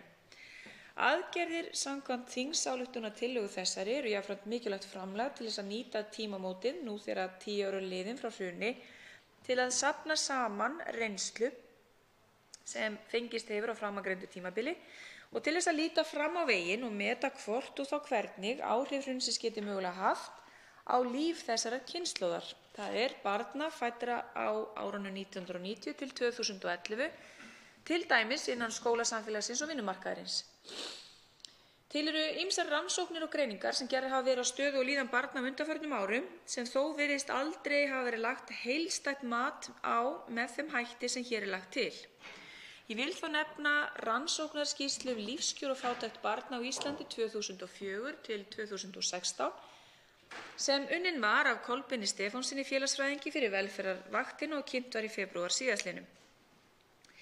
Í rannsókn Kolbeins er þróun lífskjara og lífsgæða barna rakin yfir tímabilið 2004 til 2016 með megináherslu á 3 tímabil, það er uppgangstímabilið frá 2005 til 2007, árinum og eftir hrun frá 2008 til 2011 og svo endurreisnartímann frá 2012 til 2016. Það er góð skýrsla og getur verið afar nytsamlegt við vinnu sem falin er ríkisstjórninni að inna af hendi hér í þessari þingsályktunartillögu. Áhersla er hér lögð á að við gerð skýrslunar sem beðið er að unnin verði hér í þessari tillögu verði eins og áður segir haft samráð við grundvallarstofnanir og embætti sem að snúa réttindi og hag barna.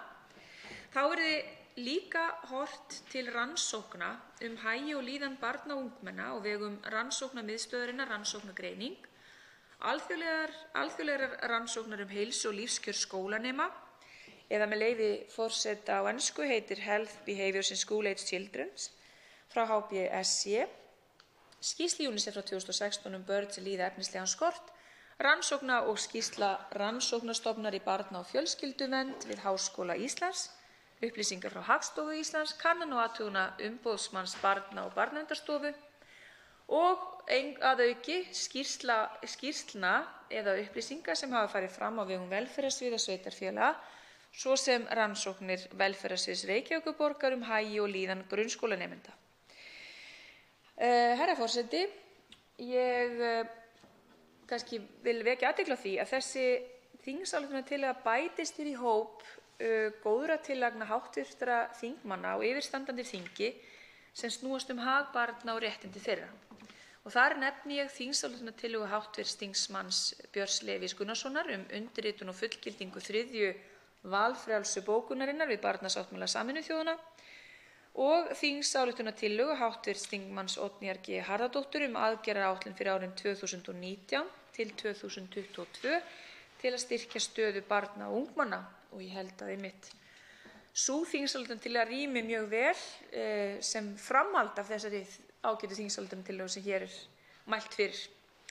Að lokum vil ég þakka kærlega talsmönnum barna á Alþingi sem öll eru meðflutningsmenn með mér á þessari ágætu þingsályktunartillögu og það sýnir svart á hvítu einhug og vilja þingmanna þvert á flokka mikilvægi þessa máls.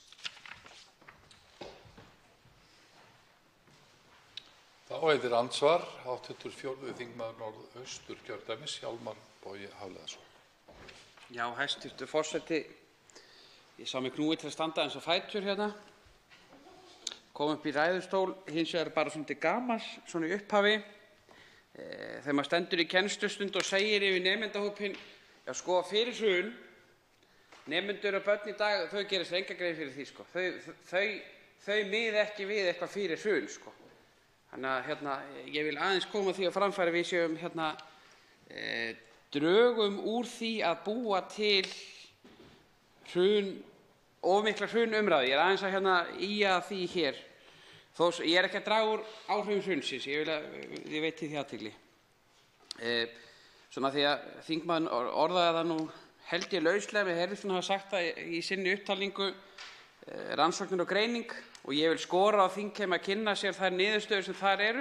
Rannsóknir og greining hafa kannað hagi ungs fólks síðan 1992 og þar að finna gríðarlegt magn af upplýsingum. Og þó ekki væri nema bara þessi starfshópur einmitt tæki og skoðaði bara, varð einhver breyting við hrunið, svo ég noti nú þá skilgreiningu þá, varð einhver breyting í kringum 2007, 8, 9, fóru línurritin eitthvað, fóru súlurnar eitthvað upp eða niður, því þar má finna líðan, hreyfingu, samveru með foreldrum, til dæmis, unglingar til dæmis upplifa sig meira einir en eru minna með foreldri sínum, búa inn í sínu herbergi með sín tölvuskjá og aðeins sem velti fyrir sér að tala börn í dag eða börnin þá. Þá svarar andsvari hv. 3. þingmaður Suðvesturkjördæmis, Rósa Björk Brynjólfsdóttir. Herra forseti, ég vil þakka hv. þingmanni fyrir andsvarið. Í fyrsta lagi þá held ég að ég get nú tekið að hluta til undir með þingmannum að við kannski þurfum ekki að vera föst í hruninu sjálfu, heldur að einmitt að held ég samt sem áður að það hjálpi okkur og öllum þeim sem vinna að málefnum barna til þess að hafa þennan samanburð og hvort það eitthvað sem breyttist á árunum eftir hrun og hvað nákvæmlega það var. Vegna þess að hv. þingmaður nefnir hið góða greiningafyrirtæki eða greiningarstofu, rannsóknarmiðstöð, rannsóknargreiningu, þá tek ég undir með hv. þingmanni mikilvægi þess starf sem þar hefur verið unnið og þeirra rannsókna og greininga sem hafa verið unnið af hálfu þeirrar stöðvar. Til að mynda þegar kemur að áfengisneyslu og líðan barna og ungmenna, þá eru þær upplýsingar sem að rannsóknarmiðstöðin rannsóknargreining hefur safnað saman árabil verið gríðarlega gott nesti inn í forvarnarstefnu og forvarnarmál hér á landi og auðvitað hafa þau mál vakið mikla athygli og þeir góði árangur sem hefur náð þar og þær breytingar sem hafa orðið á áfengis- og vímuefnaneyslu ungmenna sem að rannsóknargreining hefur lagt mikið upp úr að kynna hefur vakið mikla athygli út fyrir landsteinana. En líkt og hv. þingmaður minntist þér á aðeins undir lokin á sínu andsvari, þá hafa sumir fræðimenn einmitt greint það í einhverjum tölulegum gögnum að á árunum eftir hrun þá hafi í raun og veru líðan barna og ungmenna sumra, þeirra sem ekki lifðu við efnislegan skort, kannski einhverju leyti batnað vegna þess að þá hafi samvera foreldra og barna og ungmenna aukist miðað við það sem áður var. Það væri áhugavert líka að greina þau gögn og nýta þau við áframhaldandi vinnu. Þá veitir andsvar öðru sinni hv. 4. þingmaður Norðausturkjördæmis, Hjálmar Bogi Hafliðason.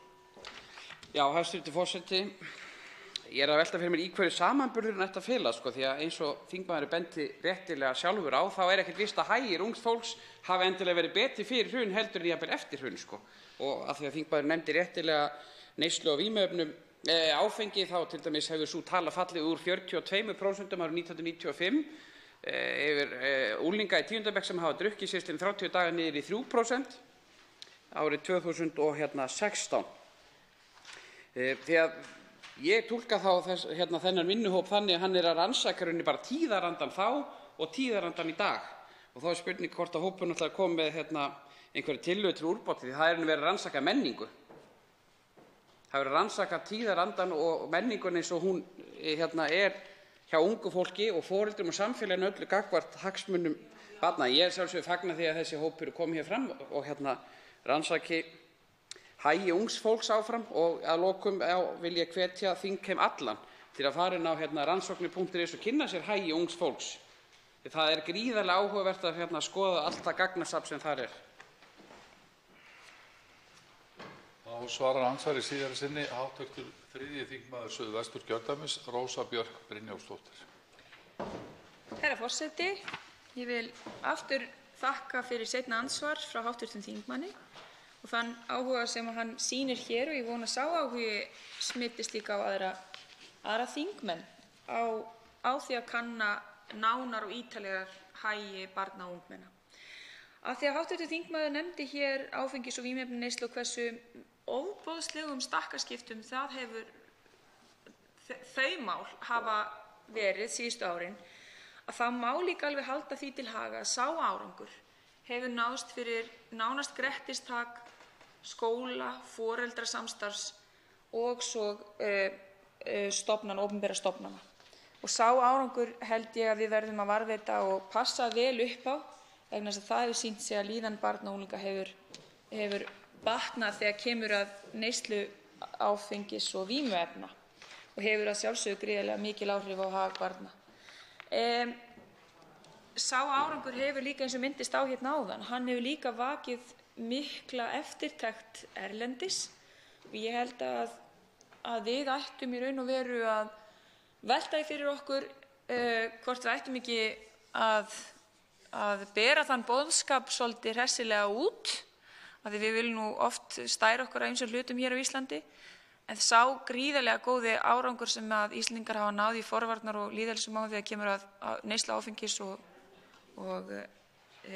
vímuefna meðal barna og ungmenna afar eftirtektarverður. Mig langar samt að undir lokin að bara ítreka það að þessi þingsályktunartillaga hún líka byggir á athugasemdum barnaréttarnefndar Sameinuðu þjóðanna það að kanna verði frekar en gert hefur verið áhrif efnahagshrunsins á Íslandi á börn og fjölskyldur þeirra, sérstaklega efnaminni fjölskyldur.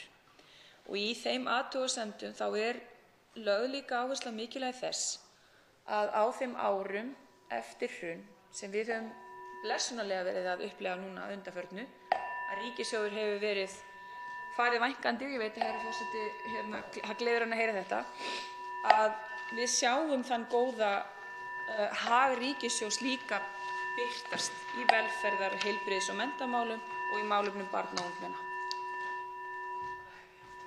Hv. þingmenn vinsælasti að virða ræðutíma, en fleiri hafa ekki hvatt sér hljóðs og umræðu lokið. Tillagan gengur nú til síðari umræðu og velferðarnefndar ef enginn hreyfir andmælum. Það samþykkt. Tekið fyrir 13. dagskrármálið, sjúkratryggingar, frumvarp 293. mál á þingskjali 336. Fyrsta umræða. Til máls tekur hv. 7. þingmaður Suðvesturkjördæmis, Þorgerður K. Gunnarsdóttir. Herra forseti, ég flyt hér frumvarp til laga um breytingu á lögum um sjúkratryggingar, númer 112 frá árinu 2008 með síðari breytingum og þetta snýst endurgreiðslu kostnaðar.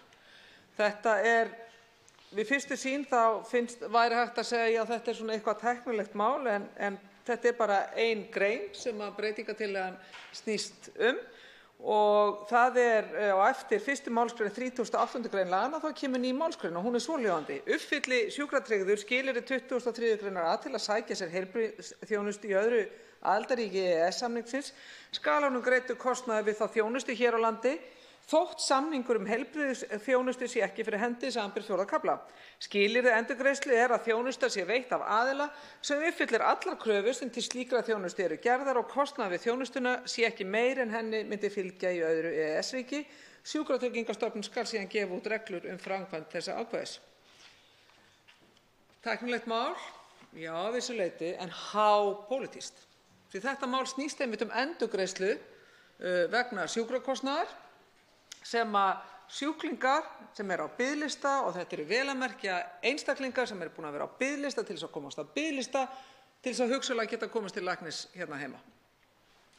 Þetta snýst endurgreiðslu á þeim kostnaði sem hægt að fara í aðgerðir hér til sjálfstætt starfandi aðila sem uppfylla öll skilyrði og hætta að setja fjármagn, óþarfa kostnaði það að senda sjúklinga til útlanda til þess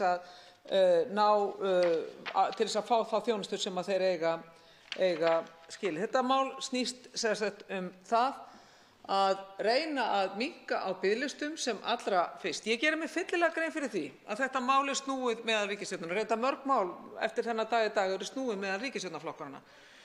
Og mér spurn á hverju sjálfstæðismenn í þessu máli eins og í málinu fyrir í dag kvenfrelsi og sjálfsákvörðunarrétt kvenna, á hverju þeir fari ekki líka sínar leiðir í þessum málum varðandi biðlista og því að sjúklingar hér heima sem eru oftar en ekki búin að líða miklar kvalir, eru bæði ungir, miðaldra, eldra fólk, misgóðu ástandi til að geta ferðast, af hverju það ekki búið að fara í það mál að segja gott og vel, við vitum þá og berum virðingu fyrir því að hæstv. Heilbrigðisráðherra að koma upp stefnu og móta stefnu í heilbrigðismálum til næstu ára.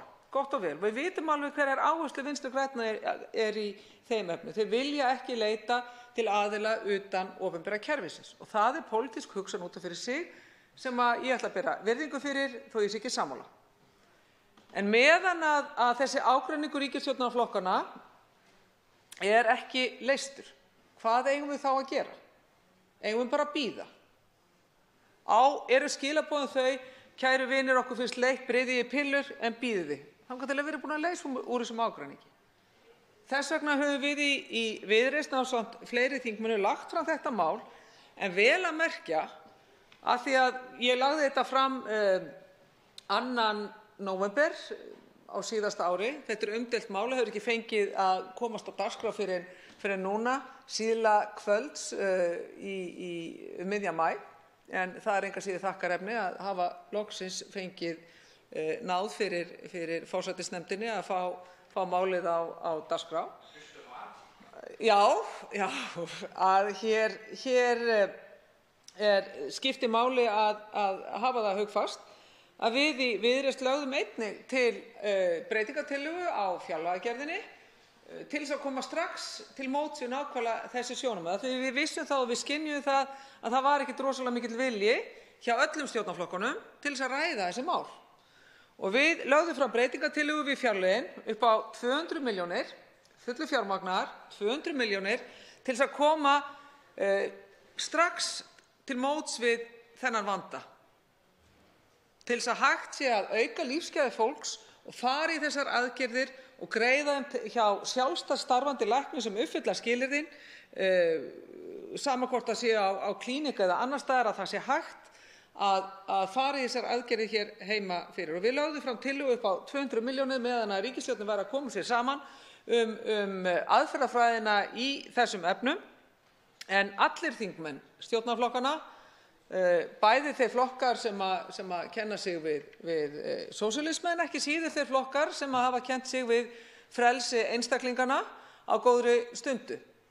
og þannig að það tækifæri hefur verið ítrekað lagt á borð en ekki verið notað. Ég hefði nú haldið að til að mynda formaður fjárlaganefndar, hæstvirtur, hefði líka kosið að sjá ljósið í hvað þetta varðar, að sjá það að það er hægt að spara í þessu með því að gera þetta með þessum hætti, allavega meðan eins og ég segi að ríkisstjórnin er að koma sér saman það.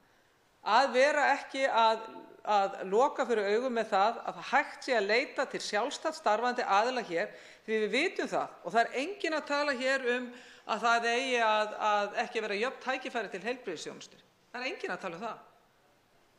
Því við vitum það að opinber þjónusta, við erum með mýmörg dæmi það í heilbrigðiskerfinu, í menntakerfinu, opinber þjónusta, vel skilgreind, hún getur verið veitt af opinberum stofnunum, opinberum aðilum sem einkaaðilum.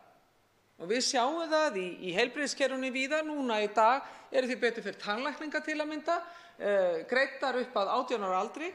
Eru þær allar ríkisvæddar? Er það allt saman opinberar stofnanir sem sjá um tannlækningar? Nei. Við leitum til sjálfstætt starfandi tannlækninga og það er hægt að leita víða. Við vitum ýmsar aðgerðir sem tengjast augum, kvensjúkdómalæknum. Við vitum í menntakerfinu, þá erum við með öfluga háskóla sem eru starfrættir af sjálfstæðum aðilum, stofnunum, einkaréttarlegum stofnunum og að gera það vel og það er tryggt með öðrum hætti, meðal annars með jöfnum aðgangi að lánasjóðnum, að jöfn tækifæri til náms séu tryggð. Þannig að þetta er í rauninni algjörlega óskiljanlegt að núna þegar ríkisstjórnin er búin að vera vel á annað ár að störfum, að það hefur ekki verið komið til móts við það að grynnka almennilega biðlistum. Og ég ætla að láta engu að síður heilbrigðisráðherra njóta sannmælis. Ég veit það að hún hefur verið að beita sér fyrir auknu fjármagni inn á heilbrigðisstofnanirnar, inn á Landspítalann Háskólasjúkrahús, en við vitum það líka að þá er öðrum aðgerðum ýtt til hliðar. Þá er verið að seinka öðrum aðgerðum. Við höfum margar fréttir þess efnis. Þannig að það má kannski segja að vissulega þá er verið að pissa í skóinn sinn hvað þetta varðar. Þannig að við leggjum í Viðreisn gríðarlega áherslu á það að við fáum í þessu tilviki, þegar biðlistarnir eru svona miklir, það er yfir 1000 manns á biðlista í liðskipta og mjaðmaaðgerðum, að það sé komið til móts við þann hóp og það strax. Og það er hægt með einfaldri breytingu á lögum og líka með einfaldri hugarfarsbreytingu hjá ríkisstjórninni. En það er vert að draga fram að í 20. grein reglugerðar Evrópuþingsins og ráðsins á sjúkratryggður einstaklingur hafa rétt á því að sækja sér heilbrigðisþjónustu í öðru EES-landi sé bið hans eftir nauðsynlegri meðferð hér á landi eftir greiningu orðin lengri en viðmiðunartími nauðsynlegrar meðferðar. Og við erum að sjá fólk fara í hrönnum til Svíþjóðar og vel að merkja ekki til opinberra stofnana í Svíþjóð, heldur til einkastofnana sem eru í einkarekstri. Og kaldhæðnin er auðvitað mikið að það eru íslenskir læknar sem að fljúga út að gera aðgerðirnar úti, að það má ekki gera þær hér heima. Þetta er miklu meira heldur en eitthvað skrítið í þessum kýrhus. Miklu meira. Þetta er bara ekki í lagi. En allavega, gildi þessarar Evrópureglugerðar var staðfest hér á landi á sínu tíma eins og gengur gildistöku slíkar reglugerðar og var sett inn í almannatryggingar. Embætti landlæknis setur reglur slík viðmiðunarmörk 15. júní 2016. Ásættanleg bið eftir aðgerð og meðferð hjá sérfræðingi er þar ákveðið 90 daga frá greiningu. Að þeim tíma liðnum þá stofnast réttur sjúkratryggðs einstaklings til að leita sér þjónustu annars staðar á EES-svæðinu. Það er alkunna hér á landi hafi árabil verið langir biðlistar eftir ýmsum aðgerðum og að ekki eru horfur á að þeir styttist verulega í náinni framtíð í ýmsum greinum, til dæmis í liðskiptaaðgerðum. Vegna þess að hafa allmargir, eins og ég hef þegar komið inn á, sem sjúkratryggðir eru á Íslandi, fengi slíkar aðgerðir vegna aðgerðir framkvæmdar erlendis á síðustu árum og kostnaður við þær þá verið greiddar af Sjúkratryggingum Íslands ef skilyrði biðtíma hefur verið uppfyllt. Ef skilyrði biðtíma hefur verið uppfyllt. Og vel að merkja, biðtími eftir að komast á biðlista. Sú undarlega staða er uppi að Sjúkratryggingar Íslands telja sér ekki heimilt að greiða kostnað við sams konar aðgerð hér á landi, enda þótt hún hafi verið gerð af aðila sem uppfyllir öll lagaskilyrði til að framkvæma hana. Uppfyllir öll lagaskilyrði hér heima til þess að framkvæma aðgerðina. Nei, kæri vinur, þú ert ekki að uppfylla og tikka inn í rétta hugmyndafræðilega boxi, farðu út og gera aðgerðina úti, ekki hérna heima. Þetta eru náttúrulega glötuð skilaboð. Þessi afstaða hefur verið reynd leitt til þess að kostnaður við aðgerðirnar er miklu meira en nauðsyn krefur, því aðgerðir framkvæmdar erlendis, þær eru mun dýrari en sams konar aðgerðir framkvæmdar utan ríkisspítalanna hér á landi. Auk þess fellur ferða- og uppihaldskostnaður á sjúkratryggingarnar og í mörgum tilvikum einnig kostnaður vegna fylgdarmanns. Og það er oftar en ekki sem að slíkt kemur upp á, en það er líka oft sem kemur upp á, og það er mismunun, ekki síst gagnvart eldra fólki sem að þarf verulega á þessum aðgerðum að halda. Það er sumt fólk sem er með einfaldlega ekki heilsu til þess að ferðast til útlanda út af þessu, eða með viðbótar sjúkdómsgreiningar sem gera það að verkum að þau fá ekki heimild til þess að fara út og framkvæma aðgerðina þar. Hvað er til ráða? Hver eru þá skilaboðin? Jú, bíðið bara lengur. Og mér finnst þetta orðið þannig að það er þetta viðhorf gagnvart sjálfstætt starfandi aðilum sem er að mínu mati, ég ætla ekki að segja að það sé algjörlega fjandsamlegt, en það er andsnúið sjálfstætt starfandi aðilum og stofnunum, einkaréttarlegum stofnunum hér á Íslandi. Það er hægt að taka mörg dæmi. Krabbameinsfélagið nefnt hér á þingi fyrr í dag. Þeim er ekki svarað almennilega. Það er verið að reyna að draga svona helstu grunnstoðir undan félaginu, setja fram ákveðna efasemdir starfsemi þess félags sem hefur sinnt skoðun og skimun með góðum hætti í gegnum tíðina, og það vitum við meðal annars við konur sem hefum leitað þangað. Við sjáum líka Vog. Vogur getur sinnt miklu fleiri sem eru á biðlistum til þess að komast í meðferð, ef við tala unga fólkið, en þessu er ekki sinnt. Nýlega benti einmitt framkvæmdastjóri Vogs á nákvæmlega þetta, að þau geta tekið við fleiru, en það er ekki verið að hlusta á þær þarfir sem að krefjast þess að þau fái aukna þjónustu og aukinn stuðning. Þannig að ég velti fyrir mér hvaða í svona stjórnarsamstarfi, hvenær það er sem að til að mynda Sjálfstæðisflokkurinn spyrnir við fótum í þessu máli. Því nú er þetta búið hátt á annað ár búið að líðast að það er ekki nein úrræði. Og hvenær ætlar Sjálfstæðisflokkurinn að segja, kæri heilbrigðisráðherra, við skiljum það sem að þú ert að gera, en við ætlum ekki að láta fólki bíða lengur. Þess vegna ætlum við að setja tímabundið fjármagn meðan að við erum að koma okkur að niðurstöðu það hvernig við ætlum að framkvæma þessar aðgerðir og fjármagn. Á hverju er það ekki hægt? Á hverju er það ekki hægt? Og það er mér mikil vonbrigði að upplifa það að það er eins og það hefur verið algjör uppgjöf þegar kemur að heilbrigðismálum af hálfu annarra stjórnarþingmanna heldur en Vinstri grænna. Og ég undirstrika að ég ber mikla virðingu fyrir þeim krafti og þeirri elju sem að einkennir heilbrigðisráðherrann, þó ég sé oft allsendis ósammála henni varðandi nálgun á heilbrigðismál sem slík. Þannig að ég vil og biðja fólk að hafa það hugfast að opinbera þjónustu, skilgreinda þjónustu er hægt að sinna af ýmsum aðilum. Við erum ekki að ógna jöfnum tækifærum til heilbrigðisþjónustu með því að viðurkenna það. Við skulum hins vegar viðurkenna þann vanda sem við stöndum frammi þegar kemur að því að leysa biðlistana. Það þýðir ekki að setja málin í nefnd, aftur í nefnd, skoða aðeins betur, því fólki sem er á biðlistum, það er búið að bíða sumt hvert mánuðum og jafnvel árum, svo árum skiptir. Og það gengur ekki. Það gengur ekki. Þess vegna vil ég hvetja ríkisstjórnina Og ekki síst beini ég orðum mínum til þeirra sem vilja á hátíðarstundum kenna sig við frjálslyndi, frelsi, víðsýni, að tala fyrir því að þetta mál verði leyst. Að fólkið sem á biðlistum fái önnur svör en þau. Kæru vinir, bíðið þið, við erum aðeins að pæla betur í því hvernig við ætlum að klára málið. Það gengur ekki og það ábyrgðarhluti af hálfu ríkisstjórnar Íslands að senda út þessi skilaboð. Þess vegna vonast ég til þess að nefndin, og ég geri mér nú fyllilega grein fyrir því að það er lítið eftir að þingið þetta mál verður ekki klárað, en ríkisstjórnin enga síður, hún getur sjálf komið fram og gert það með þeim hætti og þeim tólum og tækjum sem hún hefur alla jafna. Ítreka mína hvatningu til þeirra sem vilja leggja þessu máli lið.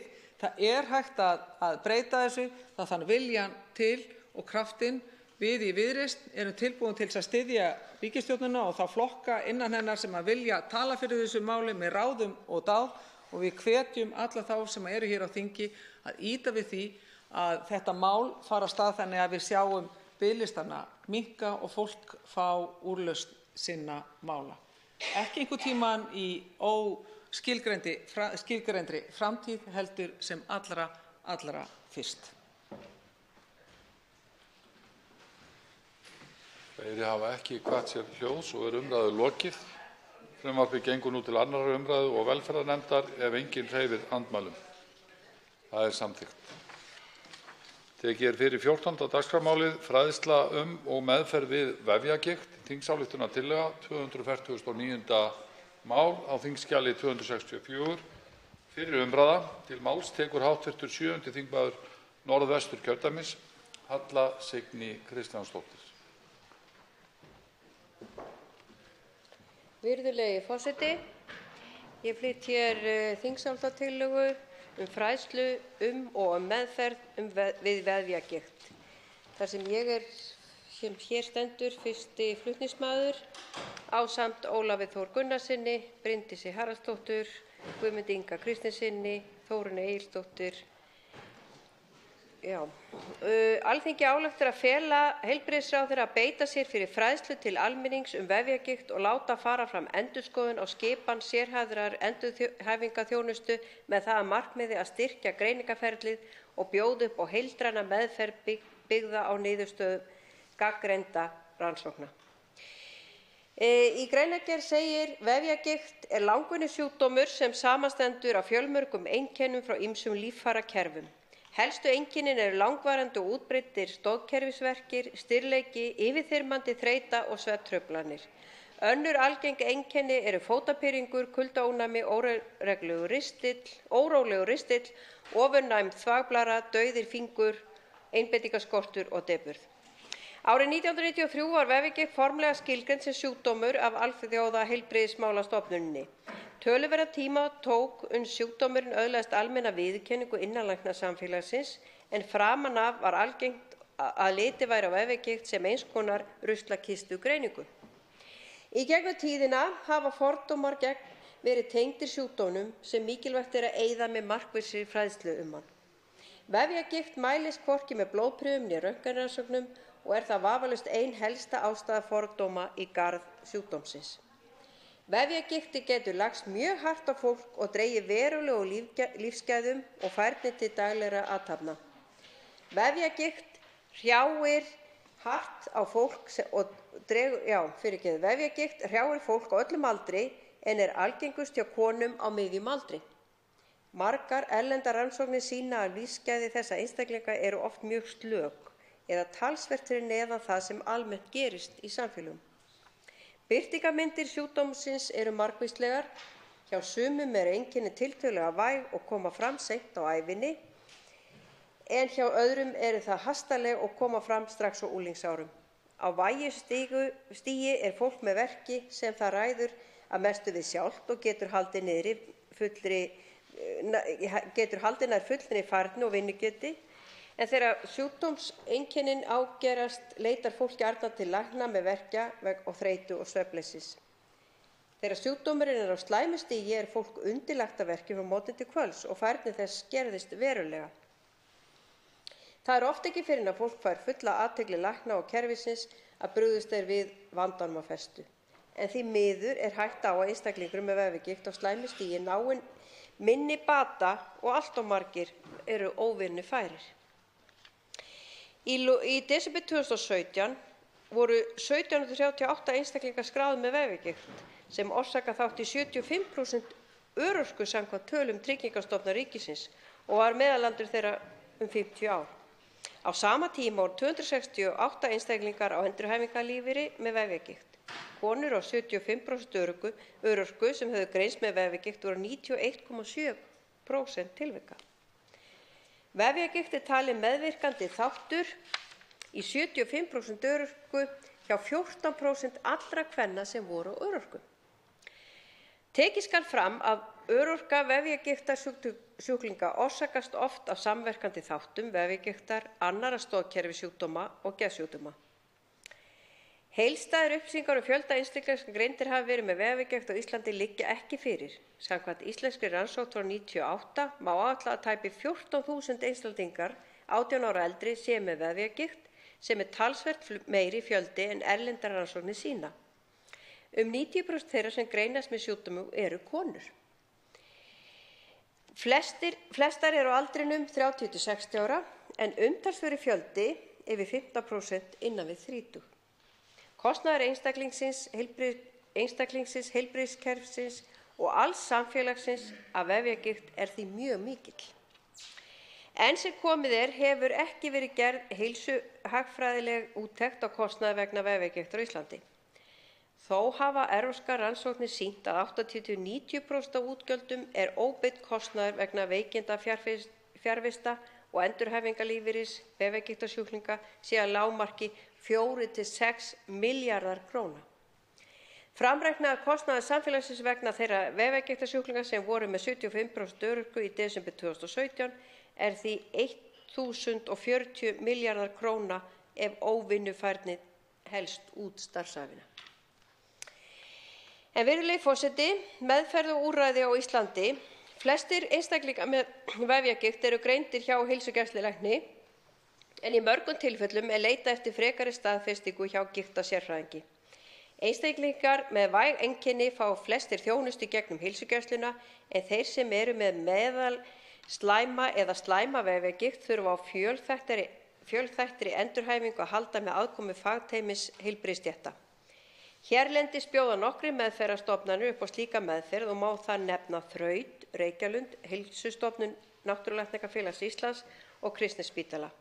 Meðalbiðtími eftir fjölþættri endurhæfingarmeðferð er frá 3 til 6 mánuðum og allt upp í 2,5 ár hjá Þraut.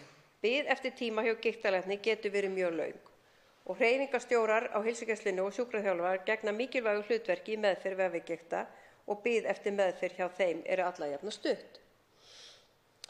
Á fyrrum stigum sjúkdómsins hefur meðferð vefjagigtar oft verið takmörkuð og handahófskennd hérlendis. Fjölmargt er þó hægt að gera til að vinna bug á henni og því mikilvægt að rétt meðferð hefjist áður en í óefni er komið.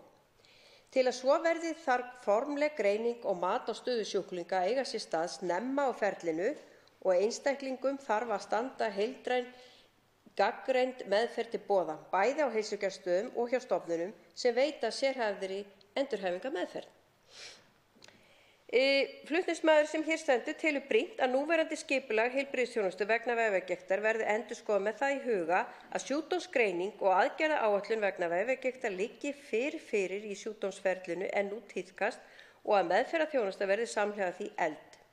Einnig telur flutningsmaður mikilvægt að heilbrigðisráðherra komast að fræðslu til almennings vefjagigt, meðal annars til að vinna bug á fordómum vegna sjúkdómsins og eins til að auka almennan skilning á mikilvægi þess að einstaklingar sem búa við langvinna verki grípi sjálfir til aðgerða til að sporna við frekari þróun sjúkdómsins. Virðulegi forseti, ég hef lagt þessa þingsályktunartillögu fram og að fela ráð heilbrigðisráðherra að beita sig fyrir fræðslu til almennings og láta fara fram endurskoðunarskipun sérhæfða endurhæfingarþjónustu með það markmið að styrka greiningarferlið og geta boðið upp á heildræna meðferð byggða á niðurstöðum gagnreyndra rannsókna, eins og ég hef sagt fyrr. Heilbrigðiskerfið þarf að leggja eyrun við þessum þöglasjúkdómi og viðurkenni hann sem stóran þátt í það að fólk á öllum aldri er að detta út af vinnumarkaði og einangrast heima með verkjasjúkdóm sem gerir einstaklingan óvirkan bæði á vinnumarkaði og sem þátttakanda í samfélaginu. Að þessu sögðu vonast ég til að þetta fari inn í velferðarnefnd og fá að fjalla þetta efni og ég tel þetta vera hér sé komin rödd, ef að þetta nær í gegn, að þá nær þessi rödd í gegn fyrir þessum þöglasjúkdómi sem hefur hrjáð svo margar konur og er stór orsakaþáttur í örorku kvenna hér á landi.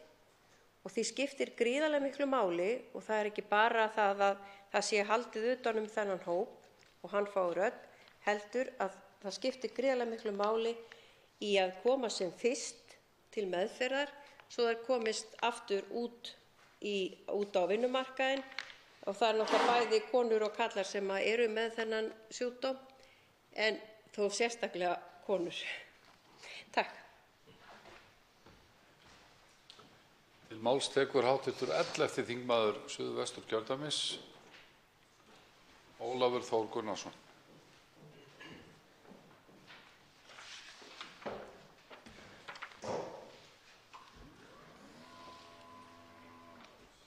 Herra forseti, við ræðum hér tillögu til þingsályktunar fræðslu og meðferð við vefjagigt. Og eins og kom fram í máli hv. flutningsmanns, þá var ég einn af meðflutningsmönnum á þessu máli.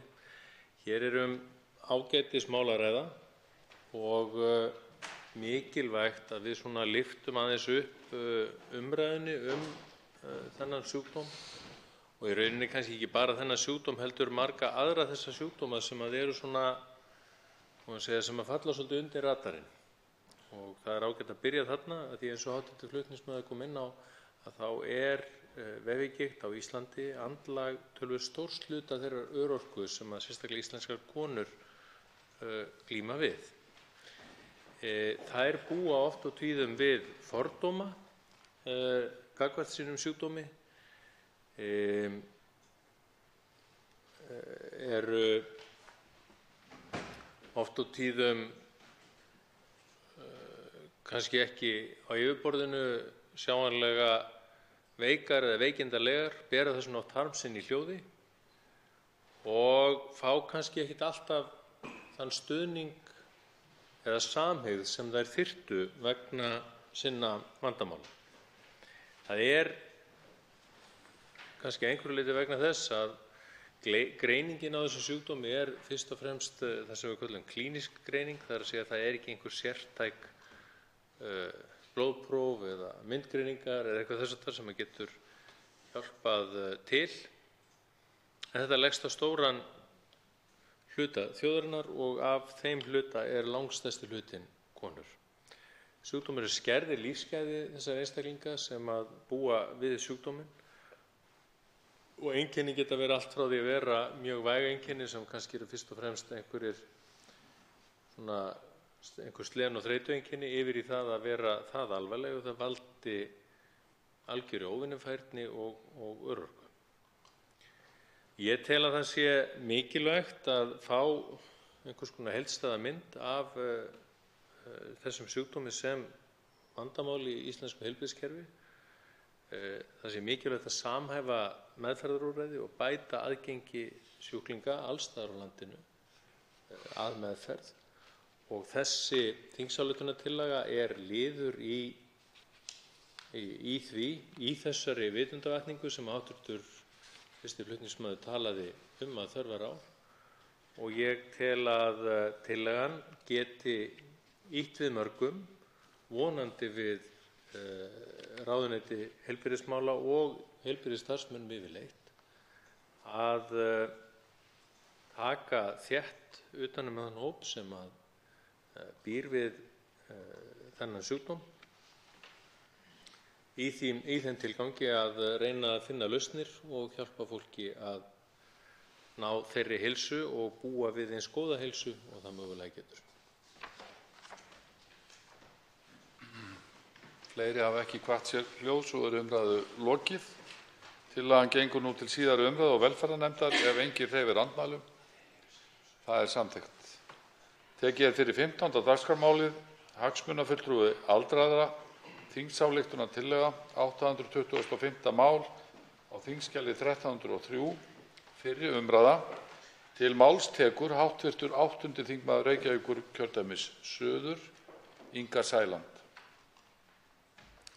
Virðulegi forseti. Það fer nú að verða svona nokkurs konar miðnæturtillaga hjá okkur hér í kvöld, þessi þingsályktunartillaga.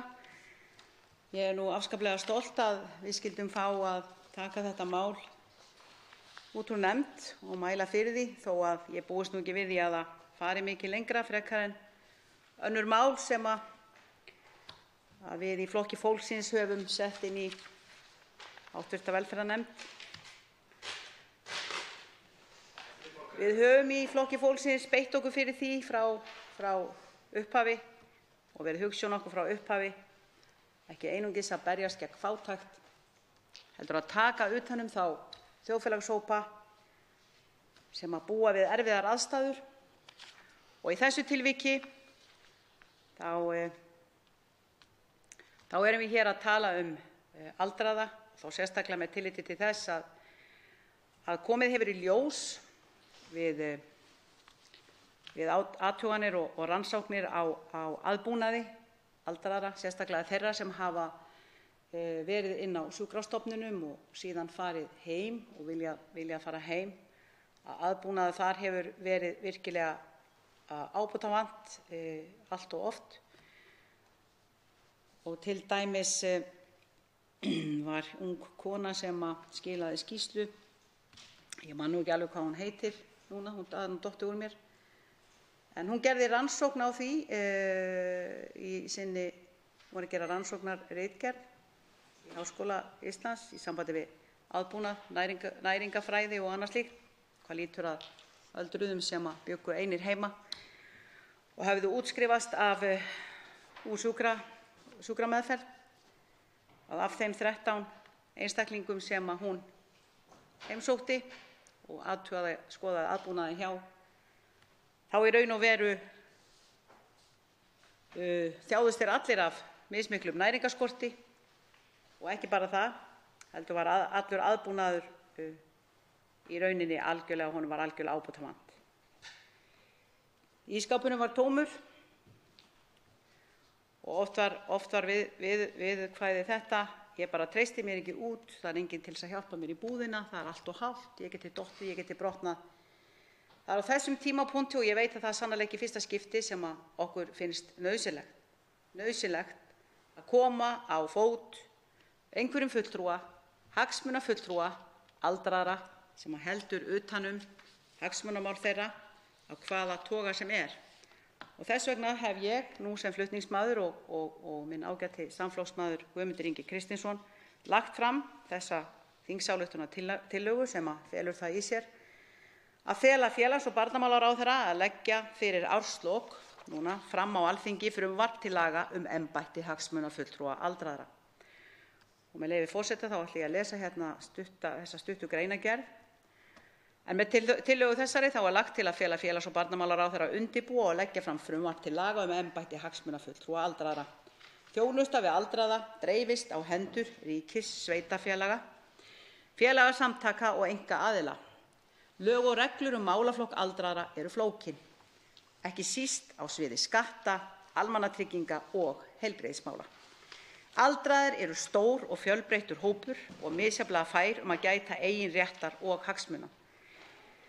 Að mati flutningsmanna er því rík þörf á málsvara sem gæti réttinda og hagsmuna aldraðra og leiðbeini þeim rétt þeirra. Honum er ætlað að vekja athygli á réttinda og hagsmunamálum aldraðra almennt, jafnt á opinberu vettvangi sem og hjá einkaaðilum, leiðbeina öldruðum réttindi þeirra, bregðast við telji hann að brotið sé á þeim og hagsmunafulltrúa aldraðra ber að hafa frumkvæðiseftirlit með persónulegum högum allra eldri borgara og þá sérstaklega með tilliti til þess að koma í veg fyrir félagslega einangrun, næringarskort og almennt bágan aðbúnað þeirra. Jafnframt skal hann gera tillögur úrbætur á réttarreglum varða aldraða og hafa frumkvæði að stefnumarkandi umræðu í samfélaginu málefni þeirra. Og eins og ég sagði áður og var búin að vísa til áður í upphafi ræðu minnar, að þá hafa tillögur í þessa veru áður verið lagðar fram á þingi og þær hafa ekki, því miður, engin þeirra hlotið afgreiðslu. Við getum nefnt hérna 120., 121., 2., 7., 144., 145. löggjafarþing. Þá voru lagðar fram tillögur til þingsályktunar umboðsmann aldraða og síðan á fleiri þingum, 122. löggjafarþingi, var lagt fram frumvarp til laga umboðsmann, mál númer 475, og þá var á 137. löggjafarþingi lögð fram tillaga þingsályktun málsvara fyrir aldraða. Í raun og veru þá núna í ljósi þess að sífellt verðum við eldri, sífellt fjölgar öldruðum og sífellt eru það í rauninni fleiri sem hætta á að einangrast. Við vitum það að fullorðna fólki okkar ekki mikið að láta hafa fyrir sér. Það hógvært og heldur sig til hlés og það eru mjög miklar líkur á því að aldraður einstæðingur sem hefur misst maka sinn og býr einn, að hann í rauninni einangrist heima. Þess vegna segjum við að það ærin ástæða til þess að láta loks verða að því að koma á fót embætti hagsmunafulltrúa aldraða. Og þess vegna skora ég á þingheim allan að taka vel undir þessa tillögu og þó svo að ég sé alls ekki bjartsýn að hún gangi út úr velferðarnefnd frekar en nokkuð annað, að þá náttúrulega vonast ég til þess að svo sé, þar sem að þetta sannarlega hagsmunamál sem að við komum öll til með vonandi að fá að njóta á efri árum, því að ég ætla nú að gera ráð fyrir því svona almennt séð að flest okkar fái að verða gömul. En eins og ég segi, þá hefur Flokkur fólksins virkilega látið sig málefni aldraðra, öryrkja og fátækra varða. Allt sem lýtur að félagslegum aðbúnaði og vanda. Við teljum að það sé grundvallaratriði í okkar velferðarsamfélagi, opna og gegnsæja, eins og við viljum gjarnan kalla það, að við tökum utan hvert annað og hjálpumst að við að láta öllum líða hér sem best. Þannig að sérstaklega fyrir þá sem hafa nú ekki marga til þess að styðja sig við, þá teljum við að þessi hagsmunafulltrúi sem við erum að leggja til að verði komið hér á fót, hagsmunafulltrúi aldraðra, hann muni skipta sköpum fyrir þá sem nú eru einangraðir og einir og jafnvel líða næringarskort.